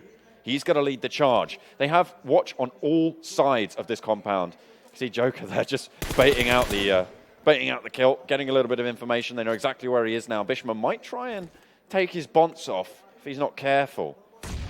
But I don't think he's going to be able to send it his way. Let's remember that RIP is a team that we've constantly touted as a team that holds down compounds very well, but also is able to infiltrate them with relative ease. Excellent nade coming through the top side. That's 2 nades already found, and they will wipe INS, eliminated in 16th. One of the teams that we're looking at to be those top 5, but RIP sliced through them like a hot knife through butter. Easily done. I know they're very happy with this compound. We just saw the next circle pop here, which is right on top of RIP. They've had some unfortunate moments where they've excellently cleared out a compound and then suddenly the circle's moved away from it. This time they've chosen a compound a little closer in. But wow, that was perfectly executed from RIP. You see Soul on the western side looking to make their way down this hill, as is Elementrix. Got the cluster coming on from the northeast side. Over the bridge, you've got Godlike, ETG.Brawlers, as well as Entity, all unsure where the next circle will go and trying to remain control of the bridge so that when they need to cross it, they can. So let's tune in with some of our fan favorites currently. Seoul, top left, northwest on your screens. They have a lot of open ground. They obviously made that northern rotation. They're going to be happy. Again, fan favorites, well, not doing so hot at the moment. Fnatic, just to the northwest of Roshok. They might try and break out to the west and actually cross the river that way, send 2 ahead, keep that fire line at the back, and see what they can get done. But currently they're taking a fight with Mayhem over in Roshok City. Fnatic currently 48 points behind that number 1 position. They've got to have some really good games going so far just to get into that top 5. They really don't want to let the teams in front of them get away from them now. This is the time where they have to keep up, especially in Game 4. Only Game 5 and 6 remaining after this one. So let's see what they can do. Jonathan, though, an extremely powerful player on the side of Entity. Can't only hit in hand. He's choosing. He's picking his targets, but Godlike, they don't know what's about to hit him. A 7-6-2 round straight to the dome, but no, he jukes right. An Entity not quite able to capitalize. Jonathan a little bit too hesitant on the shot potentially, and it gives the game away. Entity slowly slipping down this leaderboard. By no means are they playing badly. They are currently in 2nd, but they want to remain on top. Okay. Anto goes down, but they are in cover. They should be able to get the res. Jonathan continuing to go for some suppressive style of play, and the southern shift on the circle comes out. A huge yoink goes down, and now teams might look to try and cross southwards just a little bit further. most teams are in a really stressful spot. This is the pizza slice I talked about earlier, John, where in the later parts of the game it becomes really difficult to cross down into Yasnaya. Seoul have got an awful journey ahead of them down south. But you see every single team mounting up these vehicles, so imperative to make your way down into the southern side. But it's already Mayhem who have taken position, Cloak by himself in the compound right center. Oh, RIP. They're trying to send straight on past Fnatic. The shots are rattling off, but they are safe for now. The firing line continues, however, as Mayhem are next to receive. And shots are being peppered over their way as well. Fnatic did get, well, they're sat right next to a loot crate. I don't know if they finished picking it up just yet, but they're taking that western side of the zone. They're currently being crashed by 0 Degree as well over the bridge. And they seem to be allowed on through the toll, not so heavy at the moment. Yeah, Fnatic has to deal with so many teams because Rozhok, with the bridge that comes through the west side, that's pretty much the only rotation a lot of teams could make on the west side of the north circle. So they've had to deal with everyone coming through. They basically had to put the stop sign up and say, look, we'll just let you guys pass. It's all green here forward. It's a crazy rush now from the northern side. You've got IND, you've got Entity, you've got SynerGE, you've got Seoul. All 4 teams super high up on the tables, and it's a crunch between the lot of them. Nepali HO NI, the wild card in the middle of it, not to mention the Megastars chiming in. It's a huge race. Entity just were not able to control that north bridge either, and they've had to move down into the middle of the map where every other team is meeting up for tea. Don't think they're going to be serving anything too healthy, though, at this one. Cordite, gunpowder, and a little bit of an activation cap sends a bullet your way pretty quickly. Don't think you want to be drinking it either. At least a service quick jump, that's for sure. Certainly sends it pretty fast. Velocity, not a problem for a bullet. Fnatic at the moment, trying to send a few of them over towards SynerGE. Scout gets knocked on the side of the hill. Now it's up to Paratosh to smoke it out, but he will not be able to hold it down. But they have the ridgeline still. There's 3 of them going, and they're going to hold it out. SynerGE have made it across the bridge, but they now have to breach that shoreline. Fnatic in a stressful spot right now. Scout moves a bit too far forward and is taken out. This is what we're talking about, is when the splits start to come through towards the latter halves of the game. And Fnatic just can't quite keep up with one another. SynerGE, though, they're looking to make the cross. They're looking to make it happen. There's Mortal with the Mini 14. Clutch God comes up on top too. Oh my God. They're out on the southeastern side of that river, and they are holding like champions. This is the team currently sat at the top of the tables, currently sat in everyone's hearts as well. And they are racking up the kills. 2 already. And they're guarding out the Megastars. Let's compliment the rotation as well. Remember, this team was on the northwest side of the map. Now they're on the northeast side with an excellent position going forward. Let's go. Viper strikes yet again. 3 kills now for Seoul. They've got themselves a strong holding position on that southern end of the river. Will they be able to rotate into the next circle? That's the question. The ice picks are in, John, but now they will have to leave. Rappel down the mountain towards the southern side, because the next circle just pops. I said purple twice now. There is only one purple team remaining here. It's IND, and they've got a long way to go. They do. They have to cross the river in some capacity. They'll have to figure out how they want to do it. Of course, those teams out on the west over in Rozhok will have to exit. That's 0 Degree. That's Fnatic. SynerGE, remember, as well, have to make that motion out to the east. It's a stressful position. They've just about made it across the bridge, and now another tall ass from the circle. Can you make it down across the bank? It looks like Sirvi, he's just letting the current take him all the way over to the bridge side. They need to make their way in. And if there's anyone that excels at river combat, it's IND. We saw how effective they were previously, where they were able to make the cross, all 4 players alive against a super strong high ground position that was being held against them. Didn't phase them one bit. We'll see if they're able to repeat that performance here. Be fantastic to see. IND, again, a team that loves to have all 4 players in. We'll see if they can make the God rotation. A waste goes down. 0 Degree making it happen. They aren't going to let up just yet. Ronak and Paratosh both very, very low as well. They're going to go for this ridgeline, heal up, and then go for the assault. Maybe they're going to try and send it out wide, though. What are you doing? Oh, no, they're right into the firing line. Oh, the drive not quite there. But Paratosh sneaks it on in, and Ronak stays alive. They're healing on up, but 0 Degree, they're not going to give them any quarter. They're holding it down as Away stays alive. Somehow, some way, they're managing to make it work. A very bold push. The cook on the nade, they know they're all there. Over it goes towards the shack. Around the side, but Ronak falls, and it's just Paratosh. He's getting peppered from the sidelines as well. Everybody wants a piece, and if they go down now, that might just be it. For Fnatic's hopes to try and push on through, but with Ronak getting confirmed and a waste going down, Fnatic eliminated. 13th place. They're right on the ropes now, Blank. This is not what they were looking for one bit. The curtains have been closed, and Fnatic goes blind on this fight, but it's IND who are cleaning up Nepali HO NI, but it's RIP just over the side. Can IND deal with them? Dalje, the player we saw a magnificent shot from earlier. Let's see if he can do it again. No! Trance is down on the other side of the river as well, so it's down to Slayer to try and make anything happen for IND. Currently sat under the bridge as ETG.Brawlers and RIP duke it out over the top. No one wants to make that rotation. The circle closing now. An update on Seoul as well. Northeast on the circle currently super, super strong. No one really challenging them for any of the ground that they have.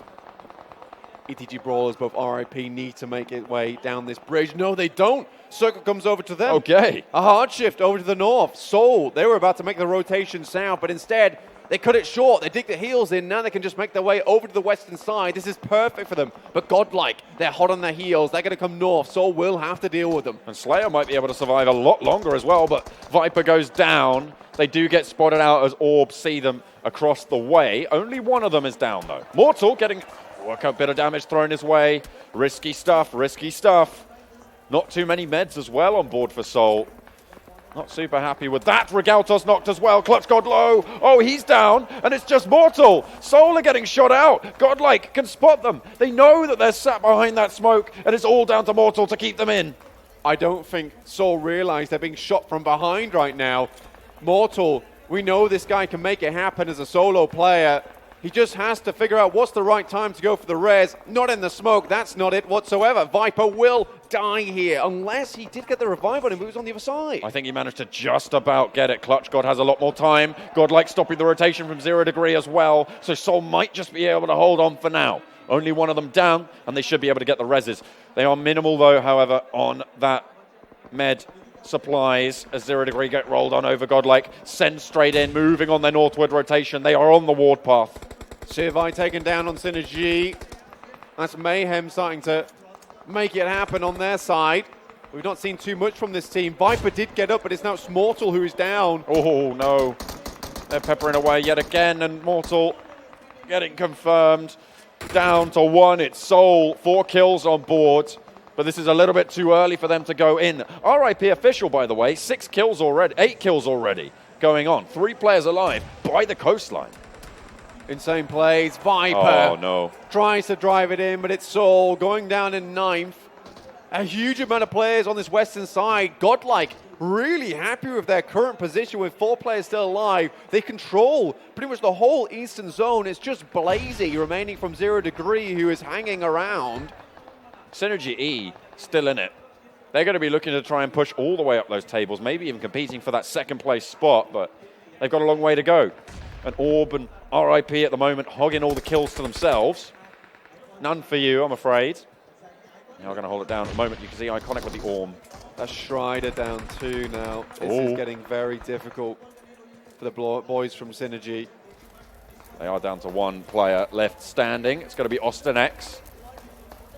He will try and snake it through, but no, he's not going to go any further. SynerGE eliminated now. 6 points for them. It's a decent showing, but is it enough? Slayer, though, still underneath the embankment right now. Next circle pops. Goes over to Godlike. What a perfect position for them.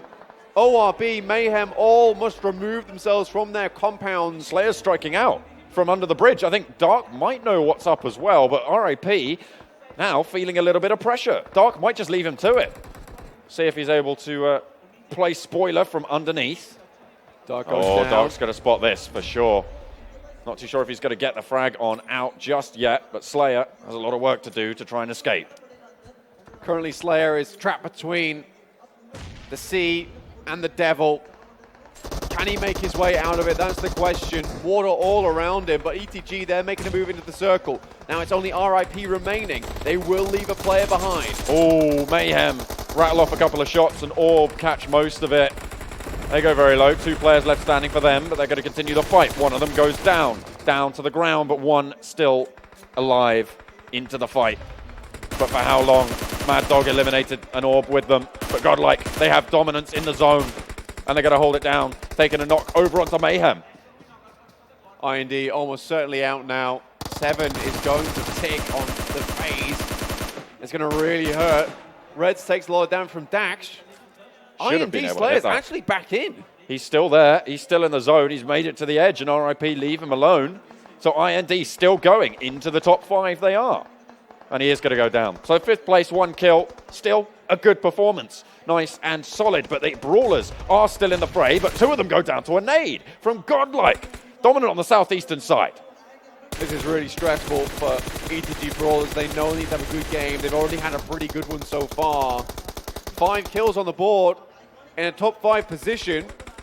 But currently, it's RIP with 9 kills. He has to hide away. Just shimmying in, shimmying on through. That Darcia almost certainly going to go up in flames. The damage doesn't quite get the knock. That could have been disastrous, but they get the reses off. They should be able to hunker down now. They've got a lot of hard cover.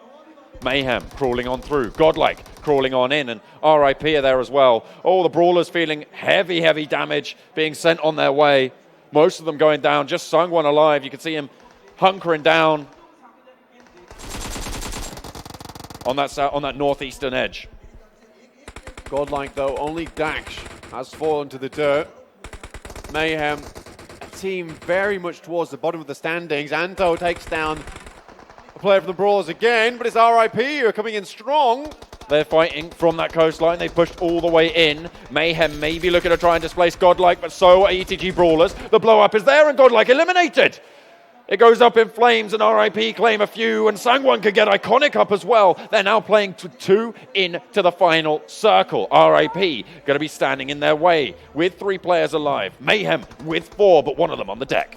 This could be a huge game for RIP official, maybe even bumping them up towards the 5th place if they can secure the chicken dinner. But it's Sangwon, really aggressive IGL, now starting to make the moves onto Mayhem.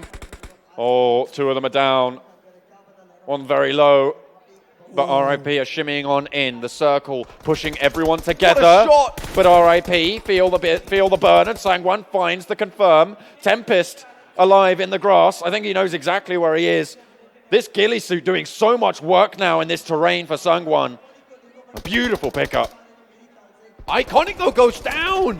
He gets shot out. Tempest, he thinks he knows where he is, but it's now just Sangwon into the circle. Looks for it. Oh, Tempest, you are so lucky. Eye of the Storm all around him. But still, he's just fine. No. It's Mayhem who will save him. And now it's 1 versus 4. They cannot get it done. Mayhem come through.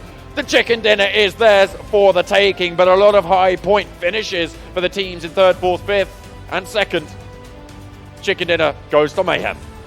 Unfortunately, Mayhem so low on the standings right now. This win doesn't mean too much for them, but it means all that much more for the teams on top. They were denied so many points here that they could have secured an unfortunate start of the game 4 for them. Now only 2 games remain, John, before we will crown our victor here at the South Asia Regional Finals. The zones shift how they may, but in the end, it's the gumption, it's the determination of these players that sees them through. Mayhem able to do it here, but is it too little too late for them? But to play on a big stage like this and get a chicken dinner underneath the belt, God, it must feel good. Yeah, the ETG.Brawlers as well, with a very strong showing coming on through, as well as RIP official. That's what we were talking about, right? Tempest able to get all the way into 2nd place, a huge number of kills going their way, so they're going to be very happy with that game. And let's not forget about that amazing push they made onto that compound early versus INS. They pulled them apart, essentially. It was very, very well played and moved in to what was INS's home before, and then all the way into the circle. Really well played. This could bump them quite far up on the standings. We'll see where that places them when we go to the desk later on. Certainly will do. Might be a little bit of a shake-up. Entity obviously going down early. I think Seoul definitely outlasted them, so they should be able to maintain that top of the leaderboard. They had a pretty decent showing as well. I mean, getting pretty far, but they got quite a few kills, going out a little bit earlier than maybe they would have liked. So a little bit of a troublesome situation. Mr. Hyozu here, not looking too good for him. No. Really unfortunate. I think Elementrix, they've taken some great positioning, but they're just not quite able to finish it out a lot of times. Very unfortunate for the Nepali team, but still, they're representing their country all the way to the end. Really well played to them. Absolutely. And let's not forget, I mean, even to get here, it's been such a journey for all of these teams. They've had to fight through, I think, the number that was on the trailer over there was what, 56,000 players? Applicants, yeah, crazy. Incredible stuff. A huge field to play through. And we're down to just 16 teams. They got through the group stages. They've been through the gauntlet of the play-ins. And to even get to this stage, that is an incredible achievement. It is insane. You're looking at the top 1% of players from South Asia. Right on your screen now. It's a joy to watch them play. It's a joy to watch them brag out, and it's a joy to see them get these chicken dinners on board. We come ever closer to that trophy that you can see on your screen there. They're closing down. All these teams looking for it. They're closing in. Such a shiny thing. Certainly going to attract the best of the best, and that's exactly what we've got here. See a couple of replays now coming on through, because it was quite a nice set of rotations actually coming on out. Everyone making some smart decisions, some smart plays. And to break those down, we're going to throw it over to the desk. Take it away. Thank you very much, guys. And yeah, Mayhem able to get their second chicken dinner, able to close out Erangel here at the very end. The only problem is, or the only question is, was it a little bit too late as they were sitting very low on the standings so far? I think so, honestly. I mean, Mayhem, it's nice to go out with a bang, but honestly, in terms of standings, I don't think it's really going to affect that much. I do want to talk about some of the other teams who did phenomenally, though. The main one I want to point out, ETG.Brawlers with Sangwon. Amazing play from him time and time again. One after the other. He was finding the isolations. He was finding the frags. He was finding the spray downs. Listen, all right? It's never too late. It's never too late. We still got 2 more games to go. If they can pull off some more chicken dinners, some more kills, Mayhem might be the team to look at. At the beginning of the game, though, I'm not going to lie, I was kind of questioning their positioning because they sent one of the players straight smack in the middle, circle number 4, and 3 of the 4 team members stayed behind in Rawsock. They almost actually got killed by Fnatic. I was worried for them because I was like, man, they have such good positioning. But they were actually able to regroup up from there, and then, you know, of course, just being favored with the zone. Right here, we see them being forced to push out. They were running and gunning. They took down Orb, so they were able to collect some kills. But that fight over there, alerting Godlike. Godlike was just prepared, ready to go. They were already prone in the grass, just looking in that direction. You made a really good point earlier about Fnatic getting ran into, I think. And honestly, some questionable play again coming from Fnatic. I think it was Paratosh and Oace who was in a vehicle. They, despite the fact that they were low HP, drove straight into the waiting arms of a crossfire and then just healed behind a vehicle. Oace was down. He had to get up. And Paratosh. And Paratosh. Well, explosion right there. We got to catch it on screen. But yeah, and they went out, I think, in 13th place after that. Yeah. Well, let's take a look at these standings, actually, from that last match as well to get an idea of who did place where at the end of that result and how it could potentially shake things up. Again, the ETG.Brawlers able to get a top 3 position at the end of that game. 17 points picked up for them. And then you have the likes, you have Godlike in there, ORB Official, RIP Official, Mayhem. 4 teams who were in the 9th through 16th placings able to take the top 5 positions. This is a big game for RIP Official. This means that they actually climbed up quite a bit. 24 points, that's no joking matter. Yeah. I definitely think if they keep up the pace, they might get 5th because it's not that far away. They were sitting at like something like 7th, 8th, or 9th before we last saw them. And at the same time, this is also pretty big for Brawlers who are looking to come in at that 5th spot. They were somewhere like 7th position. Now we might see them higher. Yeah, looking at those top teams, I feel like the biggest mover here would be the Brawlers with that 3rd place and 7 kills over here. Because if you can recall, we do see Seoul over here. I mean, they were in 1st place heading into this game. I don't think Entity will be able to catch up. They were only, like 8 points ahead, but Entity, they went out way earlier than Seoul did. So Seoul being able to get those 4 kills, definitely going to help maintain that. Seoul, they were rotating all over the place that game, by the way. They came in super late all the way to the northwest. They were playing edge, and then we ended up seeing them rotate through the north to the east. I mean, they were all over the place just trying to find a safe spot. Unfortunate for them, they got caught out. These circles were not on their side this game. And a note I do want to kind of reiterate here, as you mentioned, you see Seoul in 7th place. You don't see Entity there. Yep. Number 1, number 2 teams. So that means Seoul's going to stay ahead of Entity, which means they're more likely to stay at least at a minimum in that top 5 position. So they still have to be happy with that result. Obviously, not the result they wanted to have in the end of things, but let's take a look at the 9th through 16th place teams after match 16 on Erangel. The second to last time we'll see it today. The second to last time we'll see it over the entirety of the regional finals for South Asia. And now we can see SynerGE in 9th place with 6 points. Yeah, you got them. They got 1 kill that game. Megastars, 4 kills, 1 placement point. Elementrix, I mean, the big name standing out to me, the team that is trying so hard here today just to be in that top 5. Fnatic, last 2 games, not the best for them. I think that's a little bit of an understatement. They have actually been making misplay after misplay, and it must be frustrating for the members of Fnatic, especially with all the weight on their shoulders. You have to admit they have the star power, they have the capability, but something just is not working. I do want to bring attention to the team that came in 9th, that's SynerGE. They are our 3rd place team. They also place 9th right now, which means that they would probably drop, I think, below 0 Degree. Yeah, 0 Degree did pretty well in the last game, so there's a pretty decent chance that 0 Degree might overtake them for that 3rd place slot. I mean, Jonathan from Entity did have a nice little Car 98 shot there. We were able to catch that, but not able to get the confirm because they were about, 200 meters away, so just not able to get the flush here. There's one point in the game, though, very important for both RIP, Official, and the Brawlers. If you can recall, they were on opposite ends of the rocks near the water, up there by Yasnaya. Both teams getting kind of antsy, kind of pushing over, taking some shots at each other, and then pushing back, not wanting to kind of play it out because the circle kept favoring that zone. So, gotta say, the Brawlers being able to make it on out of there, that's an accomplishment all in its own. When we talk about the standings shaking up, you look at INS, they placed last out of that one. That's a team who was in top 5 at the start of the day. That also might be a team that's going to be starting to slip out of that top 5 position, that chance to get into the globals, whether it's going to be finals or the prelims. I think it's very possible, but I also think that the next map is Vikendi, and it's one of their better maps. So if there's any time for INS to come back, make it into the top 5, that's it. I don't see them coming back in Erangel on the last map of the day. I do see it happening on Vikendi. If it doesn't happen, then I think it might just be goodbye. But let's take a look. I guess at the circle that happened here, it ended up around the area of Yasnaya, middle of the map, kind of. Yeah, I mean, all the teams kind of banking that it would go north here. We actually, I believe, had all of them in this circle go north of Rozhawk, and Mayhem was the only squad south of the water here. Yep, you can see we have Fnatic. They're in Rozhawk trying to camp it. They're actually pushing a little bit too far, and they were called out in the process.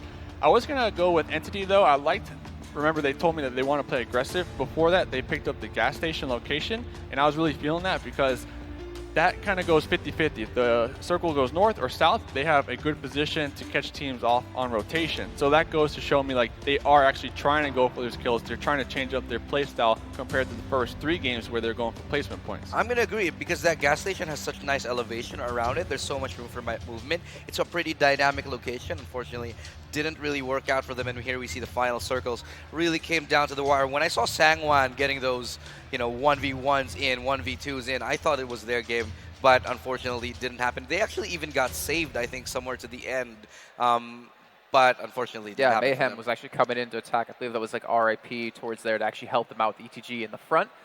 But you know what? We're going to move straight into the overall stands. I'm not going to give you a chance to say leaderboards this time because John Allen and Blake ruined it for me last time. But let's see. In first place, it's still going to be Seoul, and it's going to be by 9 points. 9 points, definitely not a lot. SynerGE taking that second spot, and guess what? My prediction came true. Entity dropping out of the top 2. We'll see if they come back. It's still not very far, only 4 points difference, but... Can we just... sorry to cut you off here, Sean. Can we just look at a big number there, or I guess technically the lack of a number? Our team in first place, Seoul, hasn't had anything to eat today. They've had no chicken dinners in the finals. Well, they've had a lot of teams to feast on. They've had a lot of kills, 86 kills. Almost as much as 0 Degree, who have 90, which is actually insane. Right, just goes to show us that 0 Degree still continuing on that aggressive war path that they have been wreaking havoc on everybody.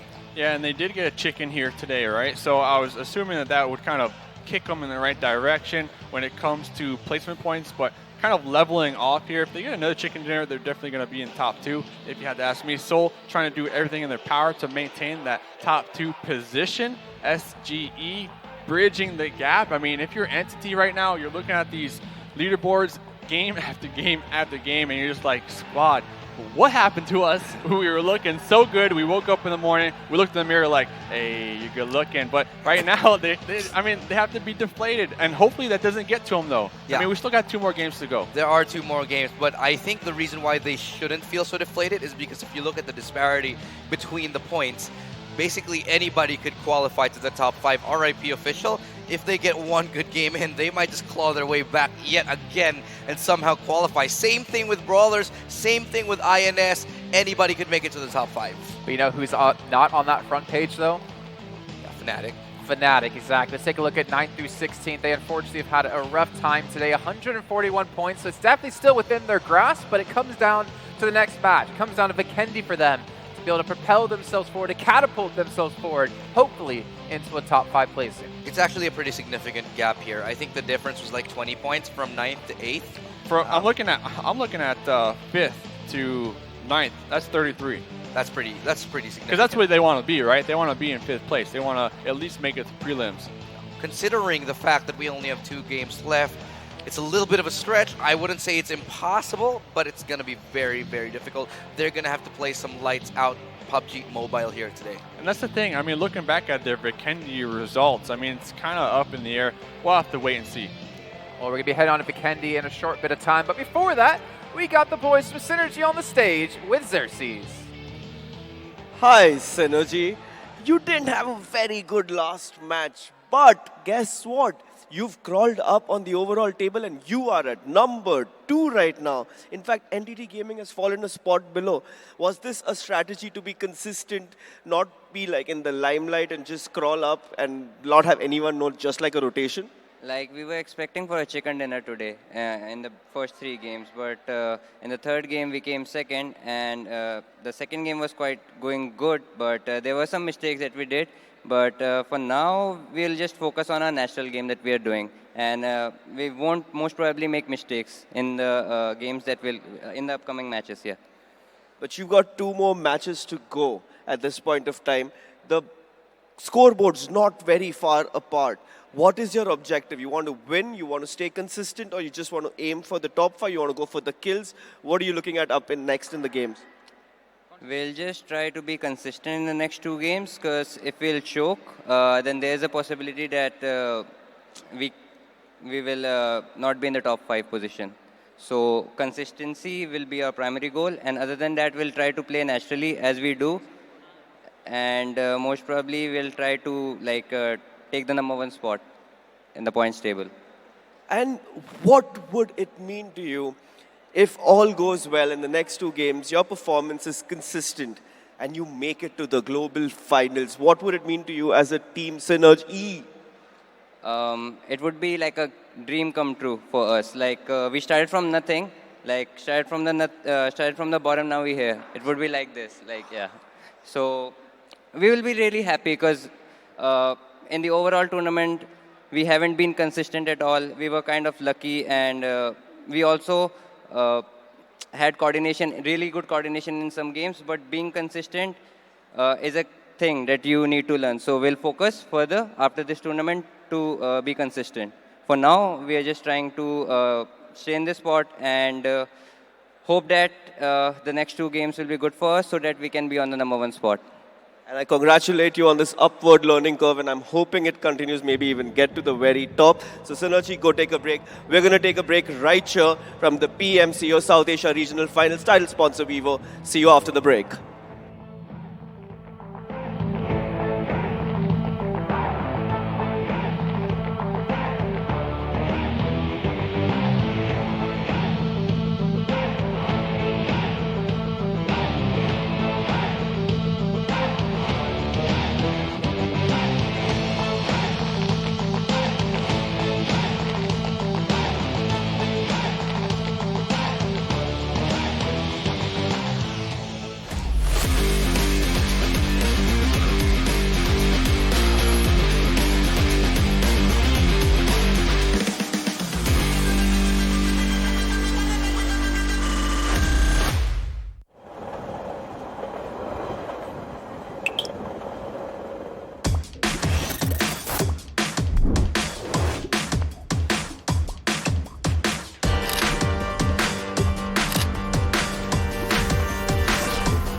welcome to the fury of the wasteland.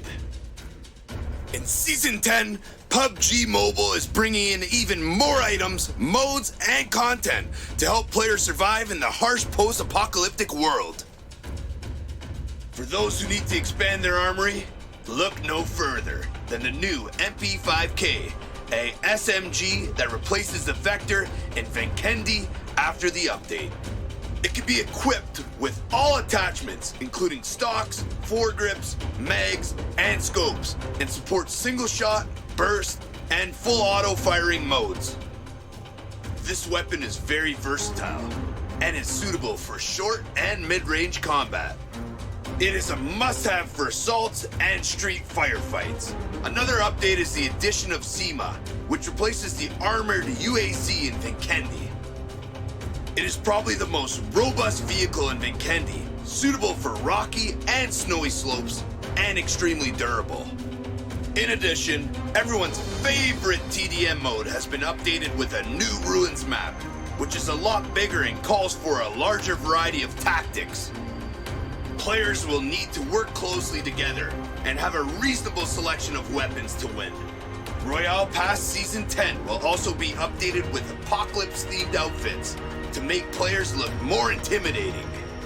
As usual, player tiers are adjusted at the beginning of the season, so team up with your friends and explore the new content as soon as possible and aim for the top of the charts.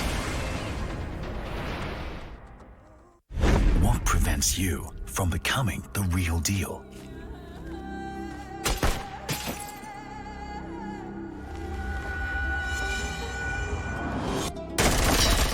Fast downloading. They always get into the field quicker than you. Falling behind? No, not gonna happen.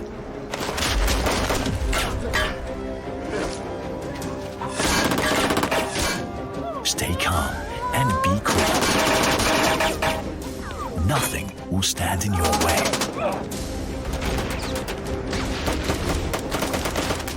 A true hero must step up to defeat the enemies when there's no one to count on. Vivo Multi-Turbo. A real strong core makes you a real professional player. I feel like a piece of chicken meat on a grill under the blazing sun. Everyone hates desert because they get lost here. But there are some interesting people here, like that hip-hop kid. You know, the one on top of the car? He always has the strangest stickers. Supposedly, they're trophies he got from other players. You know how it is, kids and their toys. Oh, and that guy standing by the wall has a really good aim and is supposedly an assassin.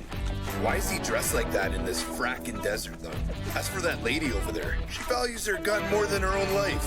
That's about the only thing you can trust around here. Me? Who am I? Ha! Everyone knows the Lava Barret. Shh! I think we have guests.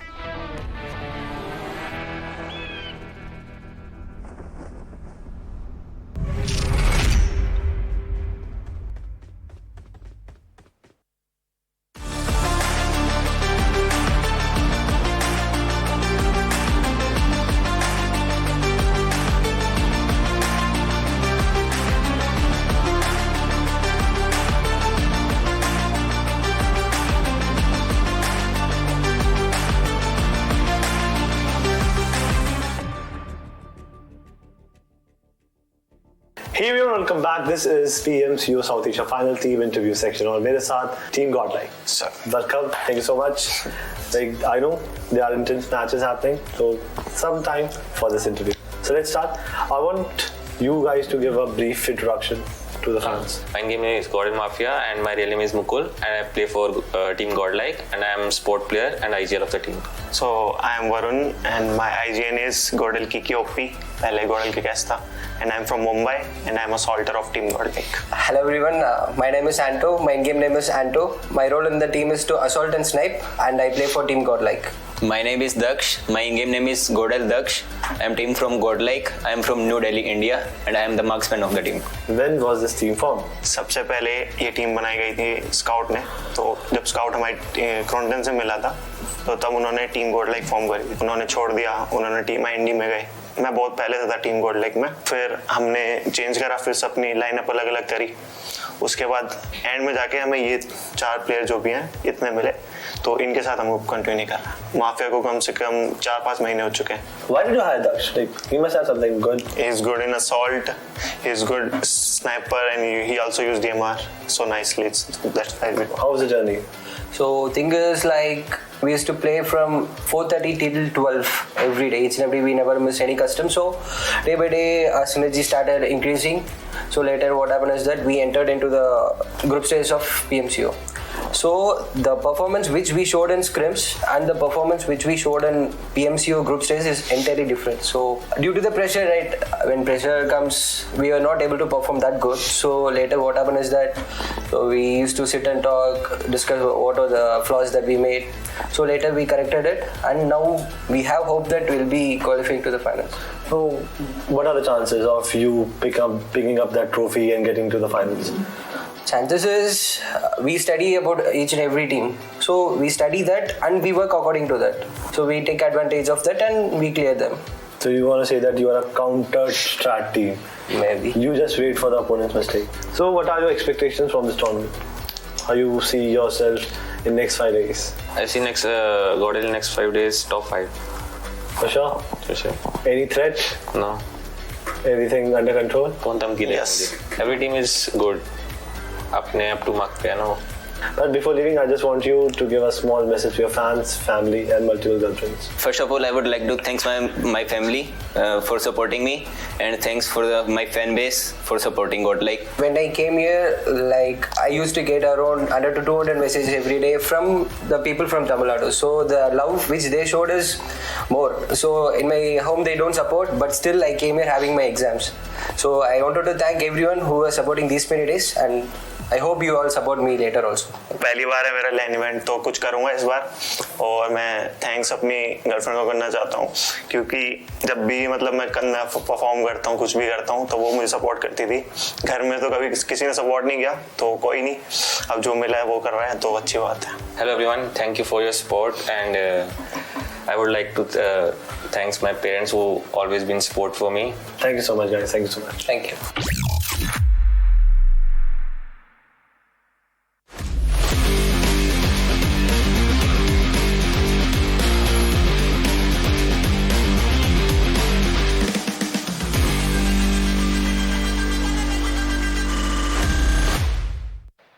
Welcome back, everyone, to the PMCO South Asia Regional Finals. And looking at our top 5 players overall, 0 Degree God leading the way at 33 big ones. That's a lot of damage. 6,209. His teammate not far behind him, 6,091. There's barely anything really separating these two. Interestingly enough, they only have one chicken dinner, which just goes to prove the point that these guys, they love to play aggressive, and their game is just getting more and more refined as we go along. Yeah, I mean, these players are just fragging out, and you made mention, what is separating them? Well, currently only 18 points is separating them from their 4th place position to take the 1st place and the crown at the end of the day. 2 more games to go. Vikendi, one of them. Vikendi, for me, kind of like your Sandhawk, that's my toss-up. I feel like you could toss that one up in there, and we always get a new winner here, or at least a top 5 finish with a lot of kills from these teams. I mean, it really depends. I know John Allen keeps praying for those Dino Park circles. I don't think we're going to have that one. I feel like Circle 1, we're going to have the traditional port in play. Yep. So we'll have to see how teams kind of behave after seeing it is in port, because we've had so many similar circles on Vikendi throughout the past 5 days that they should be prepared. I think it's just going to end up in port every single time. That's what we all want to see anyway, just a fight in the port. Now, I'm kidding. Though, of course, I do want to point out, Entity Aman, he is the only remaining member of Entity on the top 5. It used to be like, what, 3 members at the same time for the side of Entity. Jonathan, of course, falling off here. Now leaving only Aman, just paints the picture of how far Entity have really fallen. Now they haven't even secured 2nd place. They're like a 3rd now, which is a far cry from how far ahead we've seen them in the earlier parts of the tournament. And you know what's crazy? I'm sorry, I can see you getting ready for that one, is that you have Soul in first place, and they have no one in the top 5 in kills, really showing how important it is to have a rounded out kind of game style for them as they've been able to catapult themselves back to first. But before we get to that, we have to talk about the Royale Pass Season 10 as it was just released a few days ago. If you guys in the audience have reception, make sure to pick this one up. Obviously a great amount of cosmetics come into the game, even a brand new grenade skin that I'm looking forward to using when I get home. I just want the booty shorts, man. I'll be real with you. I mean, sliding around in those, not going to be the most fun, but at the same time, if I can show my glutes, yeah. I'm just imagining at home, just just walking around in those, maybe some high heels on, who knows. Anyways, the new deathmatch coming in, the new map coming in for the things you fantasize about, yeah, Jason. you know, to each their own. Obviously, a new map coming to that. It'd be great to see how you guys can combat head-to-head. We'll obviously have our own little spout at the airport together. Me versus _Dave_ on Instagram, 1v1. Winner gets to unfollow the other. Anyways. Ooh, that's a hard one. That's a hard one. So at the leaderboards, Seoul, they're 9 points ahead of SGE. All right. If you hear that, it's everybody's ready right now. I mean, 2 more games to go. If I was SGE, all right, keep this in mind. I would pay super close attention to the kill feed, because if you see Entity, 4 members of them get knocked out. If you see 4 members of 0 Degree get knocked out, those teams are right beneath them. That's when you are on SGE. You have to go full metal to the pedal and just frag out, get as many kills as possible, get as many points as possible, so that you can create that gap between second and third, because right now it's only 4 points. Yeah, and I've said this though, time and again, SynerGE, they're the kind of team that come alive the later you get into a tournament. Same thing with teams like INS. Unfortunately, INS falling a little bit short, but they have been definitely a lot better. But going back to SynerGE real quick, I wouldn't be surprised if they pick up some kills and a chicken dinner maybe in this Vikendi match, maybe even in Erangel later on, because they've been showing that they are very capable on Erangel. You know what though? 2 teams that could play spoiler into that are Mayhem and RIP Official, our top 2 teams from the last match number 16. And you can see why. A lot of kills, a lot of damage being done between the 2 teams. And look at those headshots out of Mayhem. 6? That's insane. Yeah, you know what the thing is? If we saw this from Mayhem like maybe a couple days ago, I'd be saying like, okay, Mayhem, they're in it to win it. But it's obviously a very different story. It's RIP Official who are actually much closer to qualifying. I'm pretty sure they're saying Seoul. Yeah. Yeah. Well, you know what? Crowd's getting pumped. You know what? 2 more games Everyone to go. in the audience, you know what's coming up in a few moments? We're about to kick off the game in a few short seconds of time. It's our penultimate game of the day on Vikendi, and then we're getting over to Erangel to find out who our 5 teams are to represent the region. Team Seoul, they did it back in spring. We're going to find out once again if they can do it yet again here today. But we do have to obviously get to that point, and now we have to talk about the teams you're looking forward to. I think it's cop-out, but I think we all have to say Seoul. SynerGE. Team Seoul! Well, I think the audience agrees with you, _Dave, and I'm ready to get this one underway. I'm ready to get on to Vikendi to find out who will take home the chicken dinner, who will take home that trophy and go over to the finals. Let's head over to our commentators, John Allen and Blank, to kick off the game.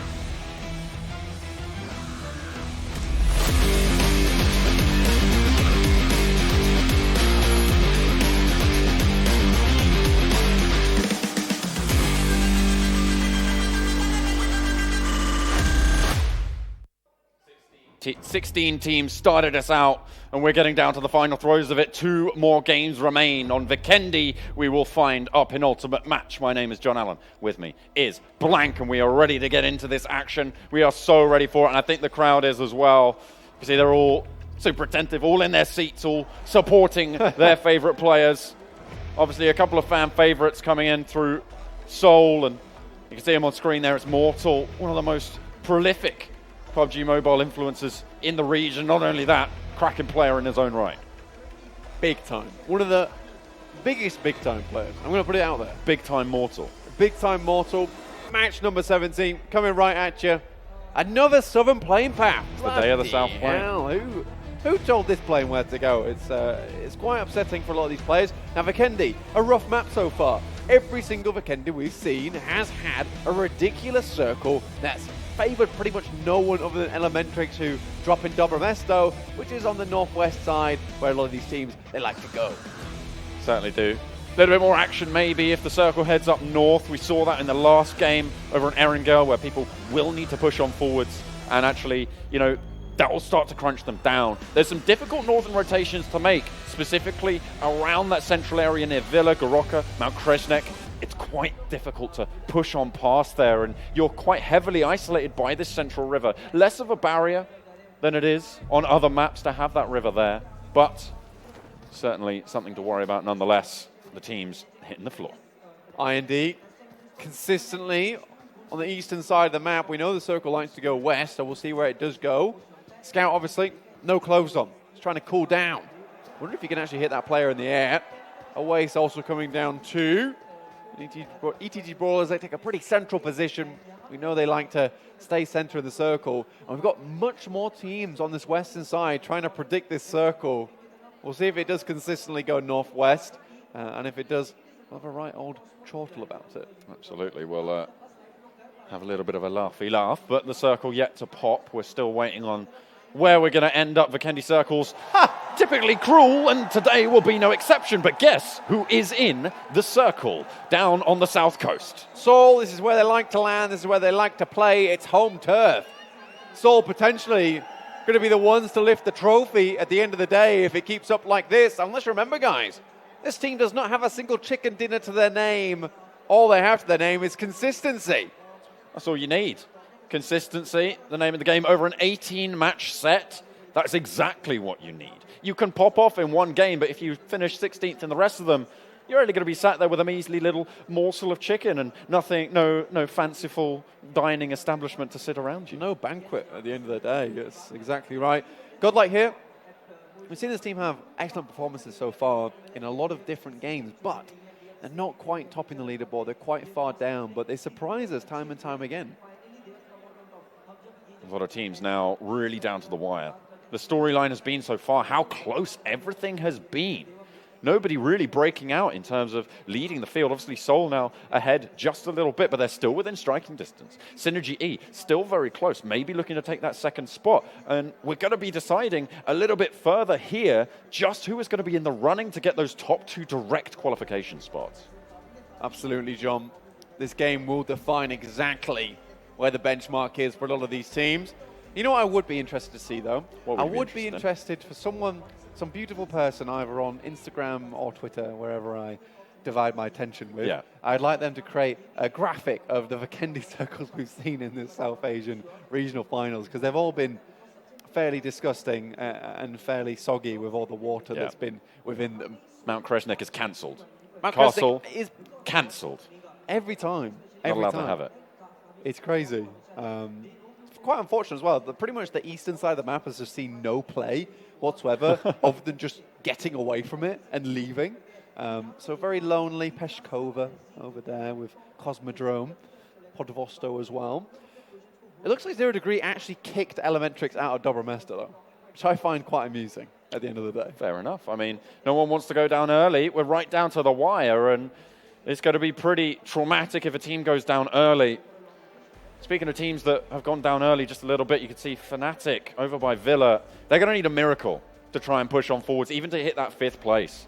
They're really going to be looking to try and find both of these chicken dinners, if we're honest. It will be a huge miracle indeed if they can make it back into the top 5 spot. But they're going against SynerGE. Dark Horse, at the beginning of the tournament, who has just shown us exactly what you can do with time, patience, practice, and a good coach. And more importantly, amazing players. Keeping their wits about them as well, but they're going to need to have them now as Fnatic do approach from the northern side. Taking a little bit of a fight as we hop on board with Paratosh. The rest of the squad, they're in a compound. They do know that each other are there. They are a little bit separated, so they have got that info. Vikendi, a much more compound-based map. And I've said this before as well, Blank, is that it's a much more Fnatic-oriented map. So if they're going to be able to do it, they're going to be able to do it here. But they've got their work cut out for them. As you say, super, super strong teams in their way. SynerGE are in front of them, ready to shut them down at a moment's notice. Now, most teams have to make their way down to this southern side. They're going to have to start climbing the mountain up to Winery. It's all uphill. It's unenjoyable to progress through. Here's Major Alpha just acquiring information, allowing one member of the pack to make their distance away and then maybe potentially leap and pounce on their targets. Like a cat in the night. Absolutely. And a poor little mouse. Poor little mousy mouse. I wouldn't exactly call Fnatic a mouse. I think they are a very strong team. They've just not had the greatest of performances in the South Asian Regional Finals. Well, that's the thing. Is it going to be more Top Cat or is it going to be more Tom and Jerry in this situation? Exactly. Right? Who's going to be able to come out on top of this? I think Fnatic are hunkering down. You can see they're not quite in the circle with this compound that they have currently. But they managed to get an M24 onto Ronak, who is one of the most prolific snipers over the course of the past several months over in the Indian region and the South Asian region here at the PMCO. Now, SynerGE, a pretty aggressive team, and Ronak taking preemptive fire. And you just imagine it's because SynerGE's not doing anything. They're just standing there, menacingly. Oh, so menacing.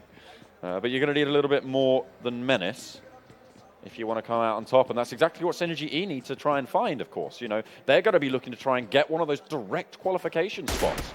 Oh, Ronak just sailing it to the left of Strider there, just over his shoulder.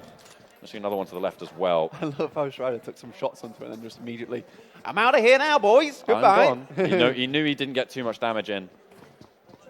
And so he didn't really want to go for that repeak, of course, at the risk of getting the M24 to the skull, going down. You do not want to see it. SynerGE going to send themselves a little bit more central, but INS actually sailing on through. Fnatic will be able to spot that out. They are going for the spray. Not quite able to get any damage on just yet. INS, they take some, but they'll be all intact, and the vehicle's intact as well. You give INS a bit of a prod on the way through.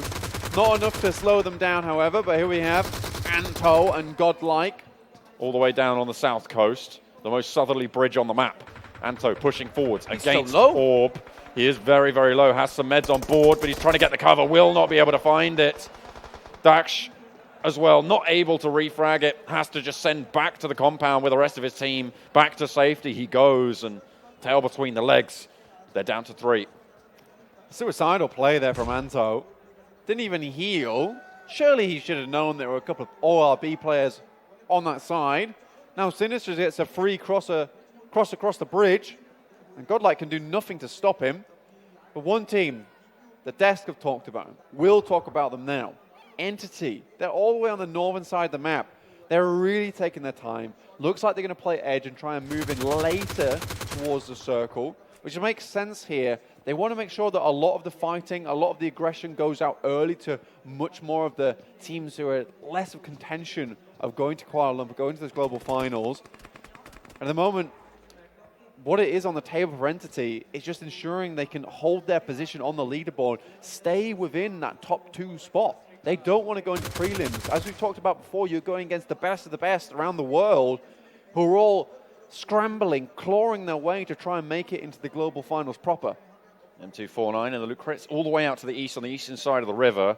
RIP might rotate through that in a minute, but they've got quite a way to go. Back on board with Seoul, down towards the south sides of the map. They've spotted out Mayhem. They've got quite a few teams around them, but that's to be expected. Going central in Vikendi circles is a tried, true, and tested method of being able to get on later. Nice little position Seoul are currently holding. The question is, of all players on this side looking down to Mayhem, what's to say someone doesn't just come up behind them, John? That's the real question for me. Fnatic, though, playing it slow. They still haven't left that compound before, and you wonder whether that's a tactical decision or a confidence issue. Or yeah, exactly. Or is it a decision-making issue? I think they might be trying to change it up. They did say that they were going to go for some new stuff today, but it really just hasn't come through in the way that they were expecting, I don't think. Flagging just a little bit, but we'll see what they're able to pick up here. Entity making that southern rotation now. RIP coming in as well as Nepali HO NI, moving on down. RIP just not afraid at all, John. They're going to come on down nice and easy. We know how easily this team can rip away a compound from your grasp. No matter how much you want it. Oh, come along. It's like taking candy from a baby. Oh, yes, indeed. But if you come up against a team like maybe 0 Degree, for instance, we talked about how strong they are holding the compound. Can be pretty tricky in general in third person. It's a lot easier to do so, to hold, rather than to assault, but they managed to do it somehow. Entity now finally making their way into the circle. You can see that top of your screen there, passing through Mount Kresnik. Will Fnatic take shots though? That's the real question. If they can remove Entity early, that might give the chance for Fnatic to get some nice scores on the board and move up the leaderboard with one of the big dogs now removed. It's what they want to do. They want to play spoiler towards the top and try and figure out how they're going to enter themselves there. Entity Gaming passing about 300 meters from Fnatic's position currently. Don't think they've spotted out this rotation so far. They are on the other side. But Entity do stop off, it looks like, right on the edge. They might be trying to play a similar game to Fnatic now. Possibly, John. RIP, they have stopped in Hot Springs. Chill out, relax. Have a bit of a spa day. Oh, I could do with one of those. Yeah, I mean, you're talking to me about it. But in Winery, however, there's a lot of teams all going for a little bit of a tasting, but the majority of the things they'll be tasting is just hot lead. Certainly if you try and push on to Seoul's position right now, they are really quite well sequestered down on the south side. Mayhem are really quite pinned here. IND probably the only team that's going to be looking to displace them. Everyone from the northern side is moving in again, and Fnatic stay behind. They are really going to go for this play on the edge. I'll play it safe. Really, at this point, I think a couple of good games towards the end of the day, around about 25, 27 points, could really get you it. But that means making it to the top 2 spot or even a chicken dinner here. The road ahead of Fnatic, not an easy one. It's one they have to traverse if they want to make it to the Global Finals. It's quite the mountain to climb. They have to head south to start their ascent. The southern coast currently occupied by about 4 teams clutching on the peninsula there down on the south side. 0 Degree, Mayhem, and the Matrix Orb as well down out to the east. But 0 Degree may be looking to push on a little bit closer to one of the others. Talk about a mountain there, John, as well. And the best way to approach a mountain is in small steps. You can't look at a mountain and hope to climb it all in one day. It's just not how it happens. Fortunately, that's what Fnatic have to do. The final day of the regional finals. Have to go for some really long strides if they want to make it in. Yeah. A journey of Anyone 1,000 can do miles. It's definitely Fnatic. Journey of 1,000 miles begins with a single step. But we are coming to the end of this journey here at the South Asia Finals. They don't have too much longer to make that leap, which is really what they're going to be able to do, or trying to do anyway, as you say. Entity still trying to move on in a little bit more central, but Fnatic sticking to their game plan, playing edge, and staying on the outer skirts of this fight. Well, indeed, Daljit, we know how good this guy can be with a sniper in his hand. Currently, he's got an M24. Deadly. Very accurate indeed. If he hits those headshots, it will be an immediate down for most players, unless you get that level 3 helmet on board, which will keep you nice and safe. I mean, it's going to be painful, you'd imagine. Yeah, don't want to be on the receiving end of that one. Mayhem taking some punishment as well. Again, Seoul have moved up just a little bit further north into Winery, playing around the roofs, playing around those sight lines as well. They spotted out IND's compound, so they can control that side of the map as well. There's that shot from Daljit, as I was talking about just then. A beautiful headshot comes through as the bullet zips through the air. Very well played. Daljit's continued to do this all of the 3 days we've seen him play in the finals. Yeah, he's still pinning down on that window, RIP. Pretty close in their compound, but this is the thing that you see on Vikendi relatively often, right? Is players going down in their own compounds to a snipe, to a headshot, then getting rezzed up. What this does is impact med supplies, it impacts helmet and armor. That's really what you're trying to take away by going for that sort of snipe, because there's no way that you push into the compound and actually go for it unless you're feeling real bold. And what's the main thing about being in a compound, John, is you can't really leave. So that means getting loot later on is very difficult. It means you can't replace those resources unless you have some remaining in the building that you've kept spare. Daljit right now in a really good position versus RIP if he continues to keep this up. ORB, you can see them just off to the north there, underneath RIP. But it's interesting to see that 0 Degree, SynerGE, Entity, all playing on the outskirts right now. We saw them, got the nitro boost out towards the beginning, but now they're really putting the brakes on. They want to ensure they can get the placement points, ensure they can get those kills towards the end of the game. They do not want to go out early here.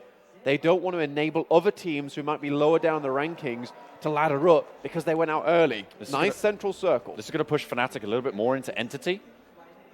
Again, they might come into conflict. I think Fnatic might try and stick to the coastline and instead take that little bit of a compound just to the north side of the circle, but that won't be in the next. But they're definitely playing edge. You can see they're mounting up and deciding where to go at the moment. They should have made the call, so we'll see where they end up rotating. 0 Degree couple of pot shots on Mayhem. Mayhem retaliate in kind. See what happens down there. Potentially get a view over of the fight. Currently ensuing, but it is Fnatic. This is Entity. Entity playing it super duper slow. And why wouldn't you? As we stated before. They are just going on foot as well, so they will be relatively difficult to spot out, but if they do, they'll be really quite isolated. I don't think Entity are super worried, but they might just have a lookout going that way. Neo currently on that side, so holding down that line might be good for them. They do move on through, but the fight, I think, might be a little bit more important for them with SynerGE. Absolutely. Oh, that's a shot from Nepali HO NI. That's from further inside. But do Fnatic know this is the compound that's taking fire?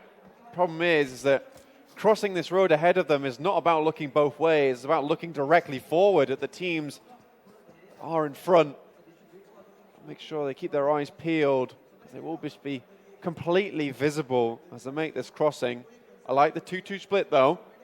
Definitely split the attention of Entity, that is. See if they're able to go unnoticed and stay away from the fight. That's really the name of the game that they're playing at the moment. Actually, okay, a little bit of a swim coming out from Orb, getting himself a Groza, and of course that level 3 reload, which is kind of the massive benefit. I think he's managed to get a ghillie suit on board as well there. I'll have to double check on that later, but Mad Dog gets himself that crate, swims back to the rest of his team unscathed. Cheeky little bit of loot there. You're happy with that one, for sure. I'm watching back on the scout as they move over to the eastern side of the circle. So they're quite safe for now, ladies and gentlemen. They try to move down into Volnova. Not much action, though. We know how Vikendi is. It can contain a lot of teams within a small area, and especially down here by Winery. Look at all the rocks that are around. Look at all the compounds that are available. You could be hidden, and no one would even know you were here. Just behind a rock, behind a tree, or better yet, in a compound. That's exactly where Solar and IND, both of them find themselves there. RIP, of course, waiting in the wings. They know where they are. They know exactly what's going on. And still, we're waiting for these next circles to come in. Not too much action expected here, other than those cross-compound knocks that don't really have an impact later on. Don't really have an impact for now, but will later on. As I said, to that medical supply that's available to the team, to the helmets, to the armor. Issue comes for a lot of these northern teams, John, walking down to Winery. As you can see on the map, a darkened area, just above Mortal and Soul and the boys. That's all uphill. Sure, pushing up there will give you a little bit of the lip to play around with, to peek over the top. As soon as you try and make the jump over the top into no man's land, you are basically going to be torn to shreds. Next purple. Next circle, again, about to pop. There we go. Pretty central, right onto the mainland. Soul still in it. Of course, everyone will be happy about that. Fnatic have to move just a little bit more, and so will ORB, but no one else really having to do anything too dramatic unless they want to get a more central position early. I think I understand why I'm saying purple now. Yeah? Because I'm trying to say circle and pop at the same time. Ah, okay. My brain's like, shorten it, abbreviate it, make it quicker, we can do it. I'll stop that. I know, I'm attempting to tell him. He's not listening, though. Oh, dear. Well, hopefully Fnatic are going to be listening to their calls as well as they look to try and push on to the Megastars. It's do or die for them. This is the first conflict they're really going to be engaged in. If they do opt to go for it, that is. We'll have to see if they're just going to try and skirt around and remain unnoticed. But I think that's going to be out the window as they do start to crash in. Oh, dear. Early on, Oasis takes a fall, takes a tumble. As IND hold it down. Fnatic maybe looking to continue to push this side up on the northeast as IND trade with RIP yet again. And Soul start to rain on through. Mortal out in the open with the barrel. Makes the cross, tucks it away, knows he has to get a shifty on. We'll do just that. Looks like Soul are going aggressive. This is excellent. This is exactly what you want to see. We've not seen Soul do this very often, but now in the #1 spot, they're really feeling the energy. The crowd is giving them. Mortal goes in, goes to the first peak, doesn't find anything but the barrels. But the nade is there, tiny little window, he spotted it. Goes for the nade over the top, looks for something more. Is he going to be able to get it? He finds the knock over onto Sinister. Huge turn up for Soul, beautifully done, but they need to try and wipe the rest of Orb as well. The nades continue to go on through as Soul make the push. They keep on going up top, the nade is there, but Mortal goes down. In the meantime, he's outside. He's relatively safe as Clutch God has his back. Yash falls. But in come the ETG.Brawlers as well.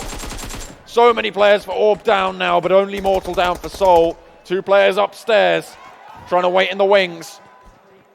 Entity taking a fight with Nepal HO NI as well. It's ETG.Brawlers who are the real danger in this fight for Soul right now. Oh, Regaltos goes down as well. Both Mortal and him are down. Mortal a little bit lower, but it looks like they're going to be able to respond. Get these reses available, but Regaltos very low, ticking in, but manages to make his way through. Calling for the res, calling for it. He's going very low, but in goes Max Cash. Dark shreds him, but will not get the knock. Right now, ORB, he's stuck between a rock and a hard place. Very scary. Iconic, lobs the molly in. Excellent job. Cash goes down. Look how fast he's bleeding out. He's been knocked one too many times before. It is just so unfortunate. Don't know if they're going to be able to respond there. The circle has come in. You can see they're all still in it. It's very central. A lot of teams on the outskirts will have to push in now. For Soul, they move up and away. They have to leave this one behind. Third party will leave the scraps for you, ETG. Happy to do that one and take a stronger position within the circle. Very, very smart. Love to see this from the Soul boys. Elementrix just below. They have to move in. Fnatic still just on the outskirts. Vultures swirling round this circle. Everybody has to move inwards towards the winery. Don't want to be trinking too much, though. You need your wits about you. As IND, they try to move in just a little bit more, but with Soul taking the initiative, moving to the north side of winery, they're going to be in a very good position, Black. It's a highly cerebral play from them. Big love to see it. But now Fnatic, they're coming down into Godlike. This is where they had problems before between Soul and Godlike themselves. Godlike able to do a lot of damage. Now watching Elementrix versus ETG. Can they win out this fight? That's the question. 2 knocks early, 3 of them down, only 1 in the wings. It's all down to Iconic for the ETG.Brawlers. He goes around the side, looks to spray onto Elementrix, goes out wide, the weapon swap, the micro Uzi will stop it down, and the Brawlers stay in. Iconic.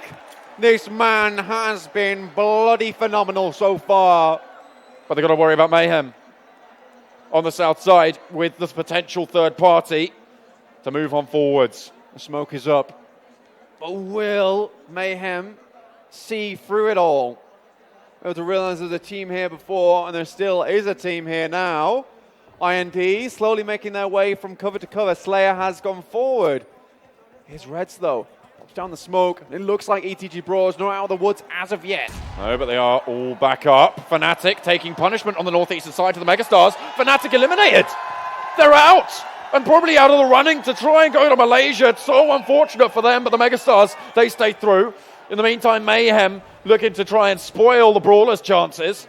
Currently, Entity taking shots onto SynerGE, but SynerGE, they're currently in a fight between Nepal HO NI as well. Entity just making the whole brawl that much harder. But Austin there onto HB, a nice shot. Major Alpha has the off angle in that fight, but we'll have to watch if Soul can hold it down as well. They will have to leave. They'll have to move a little bit further north as IND make a massive push, fast, aggressive, exactly what we want to see, looking for that placement into the final circle. RIP also on the eastern side. There's 0 Degree, like we were talking about before. But Mayhem, ETG, ORB, all stuck on the southern side of the circle as the next one pops. IND is currently right in the middle of it, and Godlike is taking heavy fire from RIP. SynerGE, though, still trapped within this fight between them and Nepal HO NI. Major Alpha wants to get stuff done. Ooh, he's going to get a little bit in there as well. 2 of the Nepal HO NI players have already gone down. Disconnect on the floor, only 1 remaining standing. It's IR2, you can see him there, just on the edge. INS do take a casualty on their first entry into the circle. Will IR2 be able to make it? SynerGE have the angles, but they have to move as well. There's Servi, taking quite a bit of damage, but his Entity right now is doing the most work on Nepal HO NI. Can't quite able to make anything happen. It's ORB who will be following Soul. Still trying to play on the edge against ORB. Max Cash and Mad Dog still alive. Remember, they were completely pressured out at the moment by Soul, and ETG.Brawlers send it on forwards as well. Go down. The Megastars shutting it out. Nova falls. And all of a sudden, the Brawlers are falling apart again. Iconic, it's down to him again as Dark is eliminated. And they're into one, but will it be enough? He hides, he gets the micro Uzi out, hits for the drop shot. The Megastars looking to hold it down. RV tries to challenge, the drop is in, but he goes it. Goodness! Iconic, the savior of the Brawlers. There's players off to the back of him though. Can he make this one happen? Drops the deck. It's Vex though, currently in a fight with someone else. Iconic once again. Oh, he's hides. so low! Oh, he has the first aid kit available. The Megastar's a little bit too far away. He is currently in this zone. Final boss will be feeding this information back, but the Megastars have their own problems to worry about. They got RIP official started to push in from the other side, and Iconic might just keep them in this one. IND starting to put the work on too. This team has had a cracker of a game here on Vikendi, but it's INS who are beside them. Final boss, again, like you say, he's down, feeding the information back, but it's RIP on the hillside. Soul got a great position, but they have to worry about ORB, who are currently dying out in the blue. Mayhem as well. Oh, that's the ETG.Brawlers down. 5 points for them. A valiant effort from Iconic, but it's just not enough to see them through. Hopefully they can do a little bit better next time around as they continue to push, but Entity, 8 kills. This is exactly what they wanted. Nice passive play style, picking up kills left, right, and center all over the map. It's the ghost of Entity past from day one, coming back to haunt these teams. So difficult to deal with. Soul still going strong in the southeast. They've got Mad Dog to worry about, and RIP might just spot out this aggressive push from Clutch God. INS on the western side now, fighting off with Entity. Will they be able to claim the victory here? Draga has the close range power afforded to him by that micro Uzi, but over the top the nades are going, and they're trying to zone away against INS. Beautiful stuff coming out to zone them close to the cliff and making sure that they can't take the fight they're looking for. Mayhem trying to pushing on to 0 Degree as well in the meantime. He goes out wide, looks for the spray, can't quite finish off Pan Singh, will get eliminated in the meantime.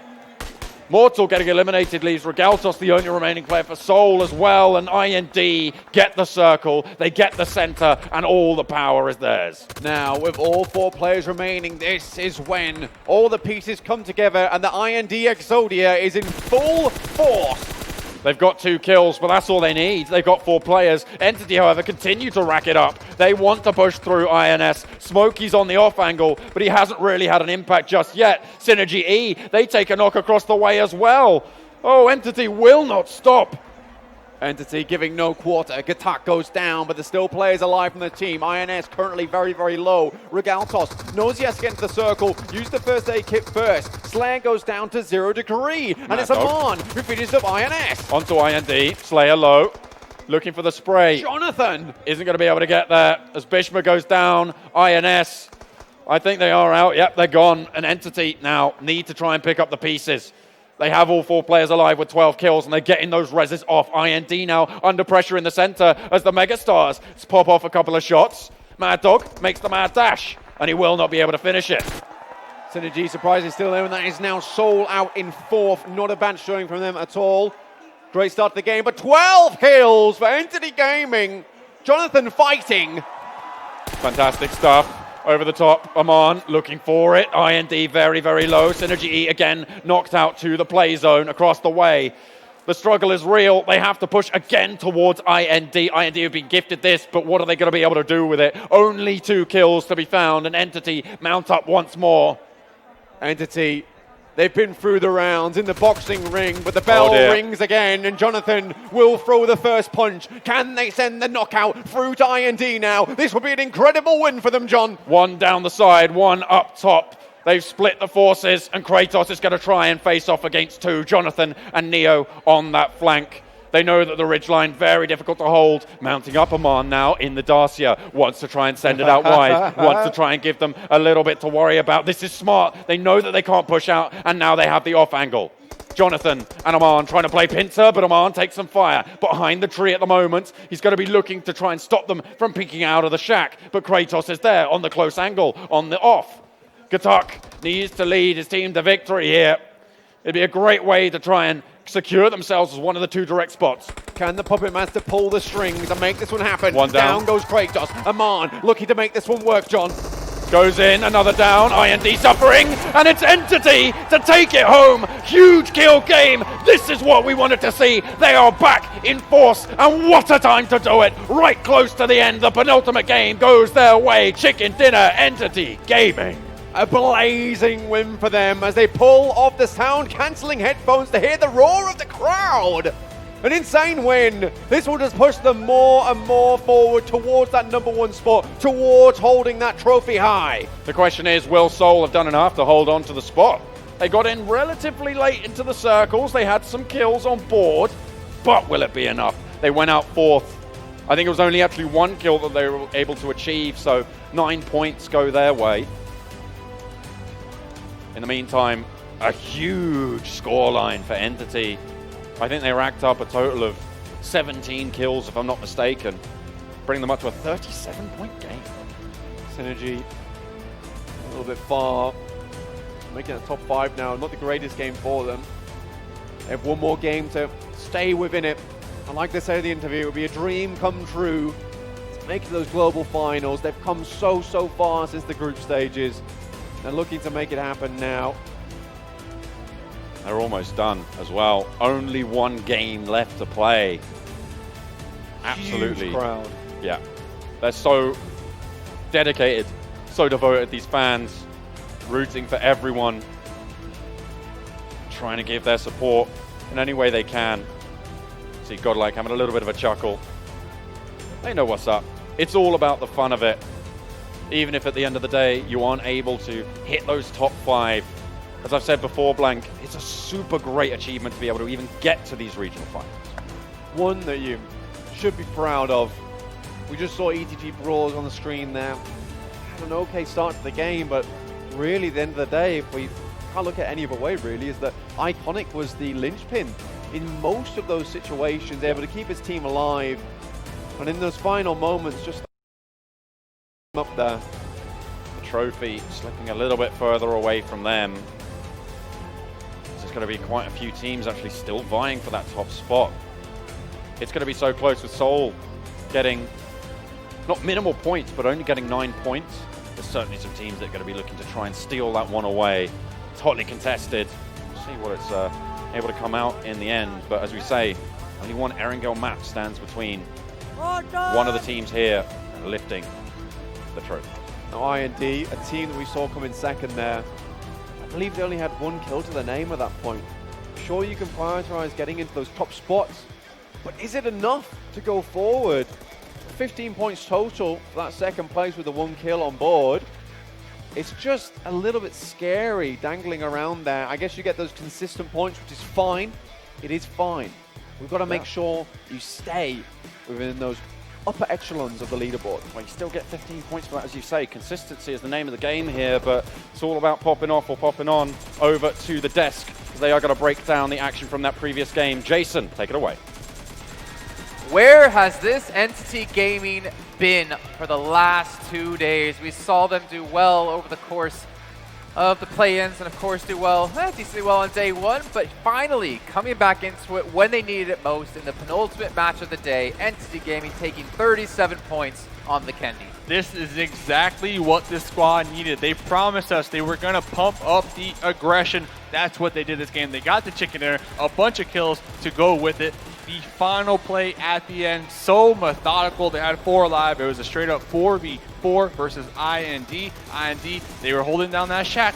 They were trying their best to defend that little shack, but we saw Entity send one in the vehicle on the high ground. They sent one on the rock cliff straight ahead, and then they sent 2 down on the low ground to wrap around the distraction from the vehicle, paying off there in the end because those 2 flankers were able to get right behind them. Yeah, I'm gonna help you break down that a little bit. This is the play that really came into fruition here for Entity. They sent out Aman for that long flank, like you mentioned, and what they did is actually the best part.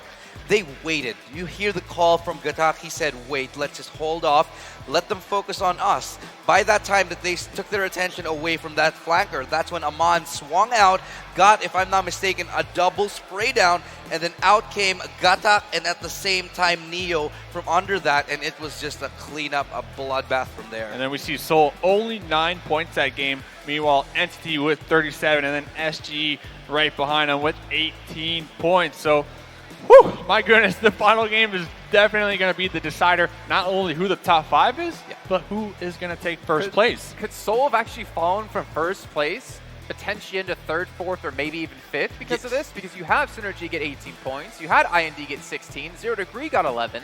I think they might actually be slipping to 4th or something like that. It's very, very possible. I don't think they slip to 4th. I think Seoul will be 3rd after this, but I do definitely think SynerGE will be taking that 2nd spot here. Amazing. What a fulfilling chicken dinner that Entity just had. 17 kills.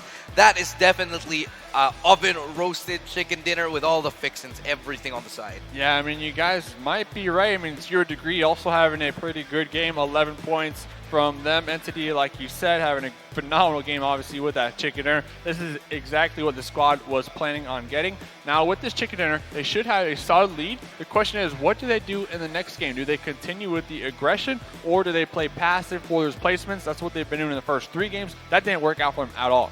You know, I think I'm going to agree with you. You pointed out something really interesting. You said Vikendi is where things go insane. Yeah. That's actually what happened. And with this result, I think Entity Gaming just bought themselves enough leeway to play passively in the upcoming game. That's what I think we're going to see later on. But again, don't quote me. Yeah, we'll see in just a moment. Definitely, I feel like it's their second chance here to reclaim that spot. Well, you know what? Let's take a look at currently who got 9th through 16th in that last match. Match number 17 of the finals. And you can see RIP Official getting 5 points, Mayhem getting 5 points, but Fnatic on 1. That has to be one of the major points that we're talking about. Them and INS underperforming in this match. Yeah, it's a shame that INS are starting to fall apart a little bit towards the end, as well as RIP Official. You saw Mayhem make a little bit of a comeback as well towards the later games of today, but it seems like in Vikendi, it just didn't happen. I mean, coming into this game, Fnatic, they're around 30 points from reaching that top 5. With the 1 point from this game, especially with those other squads performing so well, if they want to get top 5, they're not only going to be looking for that chicken dinner, but a 10-plus kill game. So there is a lot on the line for that squad. The pressure is just so high right now. And I think it's getting to them, to be honest. I think it's getting, they look a little bit tense. And, you know, if you said, as they want to get towards that top 5, it's going to have to be, I think, a game where they literally drive around trying to kill everybody on the server if they want to stand a chance at qualifying. But let's talk about the circle. This is exactly what we saw happening earlier on. Happened at the very south side of the map and ending up around Winery. Yeah, and you know what? It was definitely 100% favoring Seoul. They were right smack in Winery. They were doing their best to defend it because a couple teams started to kind of poke at them a little bit, not pointing any fingers, but Orb were getting pinched over there. They're getting sandwiched not only by Seoul, but another team. Who was it? Brawlers, right? Brawlers. So talk about an Orb sandwich. But they actually did such an amazing play on my part because Mortal got a grenade, all right? Clutch God pulled up, got a knock. They weren't able to confirm them, but they actually received damage in the process. They got the revives, and then Clutch God wrapped around to the wall to provide cover fire for the team to kind of evacuate the area and live to fight another fight. It ended up with actually ETG.Brawlers stealing one of the kills of Seoul, and then Seoul and ETG.Brawlers both left. Or ORB, like, wait, where did everyone, did they just leave us alone? And that actually played into the favor of ORB because they ended up getting a pretty decent placement and actually making life hell for some of the remaining squads. I think it was Mayhem who they shot in the back, if I'm not mistaken. They got a kill on Suregaltos, I believe that was actually, with them being left alive and the rest of the teams rotating away. They actually punished Seoul for not cleaning them up. But again, Seoul trying to play safe. I was looking at those circles during the game, and obviously just as we saw there, and you could see how safe every team was playing. Going on to our final map, do you think we're going to see those teams doing the same thing, trying to play for the late game, not trying to take any fights too early, unless you're one of those teams like Fnatic who need those points? I think yes. I think 99% of the teams are going to be playing very, very safe up until the end, which is going to make for a very impactful and very exciting final few circles. But I think Fnatic, they have to go all out. I mean, you guys obviously forgot about yesterday's final game. We had crossbows, we had the Desert Eagle, we had some punch-outs, we had vehicle runovers. I feel like that's going to be the same case here. Early game's going to be kind of sloppy because a lot of these players are tired. I mean, they've been here all day. Not only that, they've been here for 5 days. It's all going to come down to here. The fatigue is definitely hitting them right now, especially with the pressure, with that combined. little mistakes are so easy to happen. I mean, it all amounts up to this last moment, this final game. Everything has been leading up to this. And you can probably imagine the heart rates of the players here as we get ready to start this final game. Talking about heart rates, we can't forget about Iconic. Last game from the Brawlers. Oh, yeah. Not only saving the squad once, they actually got the revives on all their members, but attempting to save the day again with the AKM Uzi spray down. Was the lone survivor. Unfortunate for them. Taken down and out. Iconic's backpack right now. A little too heavy for the squad. Hopefully in the final game, the Brawlers can, pull it up and help out Iconic. So. Well, it was dark in the play-ins, actually was able to do just that. But it's sad for me to say this. This is one of the final times of today, one of the final times of our stint here in India. Do you know what time it is? Leaderboard! All right, let's take a look at the standings to see where the teams are currently sitting in. Number 1 going over to Entity by 15 points, but Seoul still holding on in second. 203 to 203. Have you ever seen anything like it at the very last game? These top two teams are basically tied, literally. Second and third, either of these two teams could go to the Global Finals, have an invite. The next place right after them, 190 points. The next one, 187. The top 5 is tight. Oh my goodness. I mean, you said it. Tied right now for second and third. Pretty much is going to come down to kills. Hopefully, Seoul can play the best game possible coming into the next game because there's no room for error. There's just no room for error. One thing that can definitely alleviate the pressure is if SGE kind of make mistakes, get taken down early, 11th through 16th. Seoul sees it in the kill feed. That's only 1 point. So we'll have to find out because 203, my goodness. Now we do have to say this before we move on, that if there are two teams on the same amount of points, we need to clarify this in case the chance it does happen, that if the points are the same, we look at kills first, then we look at placement points, then we look at chicken dinners. Now, if all three of those all match, which seems very unlikely, we'll be going back to the results from the play-in. So, if we do have that happen, you guys now know how it's all going to go down. Again, something that's not really going to happen, not really a big chance of that happening here today. I mean, you never know, but especially in our case, I mean, Seoul, they got no chicken dinners, and then SG, they got 3. So hopefully it doesn't come down to that, especially if you are sold, because then you're going to be regretting not feasting on any chickens throughout the past 3 days. I think it should play into the minds of Seoul there. Like, they probably, this will affect how they play in the upcoming game, without a shadow of a doubt. Yeah. And you know what? The past 2 days, they've been doing so much better than what we saw them because we were kind of harsh on them, but for a good reason. It was around circles 4 and 5 where they would all kind of just split up on rotations, get taken down one by one. That wasn't working at all. That is not the Seoul that we see playing today, which is great, but hopefully with this pressure and being tied, that Seoul doesn't make a comeback in the final game. The Seoul that we're seeing today is a lot more a lot more aggressive, a lot more affirmative. They are taking map control. They're using the nades beautifully. They are communicating. They are trading frags, and that's what you love to see. But going down to the lower half of the bracket, 9 through 16, also not a far cry for other teams to come back into this. 1 game left. Fnatic, they are at the 9th spot. They're going to have to play the game of their lifetime if they want to come back. Not only that, you really can't count out these bottom teams when it comes to influencing the top 5 moving forward because TrustDProcess or Megastars, Mayhem. I mean, Mayhem, they've been doing pretty good. They got 2 chickens. They're in 12th place.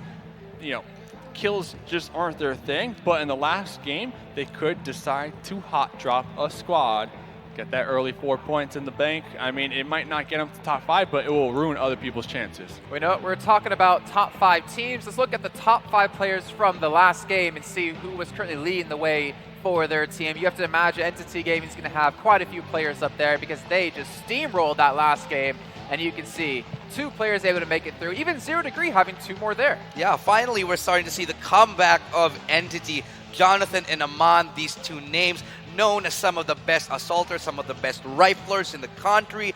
Coming up, 32 kills, 24 kills, the both of them, and 0° as well. So many high frag action here, so many high frag games from these 2 gentlemen. I mean, just Entity as a whole, what a change they made from group stage, what a change they made from the play-ins to now.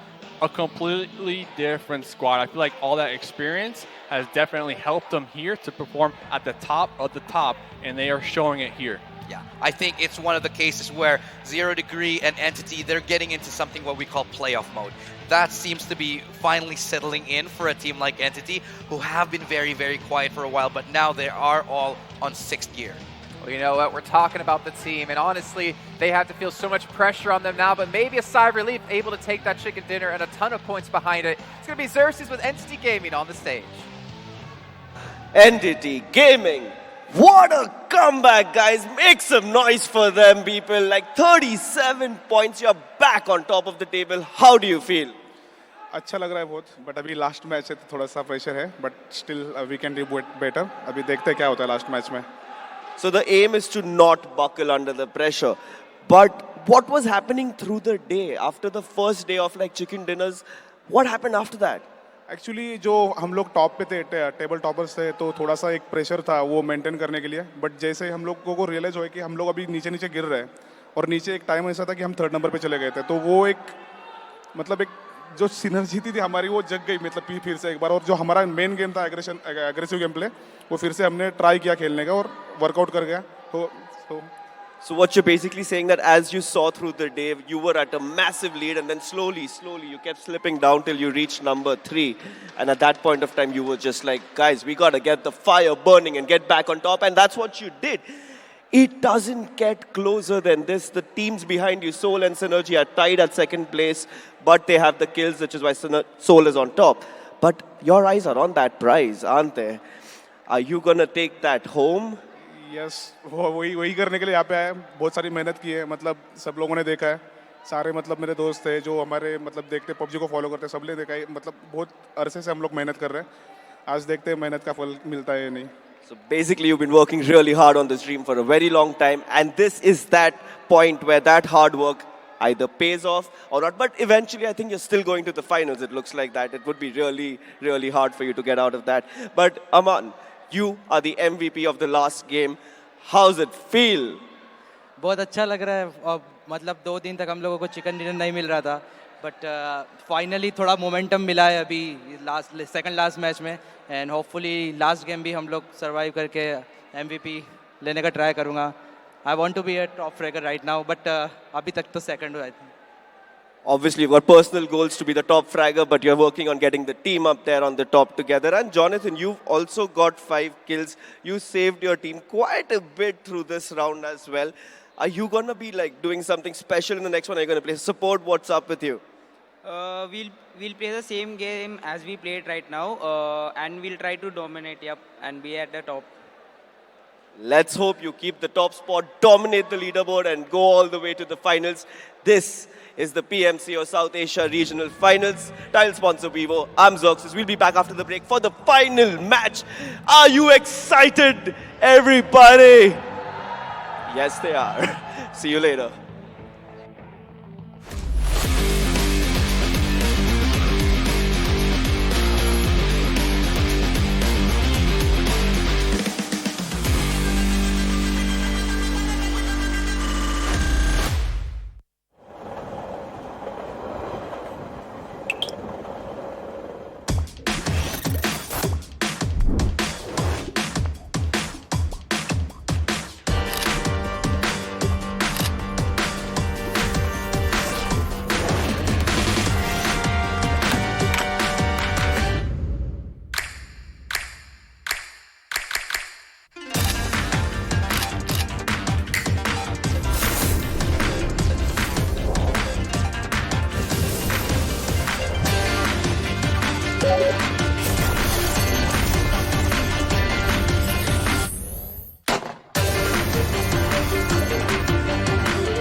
Welcome to the fury of the wasteland.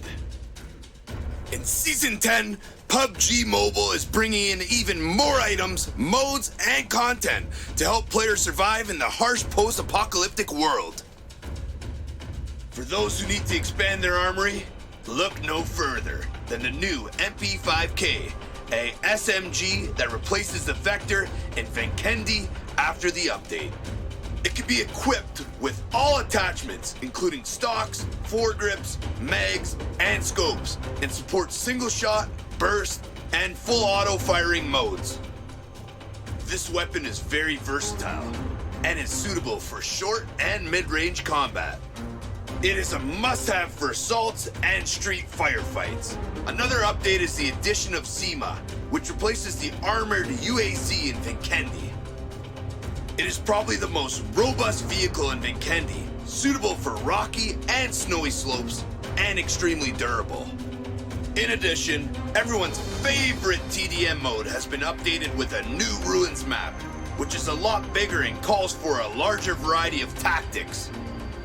Players will need to work closely together and have a reasonable selection of weapons to win. Royale Pass Season 10 will also be updated with apocalypse-themed outfits to make players look more intimidating. As usual, player tiers are adjusted at the beginning of the season, so team up with your friends and explore the new content as soon as possible, and aim for the top of the charts.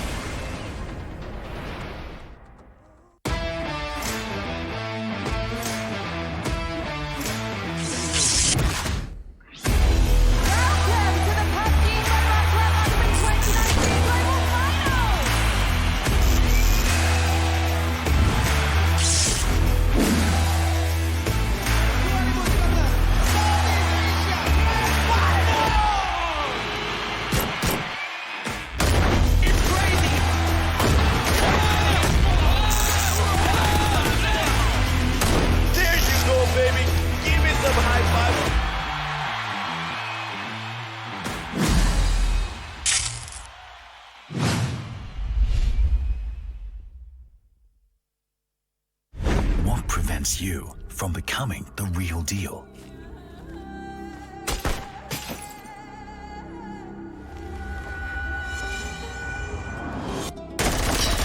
Fast downloading. They always get into the field quicker than you. Falling behind? No, not gonna happen.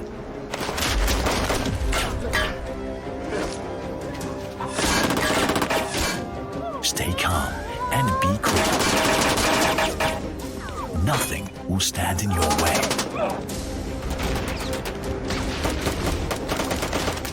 A true hero must step up to defeat the enemies when there's no one to count on. Vivo Multi-Turbo, a real strong core makes you a real professional player. I feel like a piece of chicken meat on a grill under the blazing sun. Everyone hates desert because they get lost here. But there are some interesting people here, like that hip-hop kid. You know, the one on top of the car? He always has the strangest stickers. Supposedly, they're trophies he got from other players. You know how it is, kids and their toys. Oh, and that guy standing by the wall has a really good aim and is supposedly an assassin. Why is he dressed like that in this frackin' desert, though? As for that lady over there, she values her gun more than her own life. That's about the only thing you can trust around here. Me? Who am I? Ha! Everyone knows the Lava Barret. Shh! I think we have guests.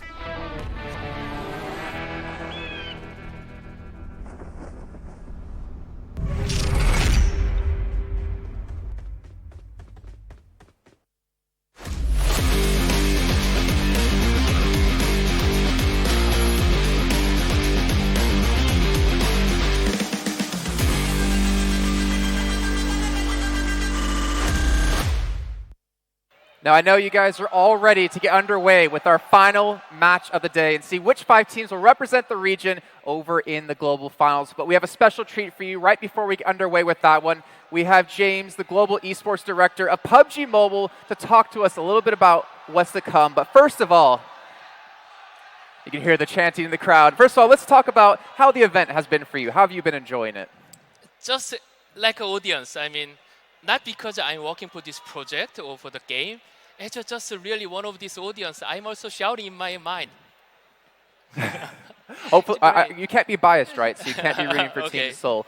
But obviously, the year is almost done. Yes. We need to talk about what's coming up in 2020 for PUBG Mobile. Yeah, so last Spring Split Global Final, we already announced the biggest event happening next year as World League. So the all top teams in Global will gather together and they'll show the best gameplay.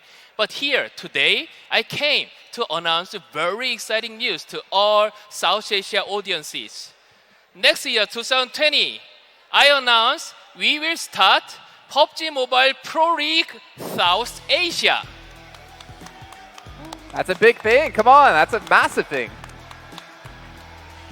So now you enjoy watching this great team gameplay for several days. But by this South Asia League, you can see more exciting, more storytelling, more engaging gameplay and matches for much longer time. Okay, well, you know what? We also have the Global Finals coming up in just a few weeks of time. But we need to learn a little bit more about the event that's just, what, a week and a half away.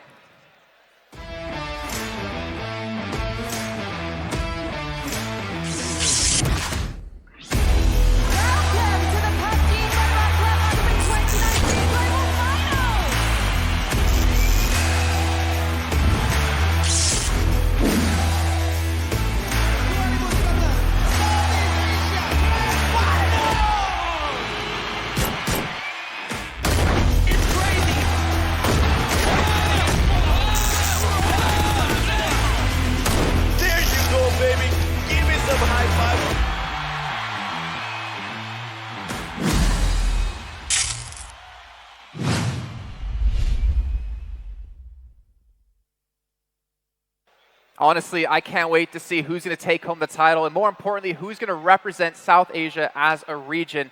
But a little bird told me there's someone special going to be at the Global Finals as well.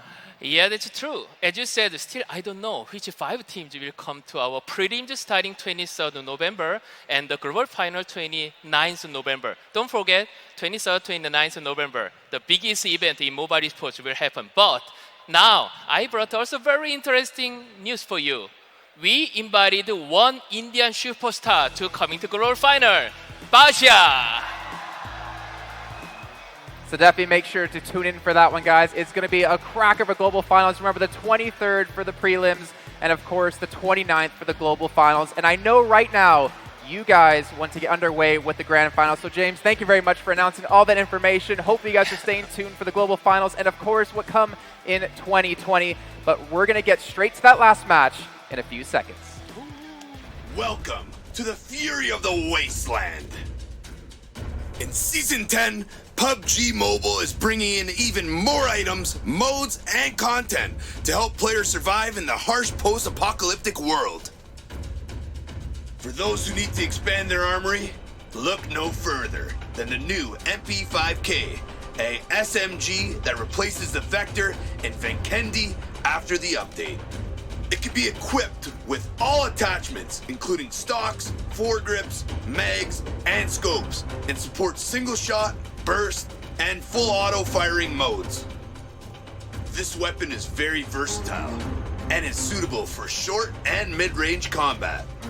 It is a must-have for assaults and street firefights. Another update is the addition of SEMA, which replaces the armored UAC in Vinkendi. It is probably the most robust vehicle in Vinkendi, suitable for rocky and snowy slopes, and extremely durable. In addition, everyone's favorite TDM mode has been updated with a new Ruins map, which is a lot bigger and calls for a larger variety of tactics. Players will need to work closely together and have a reasonable selection of weapons to win. Royale Pass Season 10 will also be updated with apocalypse-themed outfits to make players look more intimidating. As usual, player tiers are adjusted at the beginning of the season, so team up with your friends and explore the new content as soon as possible, and aim for the top of the charts.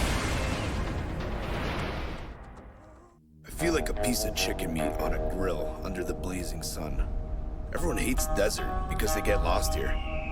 But there are some interesting people here, like that hip-hop kid. You know, the one on top of the car? He always has the strangest stickers. Supposedly, they're trophies he got from other players. You know how it is, kids and their toys.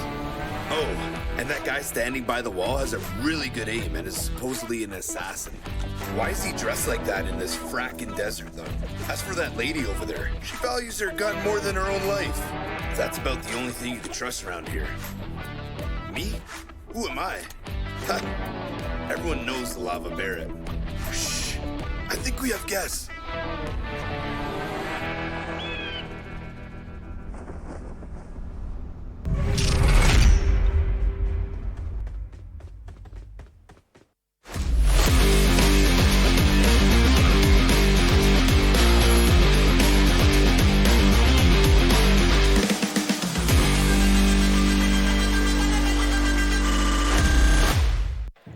Welcome back to the PMCO South Asia Regional Finals, and it truly is the finals now because it's our final match of the day. And we're going to find out at the end of this game what 5 teams will represent South Asia in the Global Finals in just about a week and a half time. Guys, I am so excited. I am so ready to get this game underway. I know the players are, but we have to break this one down. Erangel, we started off on that map.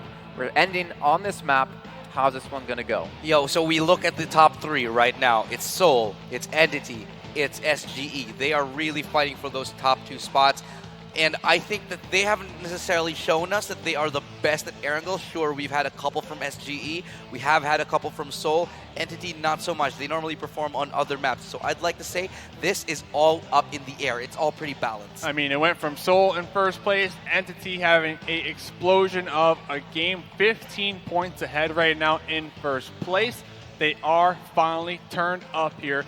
I wouldn't be surprised if we see Entity get another chicken dinner with this confidence that they will be demonstrating in this final match. But of course, you got to root for the crowd favorite Seoul to remain within that top 2 position so that they can get that direct in-fight for Malaysia. I think they will. I think it'll be one way or the other. Going to be very tough to call. But can you imagine? Let's point this out. Seoul still have not won a chicken dinner. Yeah. Can you imagine if they won this last match? Maybe I hope I didn't just jinx it. Can you imagine if they won this and actually? Not only that, 0 points is the point gap between second and third right now. Exactly, and that's why we're going to take a look at Seoul and SynerGE.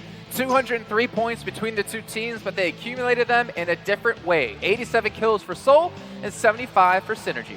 That is not a lot separating these two. Sure, Seoul has a few more kills, but the placement points by SynerGE has been actually higher. And to be honest, I think we've seen a lot more consistency from SynerGE. It's just that the peaks of Seoul have been so high, getting so much higher impact games that they have found themselves neck and neck. And you know what? Good thing for Seoul, because speaking with them, Erangel is their most confident and comfortable map here, so they will get to end up on a high note, something that they are comfortable with, so that they can come into this last game, play their game, not worry about the leaderboards, not worry about the points, but just try to perform to the best of their ability. And speaking of performance, we've actually seen a couple members of Entity Gaming finally pop off here, going absolutely insane.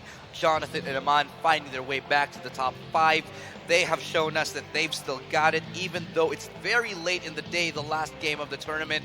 They're here to still fight for it. And I'm just going to say, it's kind of funny. We started today, Entity in first place, Seoul in second, SGE in third place, and now we're right back to where we started. Yeah, exactly. Here we are with the overall standings, 1st to 8th. As you can see, not much separating these teams, 218 for Entity, but Seoul and SynerGE could not be any closer, neck to neck. 203. Are we living in a world, by the way, that ETG.Brawlers could just sneak in to 5th place? They are so close behind 0 Degree. We saw them just top the boards when it came to the play-ins.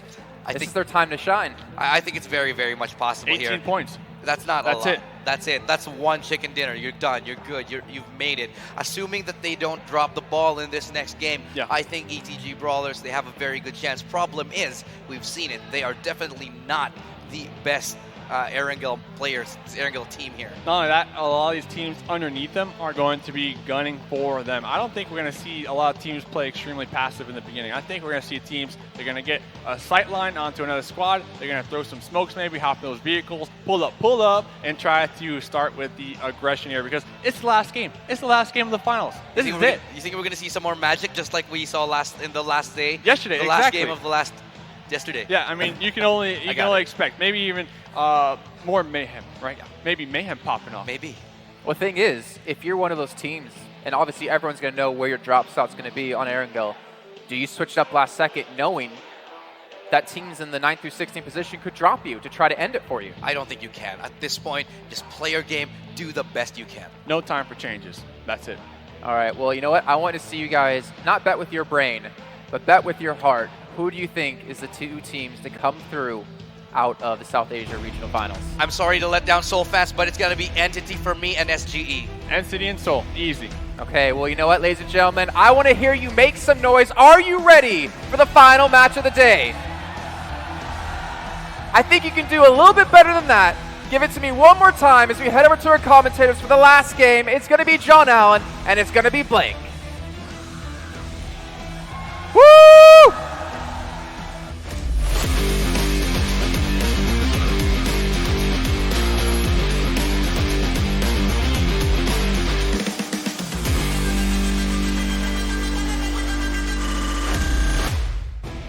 One more ride, one more test of metal. Man or legend, who will rise to the top?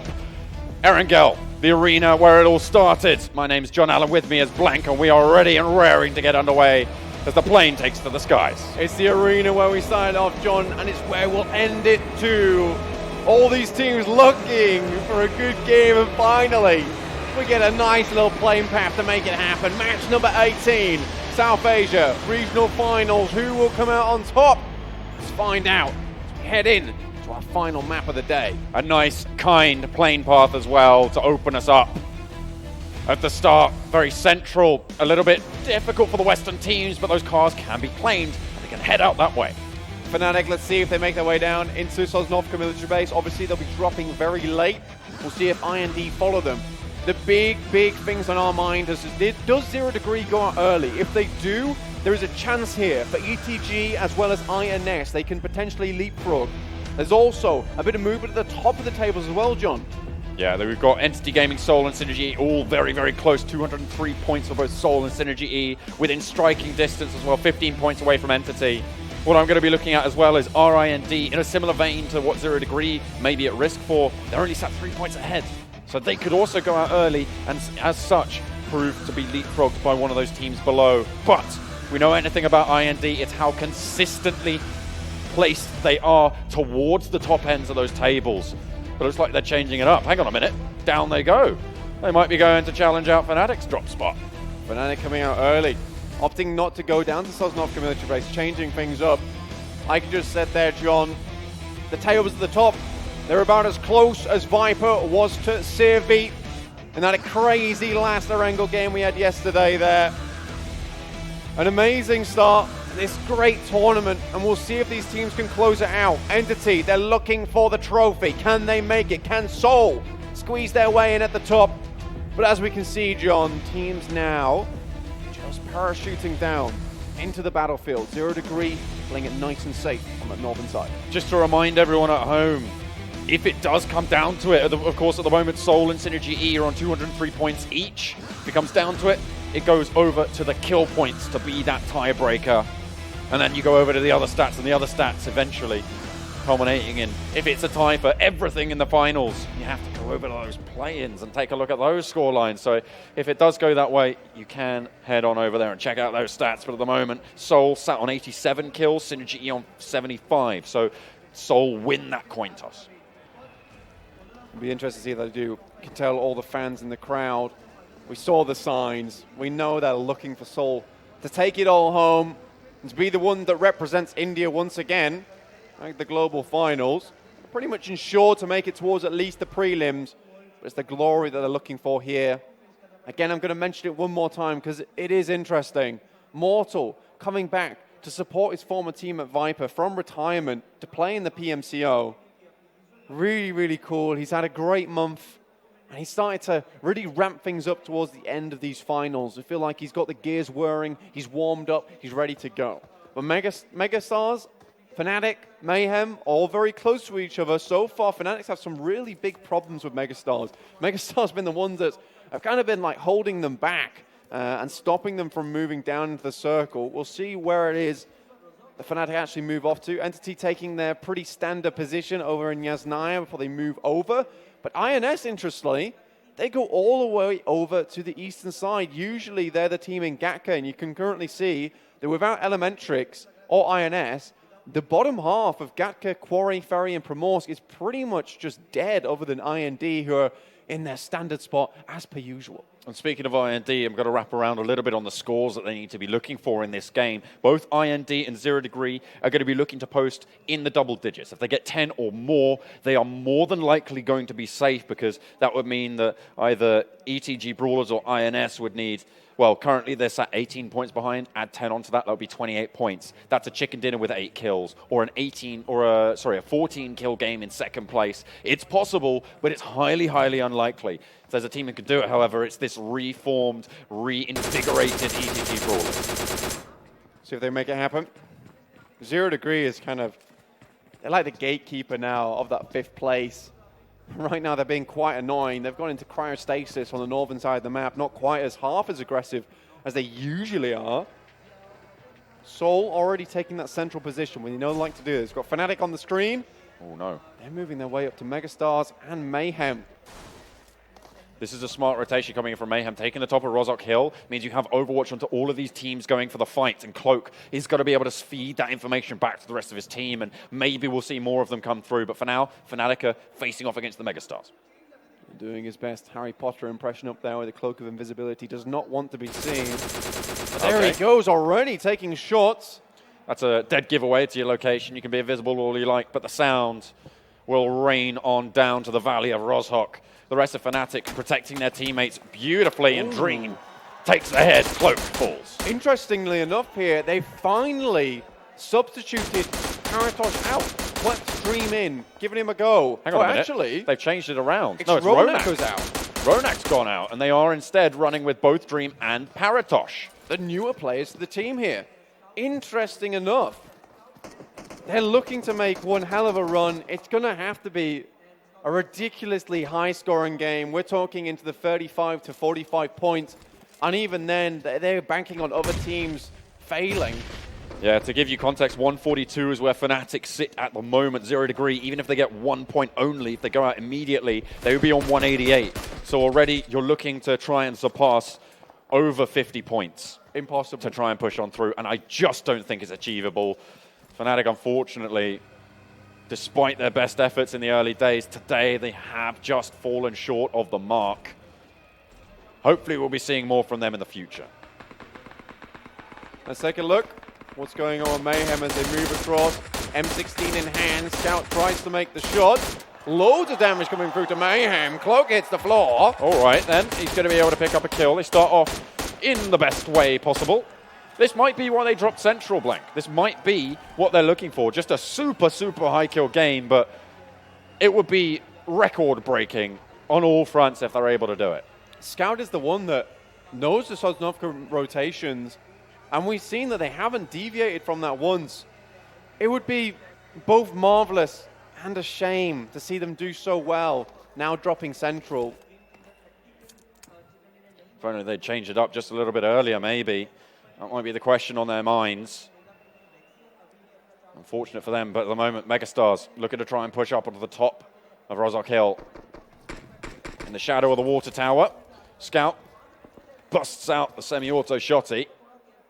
They are getting pushed on, and they need to be careful. They've got a little bit of presence across the way over at school as well. Currently, INS have made the massive swing from the eastern side all the way over to Gatka Fields, knowing that at this point in time, no one's challenged them so far, so they can have the Gatka Fields all to themselves. Nice bit of split loot. This team is going to be incredibly geared towards the latter half of the game. Gasol in Georgia Pole, RIP looking to claim Everest. Elementrix there coming down from the northern side. But again, put in context, here, final map, the teams we're looking out for. Soul, 0 Degree, SynerGE, Entity Gaming, IND, INS. To a degree, certainly. And ETG.Brawlers as well. Slap bang in the middle at the moment, currently just south of Ruins. Entity Gaming, you can see them moving out of Yasnaya behind SynerGE, two of the teams that we're looking at the moment. As ORB clash for the ETG.Brawlers, and INS are right on the flanks. They are John.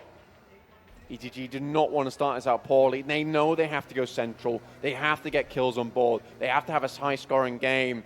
But it's also a risk that they take. Going so central, they know the teams will be coming towards them. They have to make it happen. They have to make it work in terms of firepower and battling back these teams in a rebellion to make it back into that top 5. There's a little bit of a battle for the top on the northern shores of the river right now. You've got 0 Degree, you've got SynerGE, and Entity as well, all looking to try and ladder up here. So it is a real scrap, and those chokes could prove brutal for the standings. These are the teams that we're looking at the top of the standings right now. Exactly. And it's funny, they've all got the same idea. Let's play it safe, but you can't play it safe when everyone thinks that the same location is hidden away from battle. Because they're bringing it all to one another, whether they like it or not. It's coming your way. Run from it, hide from it. It is inevitable. It will find you out sooner or later. Seoul still holding down in South George City. They haven't had to move yet as the circle goes their way. Again, we're split by the river just a little bit, so teams have to choose north or south. Potential yoinks coming in, potential yeets as well to try and really throw things up. But Everest is in there too. ORB, ETG, INS, all in close vicinity of one another. That's where we could see a bit of an explosive cast situation where we're just waiting for really the gunpowder to make its way to the barrel. And then we'll see an explosion between all these 3 teams. Seoul now coming over, southern side of Everest, trying to get a little bit of information, but it's IND you can see rotating clockwise. All these teams, they know one another so well at this point. They're basically brothers in arms. Not going to be giving anyone any quarter, however, as 0 Degree try and make the cross down south near Georgia Pole. Elementrix giving them a little bit of jip, but they will make it away nonetheless. Moving towards that southern side and crossing that river. IND looking to try and push onto Seoul's position, potentially vying for the top of Everest. Nepali HO NI once again making a dangerous rotation. We've seen this so many times from them. ETG tries to remove them from the equation. Not able to do it though, John. But we're seeing this curve on the southern side from IND, Seoul, ORB, Nepali HO NI, Vex though. Perfect shot onto the head of Scout. Breaches the crests the hill, pops the shot and gets a lot in return. The info, the knock, the position, they can start to move on through. INS taking a central position as well, fending off assaults from all fronts. Look at this squeeze on all these teams, 16 alive, but they're all crunching together towards Everest and the northern side of Gatka Fields in ruins. It's going to be a bit of a weird fight. So much terrain to play around, so much broken concrete as well. See if these teams can move from the broken and make themselves complete with all the points they need to make it into the top 5. Entity still on the northern shore, yet to make that break south. Same story for SynerGE, very, very close to each other. Of course, SynerGE vying with Entity Gaming in terms of where they're going to finish. But if SynerGE can start to rack up those kills, then maybe Entity Gaming are going to have the fear of God put in them. Well, I mean, it's 0 Degree with God on the top side. And he's definitely one to be feared, that's for sure. 94 kills for that team. They are terrifying to come into contact with. They just give you no quarter whatsoever. They had nothing to lose coming from group stages in that 18th position, let us remind you. Now coming here today, they've just had a cracker of a game, one after another. Awful circle for a lot of these teams, though, directly on the river. You want to make a decision of where you'd like to stay. RIP, though, they've got that wonderful position where you're just outside from that God compound within the ruins. Once it does move away from you, though, you have to scarper quite quickly. IND getting flashbacks to the last time they had to cross that river, make it all the way up north, hoping against hope that it won't go down. 2 care packages very, very close to each other, just on the southern shore, next to RIP, a little bit to the east of 0 Degree as well. Seoul should be happy here, but they might be a little bit upset as the approach from IND comes through on the western side of Everest. 13 minutes into the game, and only 2 players have been killed. There's Max Cash going down to the knock. HB will finish, and Nepali HO NI pocket a kill, but it's Seoul versus IND. This is the big story on Everest. Can IND make the climb? He's got so much power there. He's got the DP behind the Scar. He's got his teammates to his back as well. This team has done so much for the South Asia region and for the Indian PUBG Mobile scene as well. And they've got to try and maintain their dominance. They're kings of the hill. As IND just mounts up. They don't want to go for the fight just yet. Both of these teams know exactly what is at stake here. Yeah, not only kings of the hill, these, like you say, John, these guys are kings of Indian esports. A couple of veterans on this team in terms of Mortal and Viper. The other two relatively new to the scene. Klitschgod obviously coming from PMIT, where his team Revenge actually took it all home. Was inserted onto the Seoul team after Revenge were knocked from the PMCO in the group stages. Looking to make his name for himself here, and so far he absolutely has done. Entity as well in the meantime are taking a fight over on the Northern Shore with SynerGE, but you've got Mayhem as the wild card there. Neither of these two teams on top of Everest want to make a move. No one's really going for the push just yet. Instead, they're going to try and control these rotations on the outside. That's TrustDProcess they're firing on. Looking for a little bit of damage, maybe bust out a tire, maybe see what they can get. That was they are just very going to send on smart. out. That was very smart from them. They let the vehicle go forward, and they all go over to the left-hand side, hit into a wall, and you get your momentum stopped immediately. And don't die from jumping out the vehicle early. It looks like Mortal understood that pretty much quite quickly afterwards, but now TrustDProcess, they have to move over pretty open ground. IND also taking shots alongside Seoul, an 8-man team for the time being. Oh, but they spot each other out for the first time. Take a little bit of damage. Nonetheless, they will both be in this next zone. Seoul will be able to guard, however, unless there's a hard shift down to that southwestern side. We'll see who's able to make it. Entity all still alive as well. SynerGE all still alive, and there it goes. Everest on the eastern edge, still in it, but the shift comes through, and it's the southern shore to be our final battleground. INS remain very central. It's the road you have to cross coming down from Everest, and IND understand this, trying to make their way into the circle as fast as possible. Whilst the blue hasn't cut off the road underneath, they will go very much towards the south side. With SynerGE, Entity, 0 Degree, who all have to make their way in. Currently 0 Degree is in a good position to insert themselves towards the northern side, but they are running in currently with RIP official. Fnatic, we're back on board with them as the ETG.Brawlers, one of the teams to watch out for. They need a fantastic game, but Fnatic looking to spoil it. If we're going down, you're coming down with us, they say, but how effective will it be? The assault has begun. Iconic out there on the off angle might prove spoiler. It's a snake in the grass, and Iconic, this guy is a boa constrictor. You do not want to go against this guy. He's incredibly strong, so Fnatic definitely have to be wary from him when he starts to hail the bullets down on top of them. Push on forwards. They're trying to take control of some of these buildings. They've yet to really go aggressive. Entity have made the cross. 2 of them are over, but they've still got 2 behind, vying off against Mayhem in the meantime. 0 Degree actually take a knock as well. That's just to the east of Everest. If 0 Degree go down early, there's an opening here, Blank. It's an opening that a couple of these teams are looking for. INS and ETG.Brawlers. ETG know they have to survive. Even if it makes getting to the top there, playing IND's game, just going for those placement points, it's good for them. But look at this, 0 Degree. They're in a tough spot. TrustDProcess all just rushing past them right now. And Shigar gets out. Slams 0 Degree Blazy. Oh, he's got to go down as well. That is 2 knocks right now for 0 Degree. And they're getting fired on from all angles. 0 Degree potentially getting peppered away even more. But they're going to stay up with 2. Can they hold on as the spray continues to rain on down? Just so difficult. Blazy gets confirmed. Just 10 points will keep them in this game. It's also SynerGE who are taking 5 from RIP. Regaltos, though, fires down to Shigar. Being the guardian angel, the 0 Degree really need right now. Mayhem really struggling on the east. They will get eliminated down in 16th now. On the shorelines, it's all heating up. SynerGE tried to make that cross, but it is just fire after fire, bullet after bullet, whizzing through the area. Open ground as Tempest looks for another 0 Degree. They've only got 1, and it's Surya. Will he go down? Ponsing gets confirmed. And 0 Degree out. They're eliminated.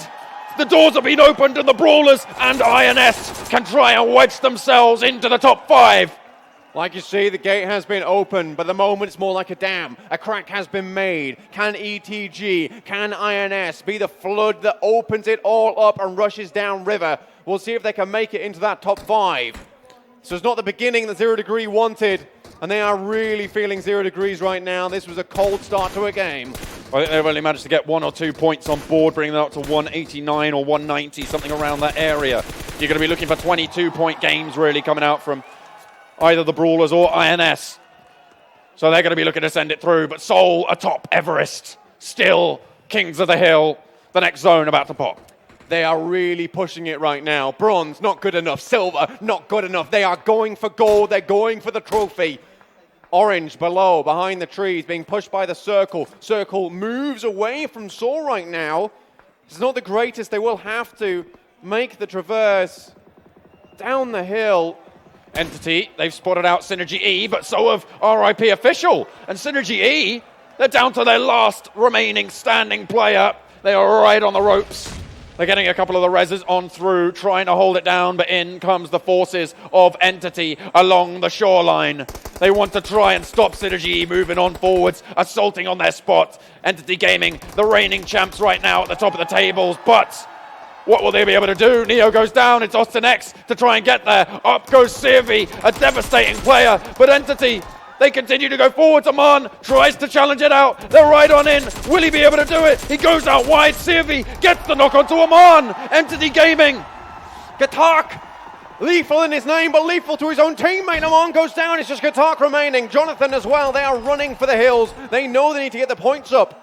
It's not a massive lead, just 15 points. And they know that it's against SynerGE as well. They're doing everything in their power to try and stay away, but SynerGE are so low. Austin X has to jump out. Seoul have also controlled the hillside right now. They're moving down to the IND, but it's Elementrix who are directly behind them. TrustDProcess. Entity eliminated.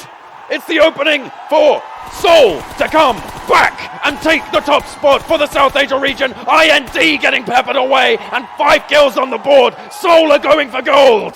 Regaltos, he's throwing through bullets. Entity may be soulless right now, but Seoul, they claim another. Elementrix on the hillside. Mortal goes down. This is terrible for the team. Do they have the utility to keep this one alive? It's just Clutch God. Can he clutch it out? He's solo as well, managed to find some respite behind the tree. Regaltos sneaks on in as well, but on the sidelines, and Seoul are eliminated. It's INS to play, spoiler!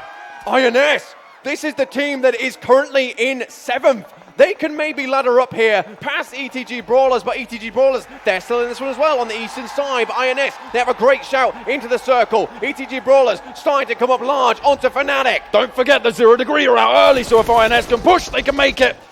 But they got their work cut out. It's a race now. The ETG.Brawlers and INS going a loggerheads one another. They know they started out this game tied apiece, but they want to bring that undone. One of these teams wants to ladder forward. One of these teams wants to take it all the way. And potentially, in a crazy turn of events, we could see both of these teams making it into the top 5. Such a crazy game. 4 of the 5 teams who said we were looking out for are already eliminated into this final zone. And the gates are open. Anything can happen. It's the story we've been seeing all along, Blank. It's so close. It's so tight. And everyone is getting squeezed. Who will come out under the pressure? Like you say, John, the gates are open, but just by a crack. It is the squeeze that is necessary for both these teams. IND just in front of ETG.Brawlers. Dream off to the northern side.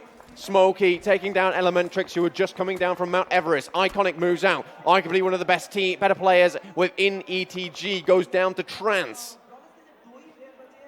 IND, the only team in the top 5 still remaining with only 1 player, and a hard shift out to the west favors INS. This could be their hour, their time to shine and push on through. INS, they've struggled against the machine that was PMCO. It's kept them down most of this tournament, but they've kept going regardless. Consistency is up. It's Trance. This guy is making a massive upset over here versus the ETG.Brawlers. Iconic is still up, and he will get the kill. ETG.Brawlers not down without a fight. 6 kills on board. Another team that can try and push on through. They just need to make this rotation, but they got Nepali HO NI in their way. And INS holding down the other side of the circle. Nepali HO NI apparently not proving to be any challenge for them whatsoever, but Dark very low is down as well. Brawlers, 7 kills total. INS, 4 points. It's the kills and the placements which will change how this leaderboard shakes up. We'll see just how far both these teams can go. It would be a mad ending to see both INS and ETG.Brawlers up against the wall against each other. Remember, ETG.Brawlers currently on 169, so are INS. 2 kills separate these two teams. They are so close to one another. And take a look at this, 4 kills for INS, 7 for the ETG.Brawlers, which means that the ETG.Brawlers currently out and ahead, but with one of them going down, Iconic is low. He's the last remaining bastion of hope for them to push on through. Both these teams have to have massive scorings if they both want to make it into the top 5. I believe it's around about 28, 27 points you would need to leapfrog 4th place right now. Maybe a little bit less, so maybe to go into 4th, yes. IND did manage to get in quite late, but into 5th, that's really where they're looking for right now. They're trying to hold it down with 0 Degree going out so early. It's going to be a real struggle to push on through, but INS, they're going to have a struggle of their own against ORB. One of them is down, but they still have 3 strong. The shift goes away from them. This time, it's towards the ETG.Brawlers. This circle favors no one. It is cruel. It is kind. How will these players fare? That's ETG.Brawlers out! Oh, they're eliminated! It's INS now with the run, with the chance to see themselves to Malaysia against 2 teams. Only 3 remain, 8 are alive, and they are a full force. And my, what a force to be reckoned with. They make it all the way across the full send, across the road. They do not go 30, they go fast. And they rage into this Dark Night, which is the last game of the PMCO South Asia Regional Finals. They push on through. Orb takes some open ground, but they go straight next to Nepali HO NI. And I think they're going to be spotted out. Sinister right on the precipice. The Molotov is in, and they burn it on down. And it's INS to get the knock. Will Nepali HO NI play spoiler and be able to get a kill? They will. And just Mad Dog left, but 4 players for INS across the way. They might have just be able to do it if they can stay alive, if they can use their numbers advantage. Blank, they're on the precipice of qualification. This is the miracle game they were looking for. All hands together as they pray and pray. Smokey will go down but reveals his position. INS, they return in kind. They will not let a player go down quietly. 2 players stand between INS and qualification. They need to push through. They do not have the zone just yet. Smokey is down. It's a 3 versus 2, but Nepali HO NI isolated. INS have all the tools at their disposal. Will they be able to move forwards? They're readjusting, they're moving, they're smoking on out, but Nepali HO NI, they're playing it down and dirty. They're in the grass. The corks are whirling. This deadly machine that is INS. Joker, he's not joking around anymore, looking for the win. Oh, what's down? So low. Disconnect, lost, standing now for Nepali HO NI, the last barrier for INS. They need to try and push on through. The shots ring out. He's got no meds. He's taking damage, and he is so low, but he will not go down just yet. Both of them are still up. 2 players, so low HP, but INS, they need to regroup. They need to rethink. The zone goes their way. Nepali HO NI have to move. This is terrifying, a sliver of HP for both these players. In come the nades, in come the utility, just bandages on gaping wounds. Can INS make this happen? A vehicle explodes in the distance. It's the fire that they need to rush them forward. The adrenaline is on the side of INS right now. Can they qualify, John? The bell rings out and it's tolling INS. And it's going to be 1 player now as they continue their push. Joker through the smoke, looking out wide, looking for the ridgeline. He goes up and he goes down. INS claim the victory. They see themselves through. Celebrations across the board. Winner, winner, chicken dinner. Malaysia is your prize, INS. More than a chicken dinner, like you say, John. They will be going to the Global Finals. What an achievement for this team. They jump for victory and jump for joy. An incredible game. You can see them hugging in the distance. We want to see how it shakes up at the top of the tables. Who will be taking that trophy home? All the contestants right at the top, looking for it. They are hopefully going to be there. I hope I got my calculations right. We'll see if they do end up in that top 5. We're just double checking the score lines, making sure and everything to make sure we do get the right victor here. Of course, that top spot's still up for contention. Obviously, and this event, it has been amazing.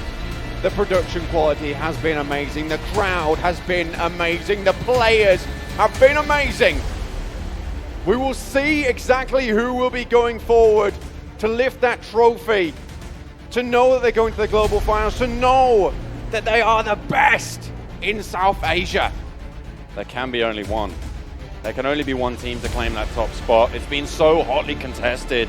Time and time again, we've seen the top 5 shift and change. Every game, it seems, we have a new top champ. Soul, extremely strong on the top of that mountain. Got so many kills, but was it enough, John? We'll have to wait and see. As the scores do come in, we're looking to build it up. Who will reign victorious? Of course, the trophy you can see on your screens, the prize, but not only that, $60,000 on the line. And not only that, it's a direct qualification spot all the way to the Global Finals to play off against the best in the world, the best of the best. But only one can get there. Another team in second place will join them, of course, in that direct qualification spot. The crowd, we know who they're rooting for. Soul, quietly speaking amongst one another. They'll have definitely done the calculations. There seems to be smiles on their faces. Do they know something that we don't? We'll have to wait and see. Of course, we do want to double and triple and quadruple check all these scores. It is so important. We're committed to delivering the correct information. It'd be so devastating if one of these teams thought they went through and unfortunately they weren't able to make it, but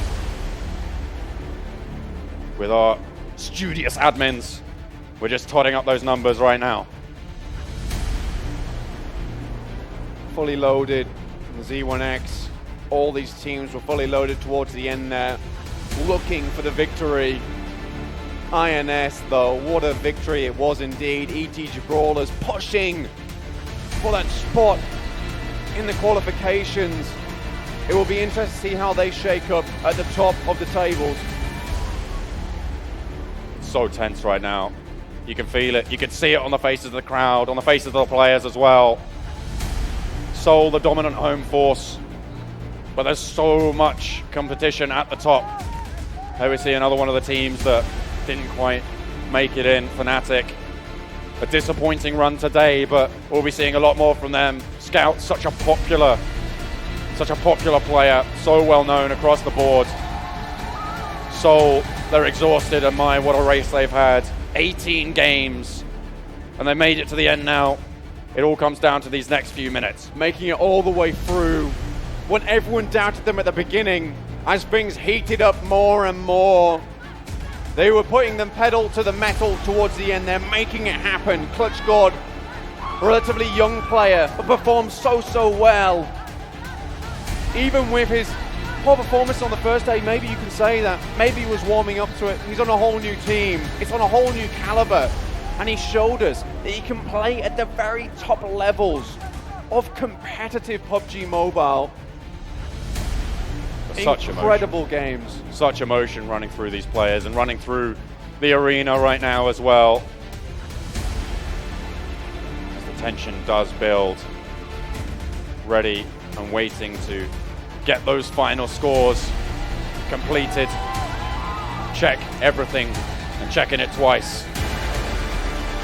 We're going to be moving forwards, and at the top spot there can be only one taking home the trophy. It's Entity Gaming!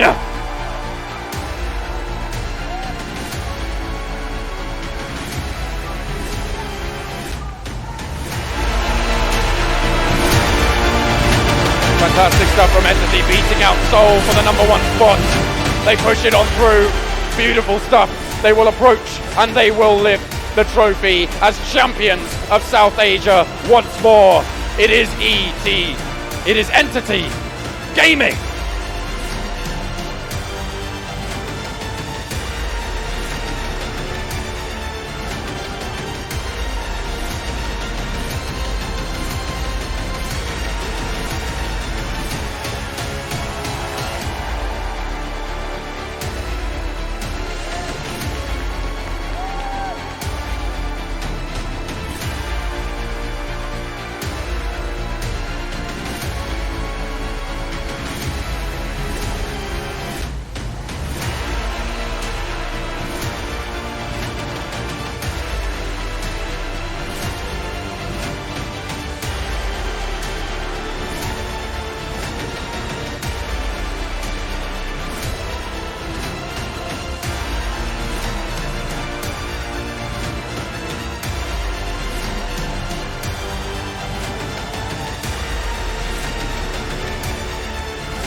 And honestly, what a way to finish it out.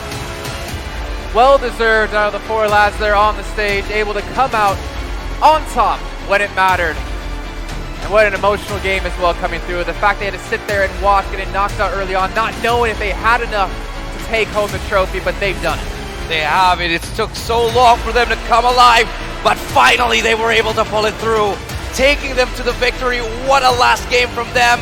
Barely hanging on at the last one, but still they have enough points to take them to the first place. $60,000 in that spot in the global final.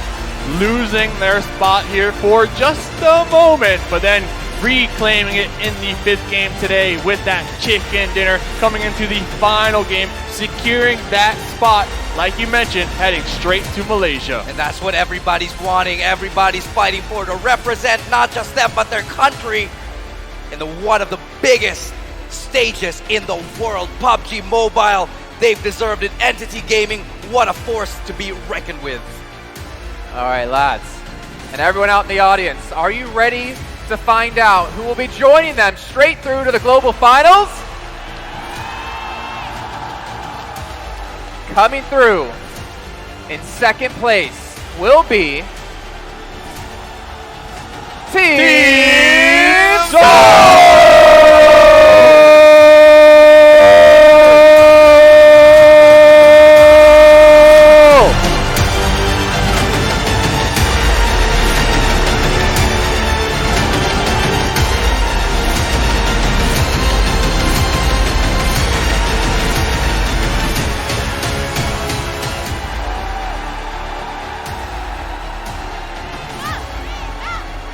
After the first couple of days, it looked like that state would be too hard to reach for Mortal and his boys, but they have in fact done it yet again.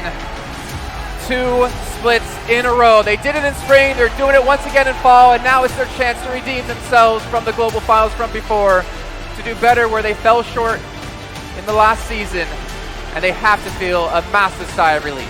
And what a way to do it, coming up big. Felt like the turtle that slowly climbed up to nearly win the race. Ended up in a fantastic position, game after game, proving that they deserve to be at one of the top spots in the world. It was phenomenal from Seoul. We never expected them. They almost didn't make it, but here they stand today proud. And what a game that they have had. Yeah, I mean, the play-ins barely making it, coming in 15th place. What a change from the squad here to be able to get 2nd place with 210 points, 93 kills, and 117 placement points. Not to mention, the only team up there with no chicken dinner. And guys, number 3, number 4, number 5, SynerGE, INS, and IND will still be playing in the global prelims coming up in about a week and a half time. They've been able to pull it off when they needed to. And INS, what a way to do it, right? The last match of the day, they come through, they just snake their way into the top 5 and pull it off. What did I say, my boys? I said they get better and better as time goes by. They age like wine, ending up in the 4th spot. 198 points for them, and IND as well.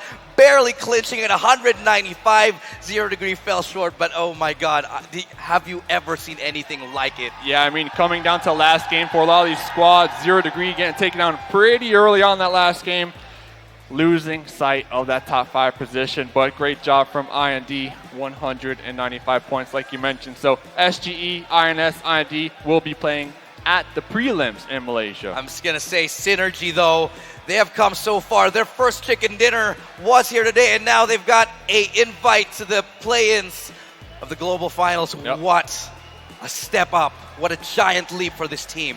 And to be fair to all the teams out there was over 14,000 who participated in this tournament. These 16 were the best 16 we had to offer, the South Asia Regionals, and they perform so damn well. They should be so proud of themselves and obviously look forward to the future of what's to come for PUBG Mobile. As we already heard, the Pro League South Asia going to be coming up in 2020. There's not a shortage of action to come up for all of them. It was one for the history books. From the beginning, we saw people, tournament teams rise and fall like the tides. They ebb and flow, but here they are standing strong, standing tall, finally making their mark as they look to represent their country in the global finals. Yep. And we see 9th place Fnatic, 148 points. Elementrix, 10th place, 145. As the teams are looking at the scoreboard, walking on the stage. I mean, 5 days, non-stop PUBG Mobile action, all coming down to this. What a way to end it, fellas. We definitely did not expect the way this played out. We looked at a lot of teams here to be favorites. We talked about Orange Rock earlier. They fell short. Fnatic as well. But it's not about them. It's about everybody who did make it through the top 5. Again, I'm going to say, what a way to end it there. And honestly, I look over a couple of the highlights from that last match. What a way for it to close out. So exciting from all of our commentators, from everyone putting in the effort into the show. And honestly, every single team really made it shine when it counted. You saw Scout there off the bat, already able to open up on the initial down and trying to confirm it there at the last second. But unfortunately, like we said, Fnatic fell short. But there were so many great plays from almost every person out there. That shot was fantastic. Everyone seemed to have their own moment, and that's what was amazing about this tournament and made it so difficult to predict. You never know which team would just pop off and absolutely have the game of their life. We saw TDP be amazing earlier. They fell short later on. We saw so many teams just come in and make a mark, showing everyone they've got the stuff. Fnatic trying to do anything this last game. They swapped out one of their players. They brought in the sub. They dropped into a new location, and you said it, Scout OP actually making a push-up with an SK-12. I mean, right out the gate, the squad was looking to be aggressive, rack up these kills, make the comeback, just not working out for the team. You know, I was nervous for a good while here, especially in this one. This fight really had me scared for the both of these teams. It was SGE and Entity, the top 2 leaders at some point. They almost went out and knocked each other out. Fortunately, I mean, the blue zone forced them out, but they both somehow survived to live a little bit longer. I really can't imagine the pressure that all of those players were under as well, especially if you were in that top 5, top 6 position, even technically top 7 with INS, to just know this game will decide if everything you've been working for this entire season would pay off, if you'd make it over to Malaysia, and our teams have been able to do it. And again, I wish we had heart rate monitors on all these players. Hell, I wish we had heart rate monitors on the casters because of how excited they were all. I have one on me. I'm at 110, just saying. Because you're a pretty chill guy. No, my watch has it, so. I do. You did mention Malaysia. That is where we will see the level of skill and performance from these Indian teams here. It has grown so much, so exponentially fast within a few months. I'm so excited to see how they bring it in the Malaysia final, how much they've grown. Yeah, and the Brawlers doing such a good job today to try to make that comeback as we are watching the replays. Once again, Iconic trying to secure as many points as possible, being the lone member on the squad to kind of carry that gauntlet, getting stuck behind that US, tagged and bagged right there, spoiling their dreams. It was Brawlers to fall short finally at the end. They had an amazing run. Let's never forget how amazing they were at the play-ins, but we said it, you just can't carry over those points onto these finals here. But what a mark that they have made. People now are starting to look at them. I think they're cheering for Mortal, not for you, Mustache. Oh, okay. Dave. I see people waving at me and pointing at me. One day you might get it, but the thing Mustache is... Dave! Oh, hey, definitely blowing kisses at me, 100%. I thought it went completely silent here, actually. Let's actually take a look at the last standings from the last match. You can see INS 29 points. Even Nepali HO NI, who was the team to kind of sneak through as well in the final day of the play-ins, they're able to take a whopping 21. 29 points to qualify. What a hero play. That's nuts. I mean, like we said, Brawlers, 15 points, doing everything in their power to try to get that final chicken dinner. They were only 18 points from qualifying. And you know what? I'm looking forward to not only how these 5 teams will fare, but the thing is, they've been playing in a region where they know how other teams play. They know the drop spots, and now they're going to a global tournament where they're playing against teams from all across the world. The amount of learning, the amount they're still going to have to up their game if they want to have a chance to take home that trophy and all the prize money. The work's cut out for them. They've got the time to do it, but it's going to be tough. $60,000 is what they won, but they're fighting for more. As we know, in Malaysia, you qualified, you make it, but it's just a step. One step for Indian PUBG Mobile. They're going in the right direction. The scene is headed for immensity. Well, we have yet to see how they perform in a global scale. Entity, though, definitely going to be bringing the heat, definitely earning a fan. Me, going to be cheering for them when it comes to the globals at the end. Soul as well, doing a great job. Now, I'm a little concerned with the teams in 3rd, 4th, and 5th. They are going to have to once again compete for that spot. So we'll have to see what type of homework they'll do before then. To be fair, the team that won it in spring was a team that had to go through the prelims. So it's definitely not unattainable for all these teams out there. But you know what? Let's take a look at the top 5 players over the course of the regional finals, because you want to see who really stood out. And of course, you have to talk about Entity Gaming, able to get that #1 spot. Aman, a legend. Aman, a myth, a legend. Wow, this guy, 33 kills, dead tied with Zed God here. Yep. But look at the damage, 5,000 to 6,000. Not much separates them, but it's the plays. No, I see Clutch God, 26 kills, 5k damage, 3 headshots overall from the past 3 days right here, ending up on the top 5 players. Definitely something, definitely an accomplishment. We have pegged, before Clutch God touted as one of the finest and one of the best players of all India here, making his mark, showing Team Seoul what he's got. Definitely one player to look out for here. Members as well from INS showing what they're made of, 27 kills from Smokey. And of course, let's not forget Pan Singh. He has 29 kills with 6,000 damage. Jesus. The thing is, there's so many other players beyond the top 5 that we still have to talk about. You got Dar from ETG, him at the play-ins. It was insane to see how well he did. Neo as well, Joker from INS. We didn't get to see him in the top 5, but Jonathan. he has so many impactful plays. Jonathan. Yeah. There's so many names out there that we can honestly talk about, but unfortunately we only get those 5 on the graphic. It's okay, it's okay. And some playmakers to remember. Viper starting a new meta out here with the UAS runovers, because today we saw a couple other squads attempt to do the same thing that we saw yesterday. Not as well, not as with much style, but definitely a play to remember. Props to Joker though. That play will be remembered for sure. Going down in the history of PMCO here, was an absolutely amazing play. I don't think anyone's going to forget it.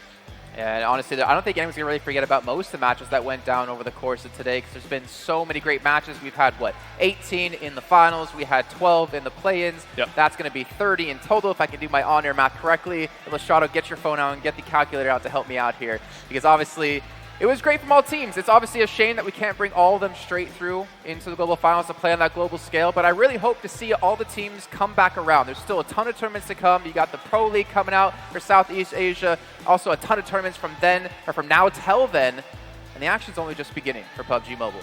It is a scene that has been growing so strongly, time and time again, exponentially. The scene in India, it's progressed so much within the span of a year, from just kids picking up their phones, and now we're making legends, writing the mythology here in India. It's been one hell of a tale. Couldn't have said it any better. Well, you know what?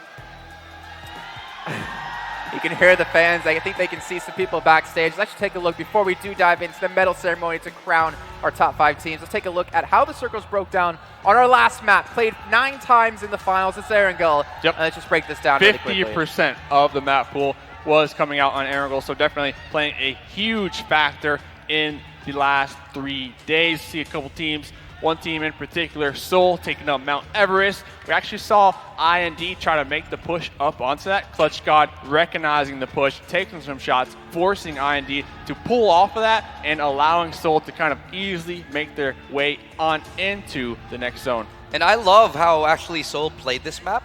They held on to a beautiful point in Everest perfectly well here, not holding too much, not giving up too much, and exiting when they needed to, allowing them a good vantage point. Fortunately, they went out a little bit earlier and was cleaned up, but they still showed us exactly how to hold that map control. INS playing the edge. Another team that we haven't really saw today, TrustDProcess, ending up in the final zones, trying to, spoil the dreams of other squads out here, unfortunately. I was actually thinking they might get the chicken, I'm not going to lie, but they didn't. But still, I mean, speaking of chicken dinners, Seoul got 2nd place with how many? One guy?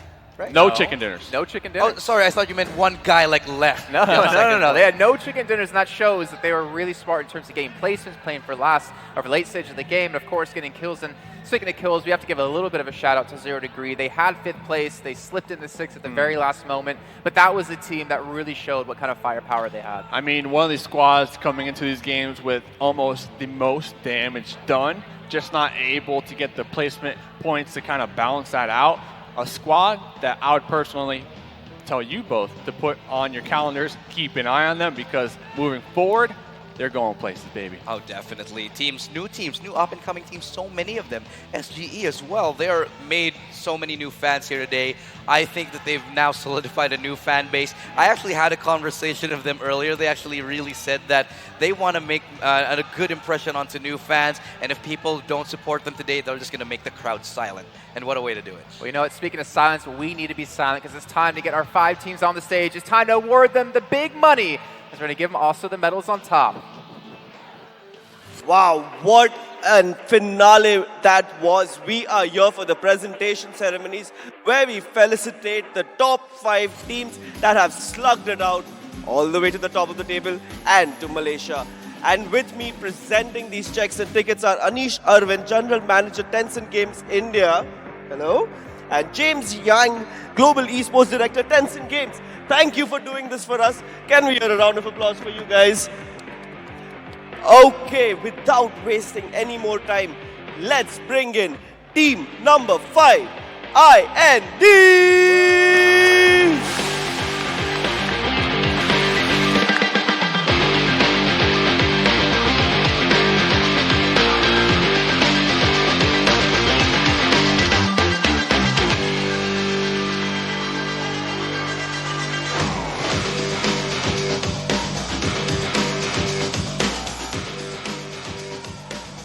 Next up, we've got the team at the 4th position, slugged it up, INS!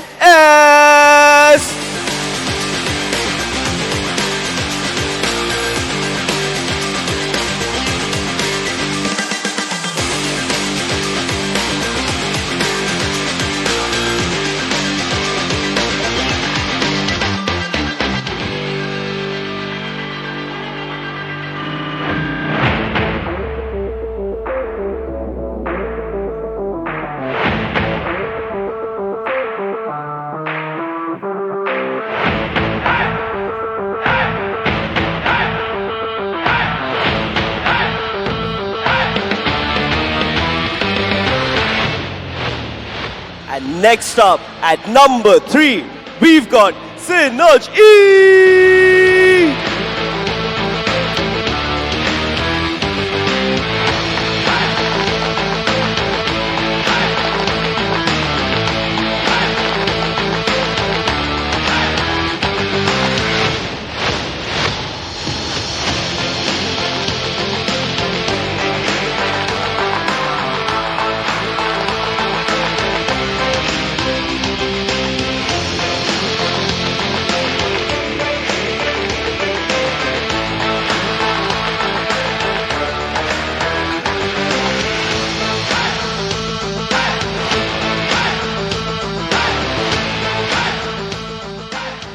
And the guys who literally crawled in and without any chicken dinners have made it to the 2nd spot. We have Team Soul!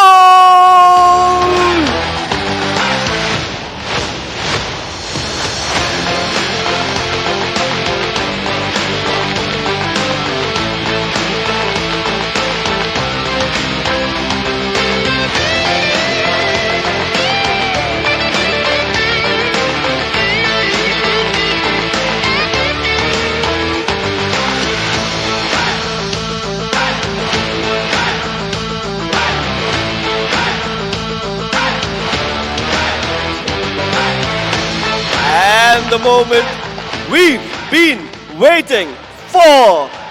Yeah, make some noise for team number 1 at the top of the table, Entity Gaming!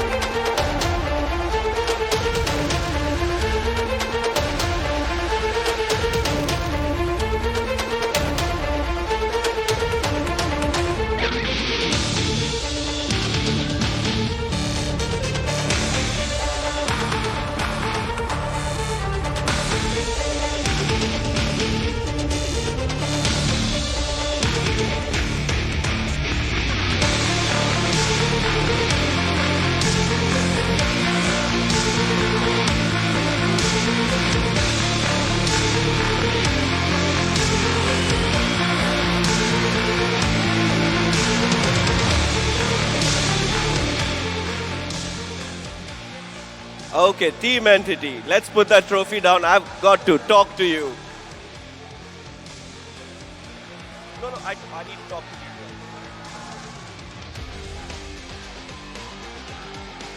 Thank you, Anish, and thank you, James. But, Kartak, Entity Gaming, you made it. That second last game was so important for you guys. And now you're in the finals, flying to Malaysia. क्या हो रहा है? How are you so calm? Actually अभी कुछ बोलने के लिए words नहीं है, मतलब इतना ज़्यादा मेहनत किया था और फाइनली वो मेहनत का मतलब रंग आई है और मतलब बहुत सारे लोगों ने सपोर्ट भी किया मुझे कम्युनिटी में, तो उसका भी मतलब थैंक यू कहना चाहता हूँ सबको, जितने भी मतलब लाइक इंडिया के फैंस हैं हमारे, मतलब जो नियो, जॉनथन और अमन और वीरू, उनको भी थैंक्स कहना चाहता हूँ कि उन लोगों ने बहुत अच्छा सपोर्ट किया। एज अ टीम हम लोग खेले और अच्छा परफॉर्म किया। So basically you're speechless and you're just trying to let it sink in that you won the biggest chicken dinner of them all. $60,000. What's the plan with all that money, buddy? Money का कुछ plan नहीं था, but trophy जीतनी थी और वो trophy ज़्यादा important है मेरे लिए, क्योंकि लाइक अभी वर्ड्स तो एक्सप्रेस नहीं कर सकते, बट स्टिल जो मतलब जितने हमने डेडिकेशन से खेला था, मतलब बहुत टाइम से खेल रहे थे, मिलान में गए थे ट्रॉफी लेने के लिए, इंडिया रिप्रेजेंट करने के लिए, वहाँ पे भी नहीं कर पाए। PMIT पुणे में भी खेले थे, वहाँ पे भी नहीं कर पाए, और यहाँ पे सोचा कि यहाँ पे आके अच्छा परफॉर्म करेंगे। बहुत सारा मतलब बहुत मेहनत की, मतलब रात दिन वही खेलते, मतलब गेम ही खेलते रहे, प्रैक्टिस करते रहे, तो फाइनली आज ट्रॉफी ले ली। So a couple of tournaments where you kept trying and you kept failing and you kept trying harder and you played PUBG Mobile all day, every day, harder and harder, built yourself as a team, and it paid off. Congratulations. Actually, Aman, he's the overall MVP, right? Where's Aman? Come on. Master fragger, master killer, creator of bloodshed and every team's nightmare. How do you feel? Like they're going to be watching out for you now. Yes. बहुत अच्छा लग रहा है finally कि हम जीत गए, because थोड़ा बीच में ऐसा सिचुएशन बन गया था आज मिडिल तक के बहुत मुश्किल होगा जीतना, बिकॉज हमको बिल्कुल भी मोमेंटम नहीं मिल रहा था। एंड फाइनली थोड़ा दिमाग चलाया, थोड़ा फ्लैंक किए, फिर भी इतना ज़्यादा रैंडर और ये सब होने के बाद भी हम सिचुएशन को संभाले। And as a team, do you guys have any message for the audiences that came out to support you, the new fans that you're going to make, and what they should be expecting from you at the Global Finals? Global final के लिए बहुत मतलब game strategy पूरी change करनी पड़ेगी, क्योंकि बहुत aggressive teams है वहाँ पे, तो हमें जो हमारा नेचुरल गेम प्ले वही वहाँ पे खेलना पड़ेगा। क्योंकि आप अगर देखोगे इंडिया में लाइक पूरी की पूरी टीम्स जो है जोन प्रेफर करती है, वहाँ पे सब किलिंग के लिए जाते हैं, किल्स के लिए, किल पॉइंट के लिए जाते हैं, तो वहाँ पे हमें उस टाइप का गेम हमारा बनाना पड़ेगा। तो और जितने भी मतलब जो भी बंदे मैचेस देखते हैं, जो भी बंदे घर पे बैठ के मतलब लाइक गेम खेलते हैं, उन्हें भी बताना चाहूँगा कि जल्दी से जल्दी आप भी ट्राई हार्ड करो, प्रैक्टिस करो, वो दिन दूर नहीं जब आप भी यहाँ पे खड़े रह के ट्रॉफी उठा सकते हो। So basically you're saying that your gameplay is going to change entirely in the global thing because there are a lot more aggressive teams, and while teams over here, your fellow competitors, were playing for the zone, the guys abroad are playing for the kills. So you're going to work harder on that, and I wish you all the very best for Malaysia. Team Entity, best of luck, guys. This is me, Xerxes, at the PUBG Mobile Club Open Fall Split 2019 South Asian Finals. Title sponsor Vivo, signing out for one last time, heading it over to the analyst desk for the roundup of the day. Well, we're going to have to talk about the MVP of the entire tournament. It has to be Aman from Entity Gaming. He performed so well over the course of these 5 days, and he 100% deserved it. That's the back of us. That's the front of us. But we have to talk about him really quickly, guys. Yeah. Despite the fact that so many people here, I just want to say congratulations, Aman. He did absolutely phenomenally, writing his name among the stars, making himself a legend here, making history. What a man, what a perfect legend that we've seen here. I mean, racking up so many kills. We saw 33 alone right there in the past 3 days alone. MVP of the entire tournament. Great things from the squad. I'm looking forward to it, moving forward to Malaysia. Well, guys, I want to give you a chance at least to have a couple of final thoughts here, because we had so many great games. We had so many great moments as well, meeting some people in our talent group and, of course, the Hindi group for the first time. What was your highlight?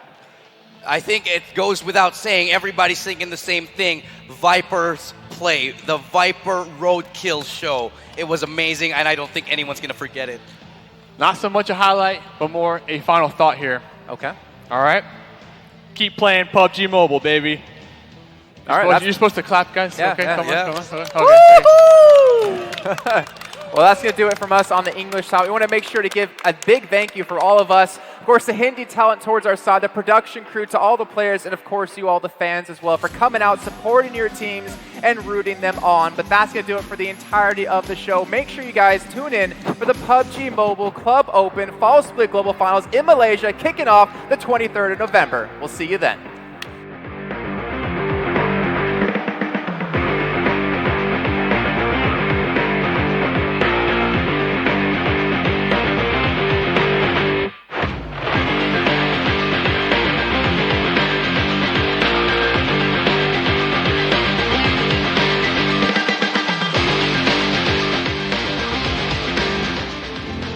Hello, Delhi! I'm Zoxus, and we are live right now from New Delhi, India, for the PUBG Mobile Club Open Fall Split 2019 South Asia Regional Finals title sponsor, Vivo. Are you guys excited? I want to hear it from that side.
Welcome to the fury of the wasteland. In Season 10, PUBG Mobile is bringing in even more items, modes, and content to help players survive in the harsh post-apocalyptic world. For those who need to expand their armory, look no further than the new MP5K, a SMG that replaces the Vector and Venkendi after the update.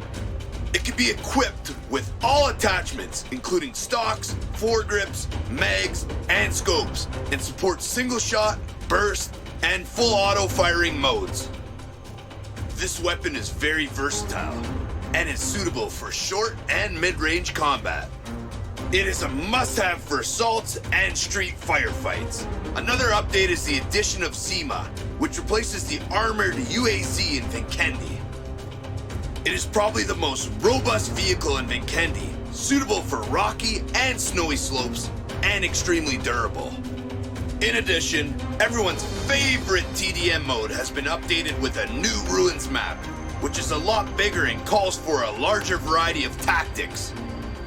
Players will need to work closely together and have a reasonable selection of weapons to win. Royale Pass Season 10 will also be updated with apocalypse-themed outfits to make players look more intimidating. As usual, player tiers are adjusted at the beginning of the season, so team up with your friends and explore the new content as soon as possible and aim for the top of the charts.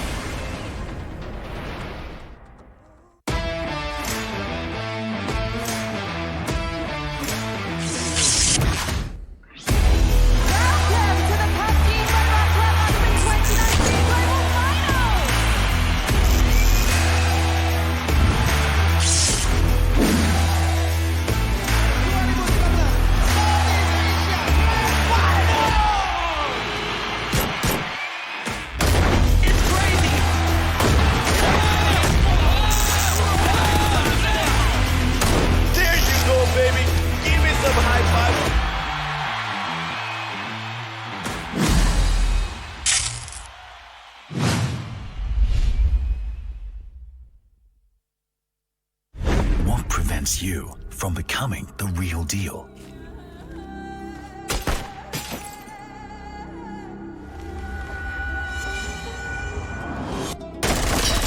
Fast downloading. They always get into the field quicker than you. Falling behind? No, not gonna happen.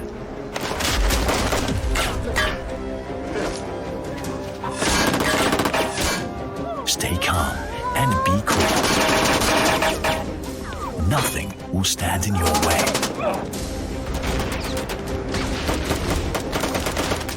A true hero must step up to defeat the enemies when there's no one to count on. Vivo Multi-Turbo, a real strong core makes you a real professional player. I feel like a piece of chicken meat on a grill under the blazing sun. Everyone hates desert because they get lost here. But there are some interesting people here, like that hip-hop kid. You know, the one on top of the car? He always has the strangest stickers. Supposedly, they're trophies he got from other players. You know how it is, kids and their toys. Oh, and that guy standing by the wall has a really good aim and is supposedly an assassin. Why is he dressed like that in this frackin' desert, though? As for that lady over there, she values her gun more than her own life. That's about the only thing you can trust around here. Me? Who am I? Ha! Everyone knows the Lava Barret. Shh! I think we have guests.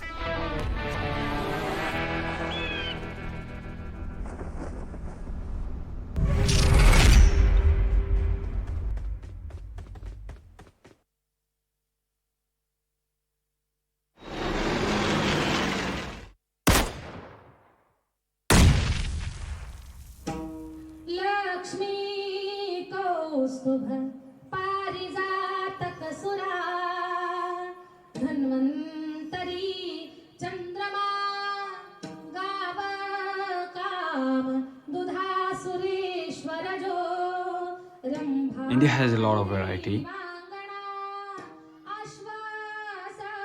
The color, it's about the tradition,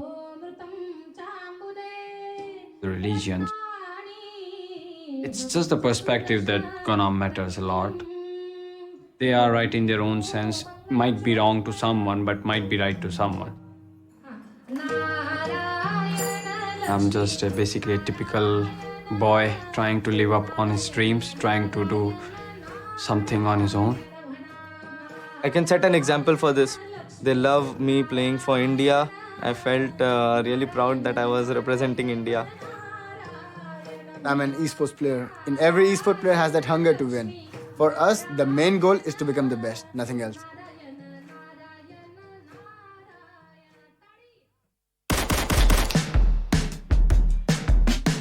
I think it's the right time for esports to take off in India. PUBG Mobile has now come into India and taken over. The accessibility for mobile devices is so strong and so easily available to the general public. Once PUBG came out with their mobile version, it took India by surprise. Started my journey playing PUBG Mobile, and I would always love India to be at the top.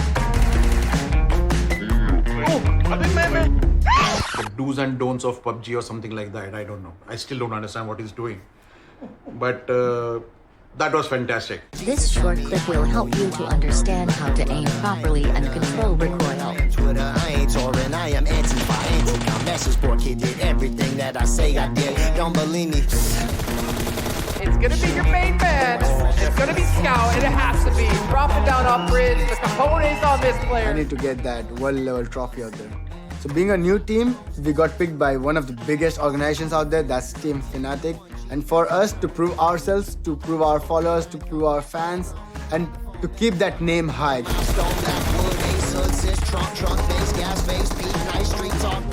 Yeah, my teammates would say that I'm the mistake maker, I guess, but I'm also the playmaker. I love to walk on the tightrope. Cold shower, that's true power.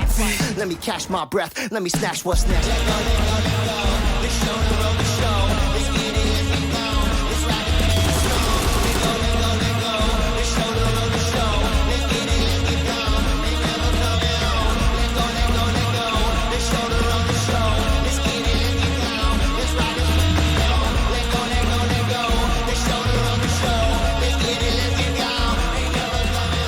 The push right now, he does go down just down there. And the headshot will finish him off. Soul back. 1 versus 3. 1 versus 4, actually. Oh, Massic. Excellent play. Oh. He's taking currently no damage. Amami moving forward. He does not make it. I just want to reach you, baby, hold it up your head, baby, yeah, baby, yeah, baby, yeah, baby.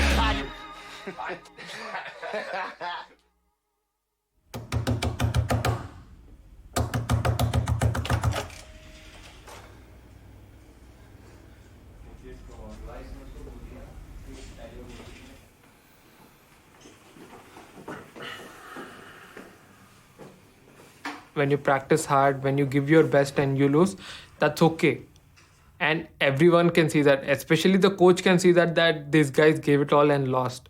But if they don't give it all and they lose and they come up with some stupid excuse, I can figure it out. That is my job. Yeah, these guys, they got a very big opportunity. There are so many people who are dying for this chance. Every third person in India plays PUBG, I'm pretty sure about that. From a kid to an adult in the office, they play PUBG for sure. The first PMCO that happened in India, 11,000 or 12,000 teams applied for that tournament. This is the trophy that every team tries for, getting the hands on the PMCO World Championship. It's really tough to survive that competition. Being able to be called the champion in this is kind of like the milestone. This year's PMCO, the points has been changed. So before it was like one team keeps winning, they get a huge lead, which is unbeatable. But now you can't get the huge lead if you don't have the kills. So if a team keeps on killing a lot of people, they're gonna get a huge lead. But if just a team wins with less kills and other teams starts killing more, the win doesn't matter because you need to have the skill to kill. If you don't have the skill, you cannot kill. Viper tries to move out. Existence will just finish that one. So from this new rule change, 3 to 4 teams are gonna benefit. One is Orange Rock Esports because they are damn aggressive. Right now, the best team in India is OR, being one of the highest skill set players and the amount of coordination and synergy they have among themselves. The other one is Team X. They've got 2 or 3 of the best assaulters out there in their team. They have one of the best players India has produced, Scout. Vcash just over the hill here, and Scout is looking for. Plus always. 2 players behind the rock, 1 goes down. Then they have Ronak. Comes in the corner. Sees 1, takes down 1, there's just 1 left, sees him in the grass and will finish it. Apart from that, There's another team which is Team 8-Bit because they go for kills. 14 kills for Team 8-Bit. Mega. Here comes the massive push. There's absolutely no way he's getting away with that one. MX. Really bringing the swagger at the end of the game. Entity. These shots from Entity, that will be the whole team wipe. These are the really big and good teams this year. They're like way too good at the game. I'm Team Soul all the way. They're my guys. My money's on them. Let's see how they do. Team Soul, 2 new players added into the team. Definitely they have Mortal, one of the most fan favorite guy. Guess. Oh, Mortal just standing his ground right now. And he got his back by Viper. Viper gets the knock and it's going to be Carnage who's having Carnage spread around. It's going to be open.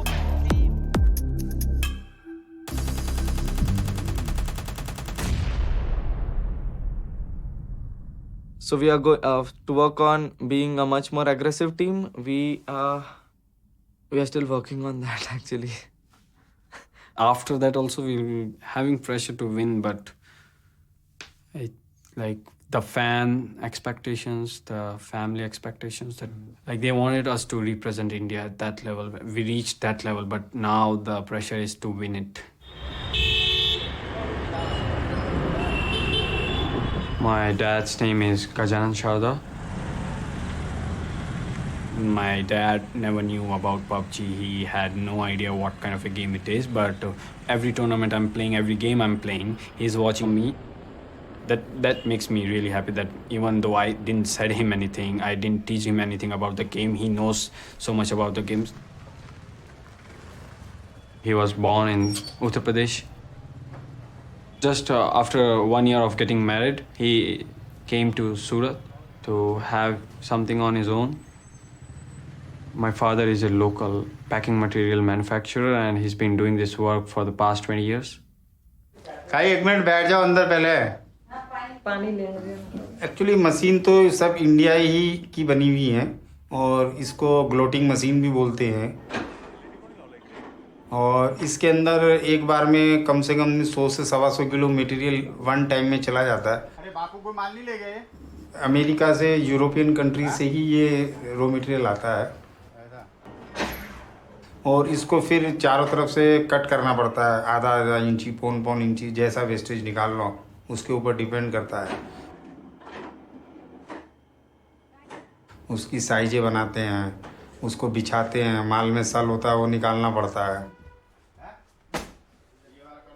I used to hate to go to that place. I used to hate to go to the place whenever my mom used to say, you are free at home, just go visit your dad, help him in his work. I was like, okay, I'll just go to my friend's house. वो अपनी दुनिया में busy था. दुनिया इनकी PUBG थी. खेलता जरूर था लेकिन दिमाग में ये रहता था इससे अपना कुछ मिलना तो है नहीं. ऐसा कुछ माइंड में था ही नहीं कि हमको इसमें कुछ इतना बड़ा प्लेटफॉर्म मिल जाएगा. इसलिए उसको ऐसा लगता था काम तो करना ही. काम करना ही करो.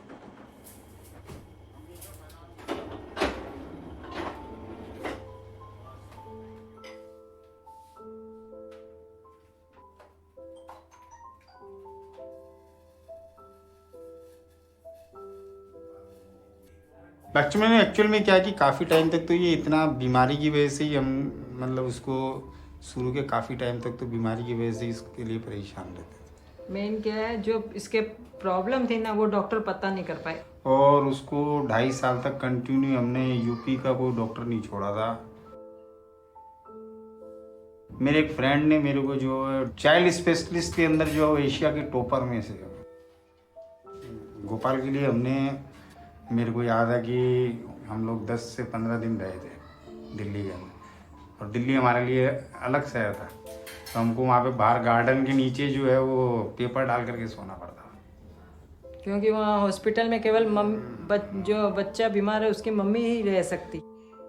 जिस समय वो दिखाया था तो उसकी हाथ जो है वो इतने से थे और उसके अंदर से जो सिरिंज में ब्लड निकलवाना था तो उसके लिए मैंने और 1.25 घंटे तक वो सिरिंज को यूँ ये हाथ को दबाते रहे तब तक वो सिरिंज में ब्लड नहीं आ पाया.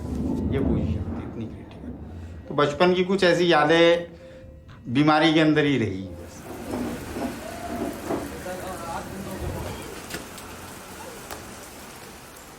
When I was a kid, I used to dream like I want to play soccer for my country, like being in the Indian national team.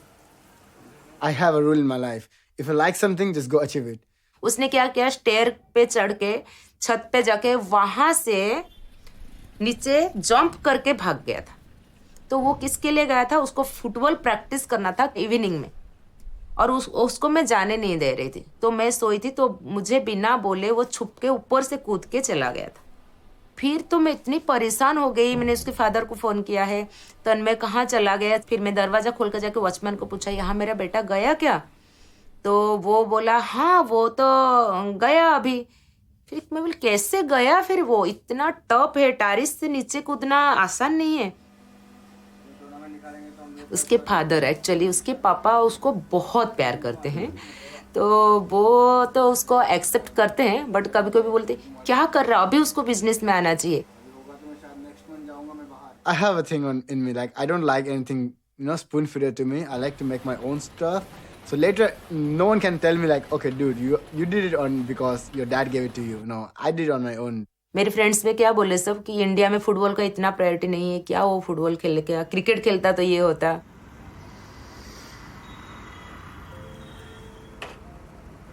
Among all the sports, football was my heart though. Basically, football was my life completely at that moment.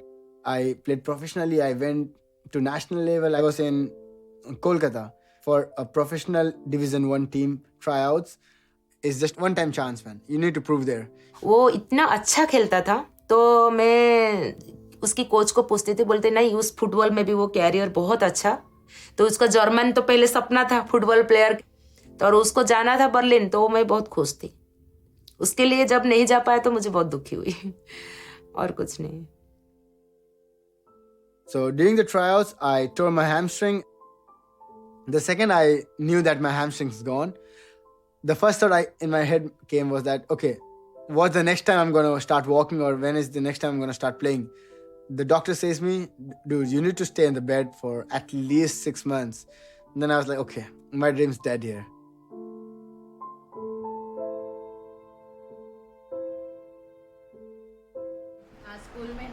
Simi के school में ना. हाँ.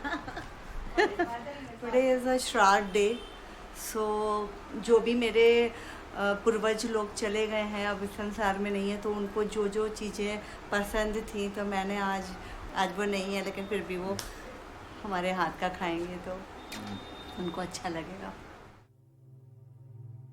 My dad had passed away when I was just 4 years old. So a single parent raising up 2 boys in Mumbai is not actually easy. I believe that because sitting here, I know the amount of hardship she had to go through to raise us up. My husband loves lady's finger. He loves this cauliflower. I mean, आज हम और नमन, हम लोग जो भी हैं, आज उन लोगों के आशीर्वाद से हैं. आज वो लोग कोई भी नहीं है, लेकिन उनकी यादें और उनकी रिमेम्बरेंस हमारे माइंड में है, और उनकी ब्लेसिंग्स हम लोग के ऊपर है.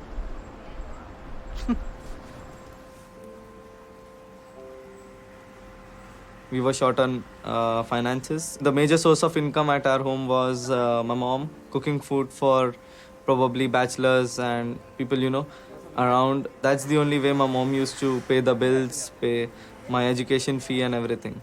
Yeah, that's how we survived. It actually cannot be expressed in words. That's all I can say. I mean, words cannot describe how I feel about my mom. All going towards the center. My mom was very nervous when I first started this thing. There was a time when I was playing, she used to, shout at me, and she used to yell at me and say, go back and study, or, go back and sleep. But then now things are different. Now she's like, why are you wasting time sleeping? You should get back on streaming. With how many kills? I'm mortal small.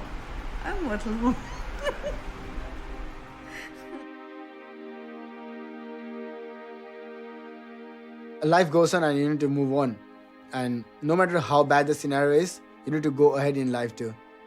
I didn't have to find my new dream because I already had a passion of gaming. But it was me thinking that this passion can be a career. So I took my passion to a career. Now I am here with PUBG Mobile. और India में कैसे है, हमारे parents actually उनकी thinking कैसी है, बच्चे के रियली कुछ इंजीनियर, डॉक्टर, ये कुछ बनना चाहिए. Before 10 years actually e sports क्या है किसी को पता ही नहीं था रियली।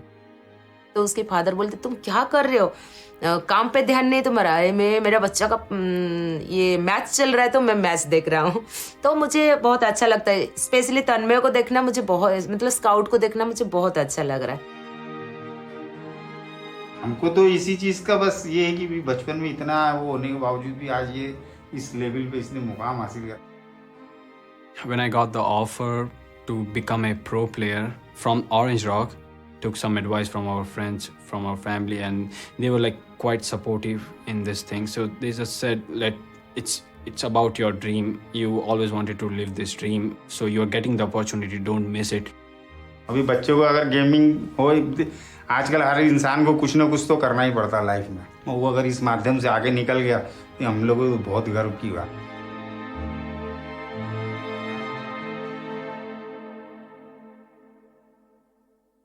हम तो देखा को शाम को इनको चिकन का डिनर देंगे। हमको रियली नहीं मालूम चिकन डिनर होता है क्या। Hello, welcome to the PUBG Mobile Club Open 2019 Fall Split.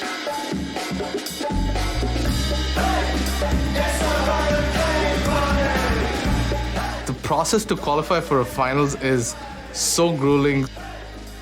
When we formed Orange Rock, the guys never played together, so we set up a boot camp in Hyderabad for them to learn to be a team.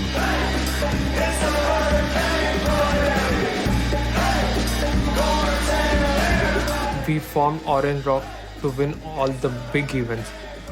The players on this team should be aiming for the best in the world. It's great as well. They know exactly where Retribution are. Almost there. Cover देना मेरे को, cover देना, मैं knock नहीं होना चाहिए गाड़ी से उतरते हुए. Luckily, Orange Rock still have a really good position on this top side. What an extra Molotov.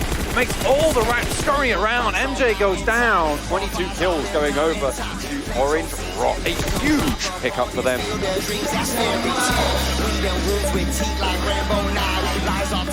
I did not know I would come back, but then there were, many factors. For example, there were so many teams in India now who have become very good at it. So it's going to be good challenging them now. Mortal looking to try and shimmy his way in as well as the circle down on its soul versus Orange Rock. They know exactly where he is. He knows exactly where they are, though. He goes out wide. Nice shot! The back is against three. Here comes the push right now. He does go down just standing in the rock. And the headshot will finish him off. We are adjusting and learning on to taking more kills and being more aggressive so that, by the time we get that chicken dinner, I'm pretty sure we're going to get around 10 to 15 kills. Everybody said it's what they want. Got my feelings all in a knot. Don't you worry, dust the table off. Put the record on. You can come along with me. Being a competitive player, if you're not confident, you can't survive the scene. We are not scared of anyone. If you're gonna be scared of anyone, you have to be scared of everyone. Having a big name behind us, that's Team Fnatic. We are not nervous about anything. We are really happy that we have a really good competition out there. It's a nice sports car though, love it. This is a beautiful car. The question is, can the play be beautiful as well? So my team right now, we are 5 members, and I know these guys have the talent. They have the caliber to win the tournament. They have the skills. Ronak's so low. Too strong. Even so, Scout's having none of it. He wants to get the full team win. Coming to a close, Team Xspark now, the arbiters of death. If we get to hold the trophy at an international level, that would actually feel amazing. I'm enjoying the moment, and I don't want to wake up from this dream. So it's been a very big roller coaster for me, and it's still going on. I'm a professional PUBG Mobile esports player.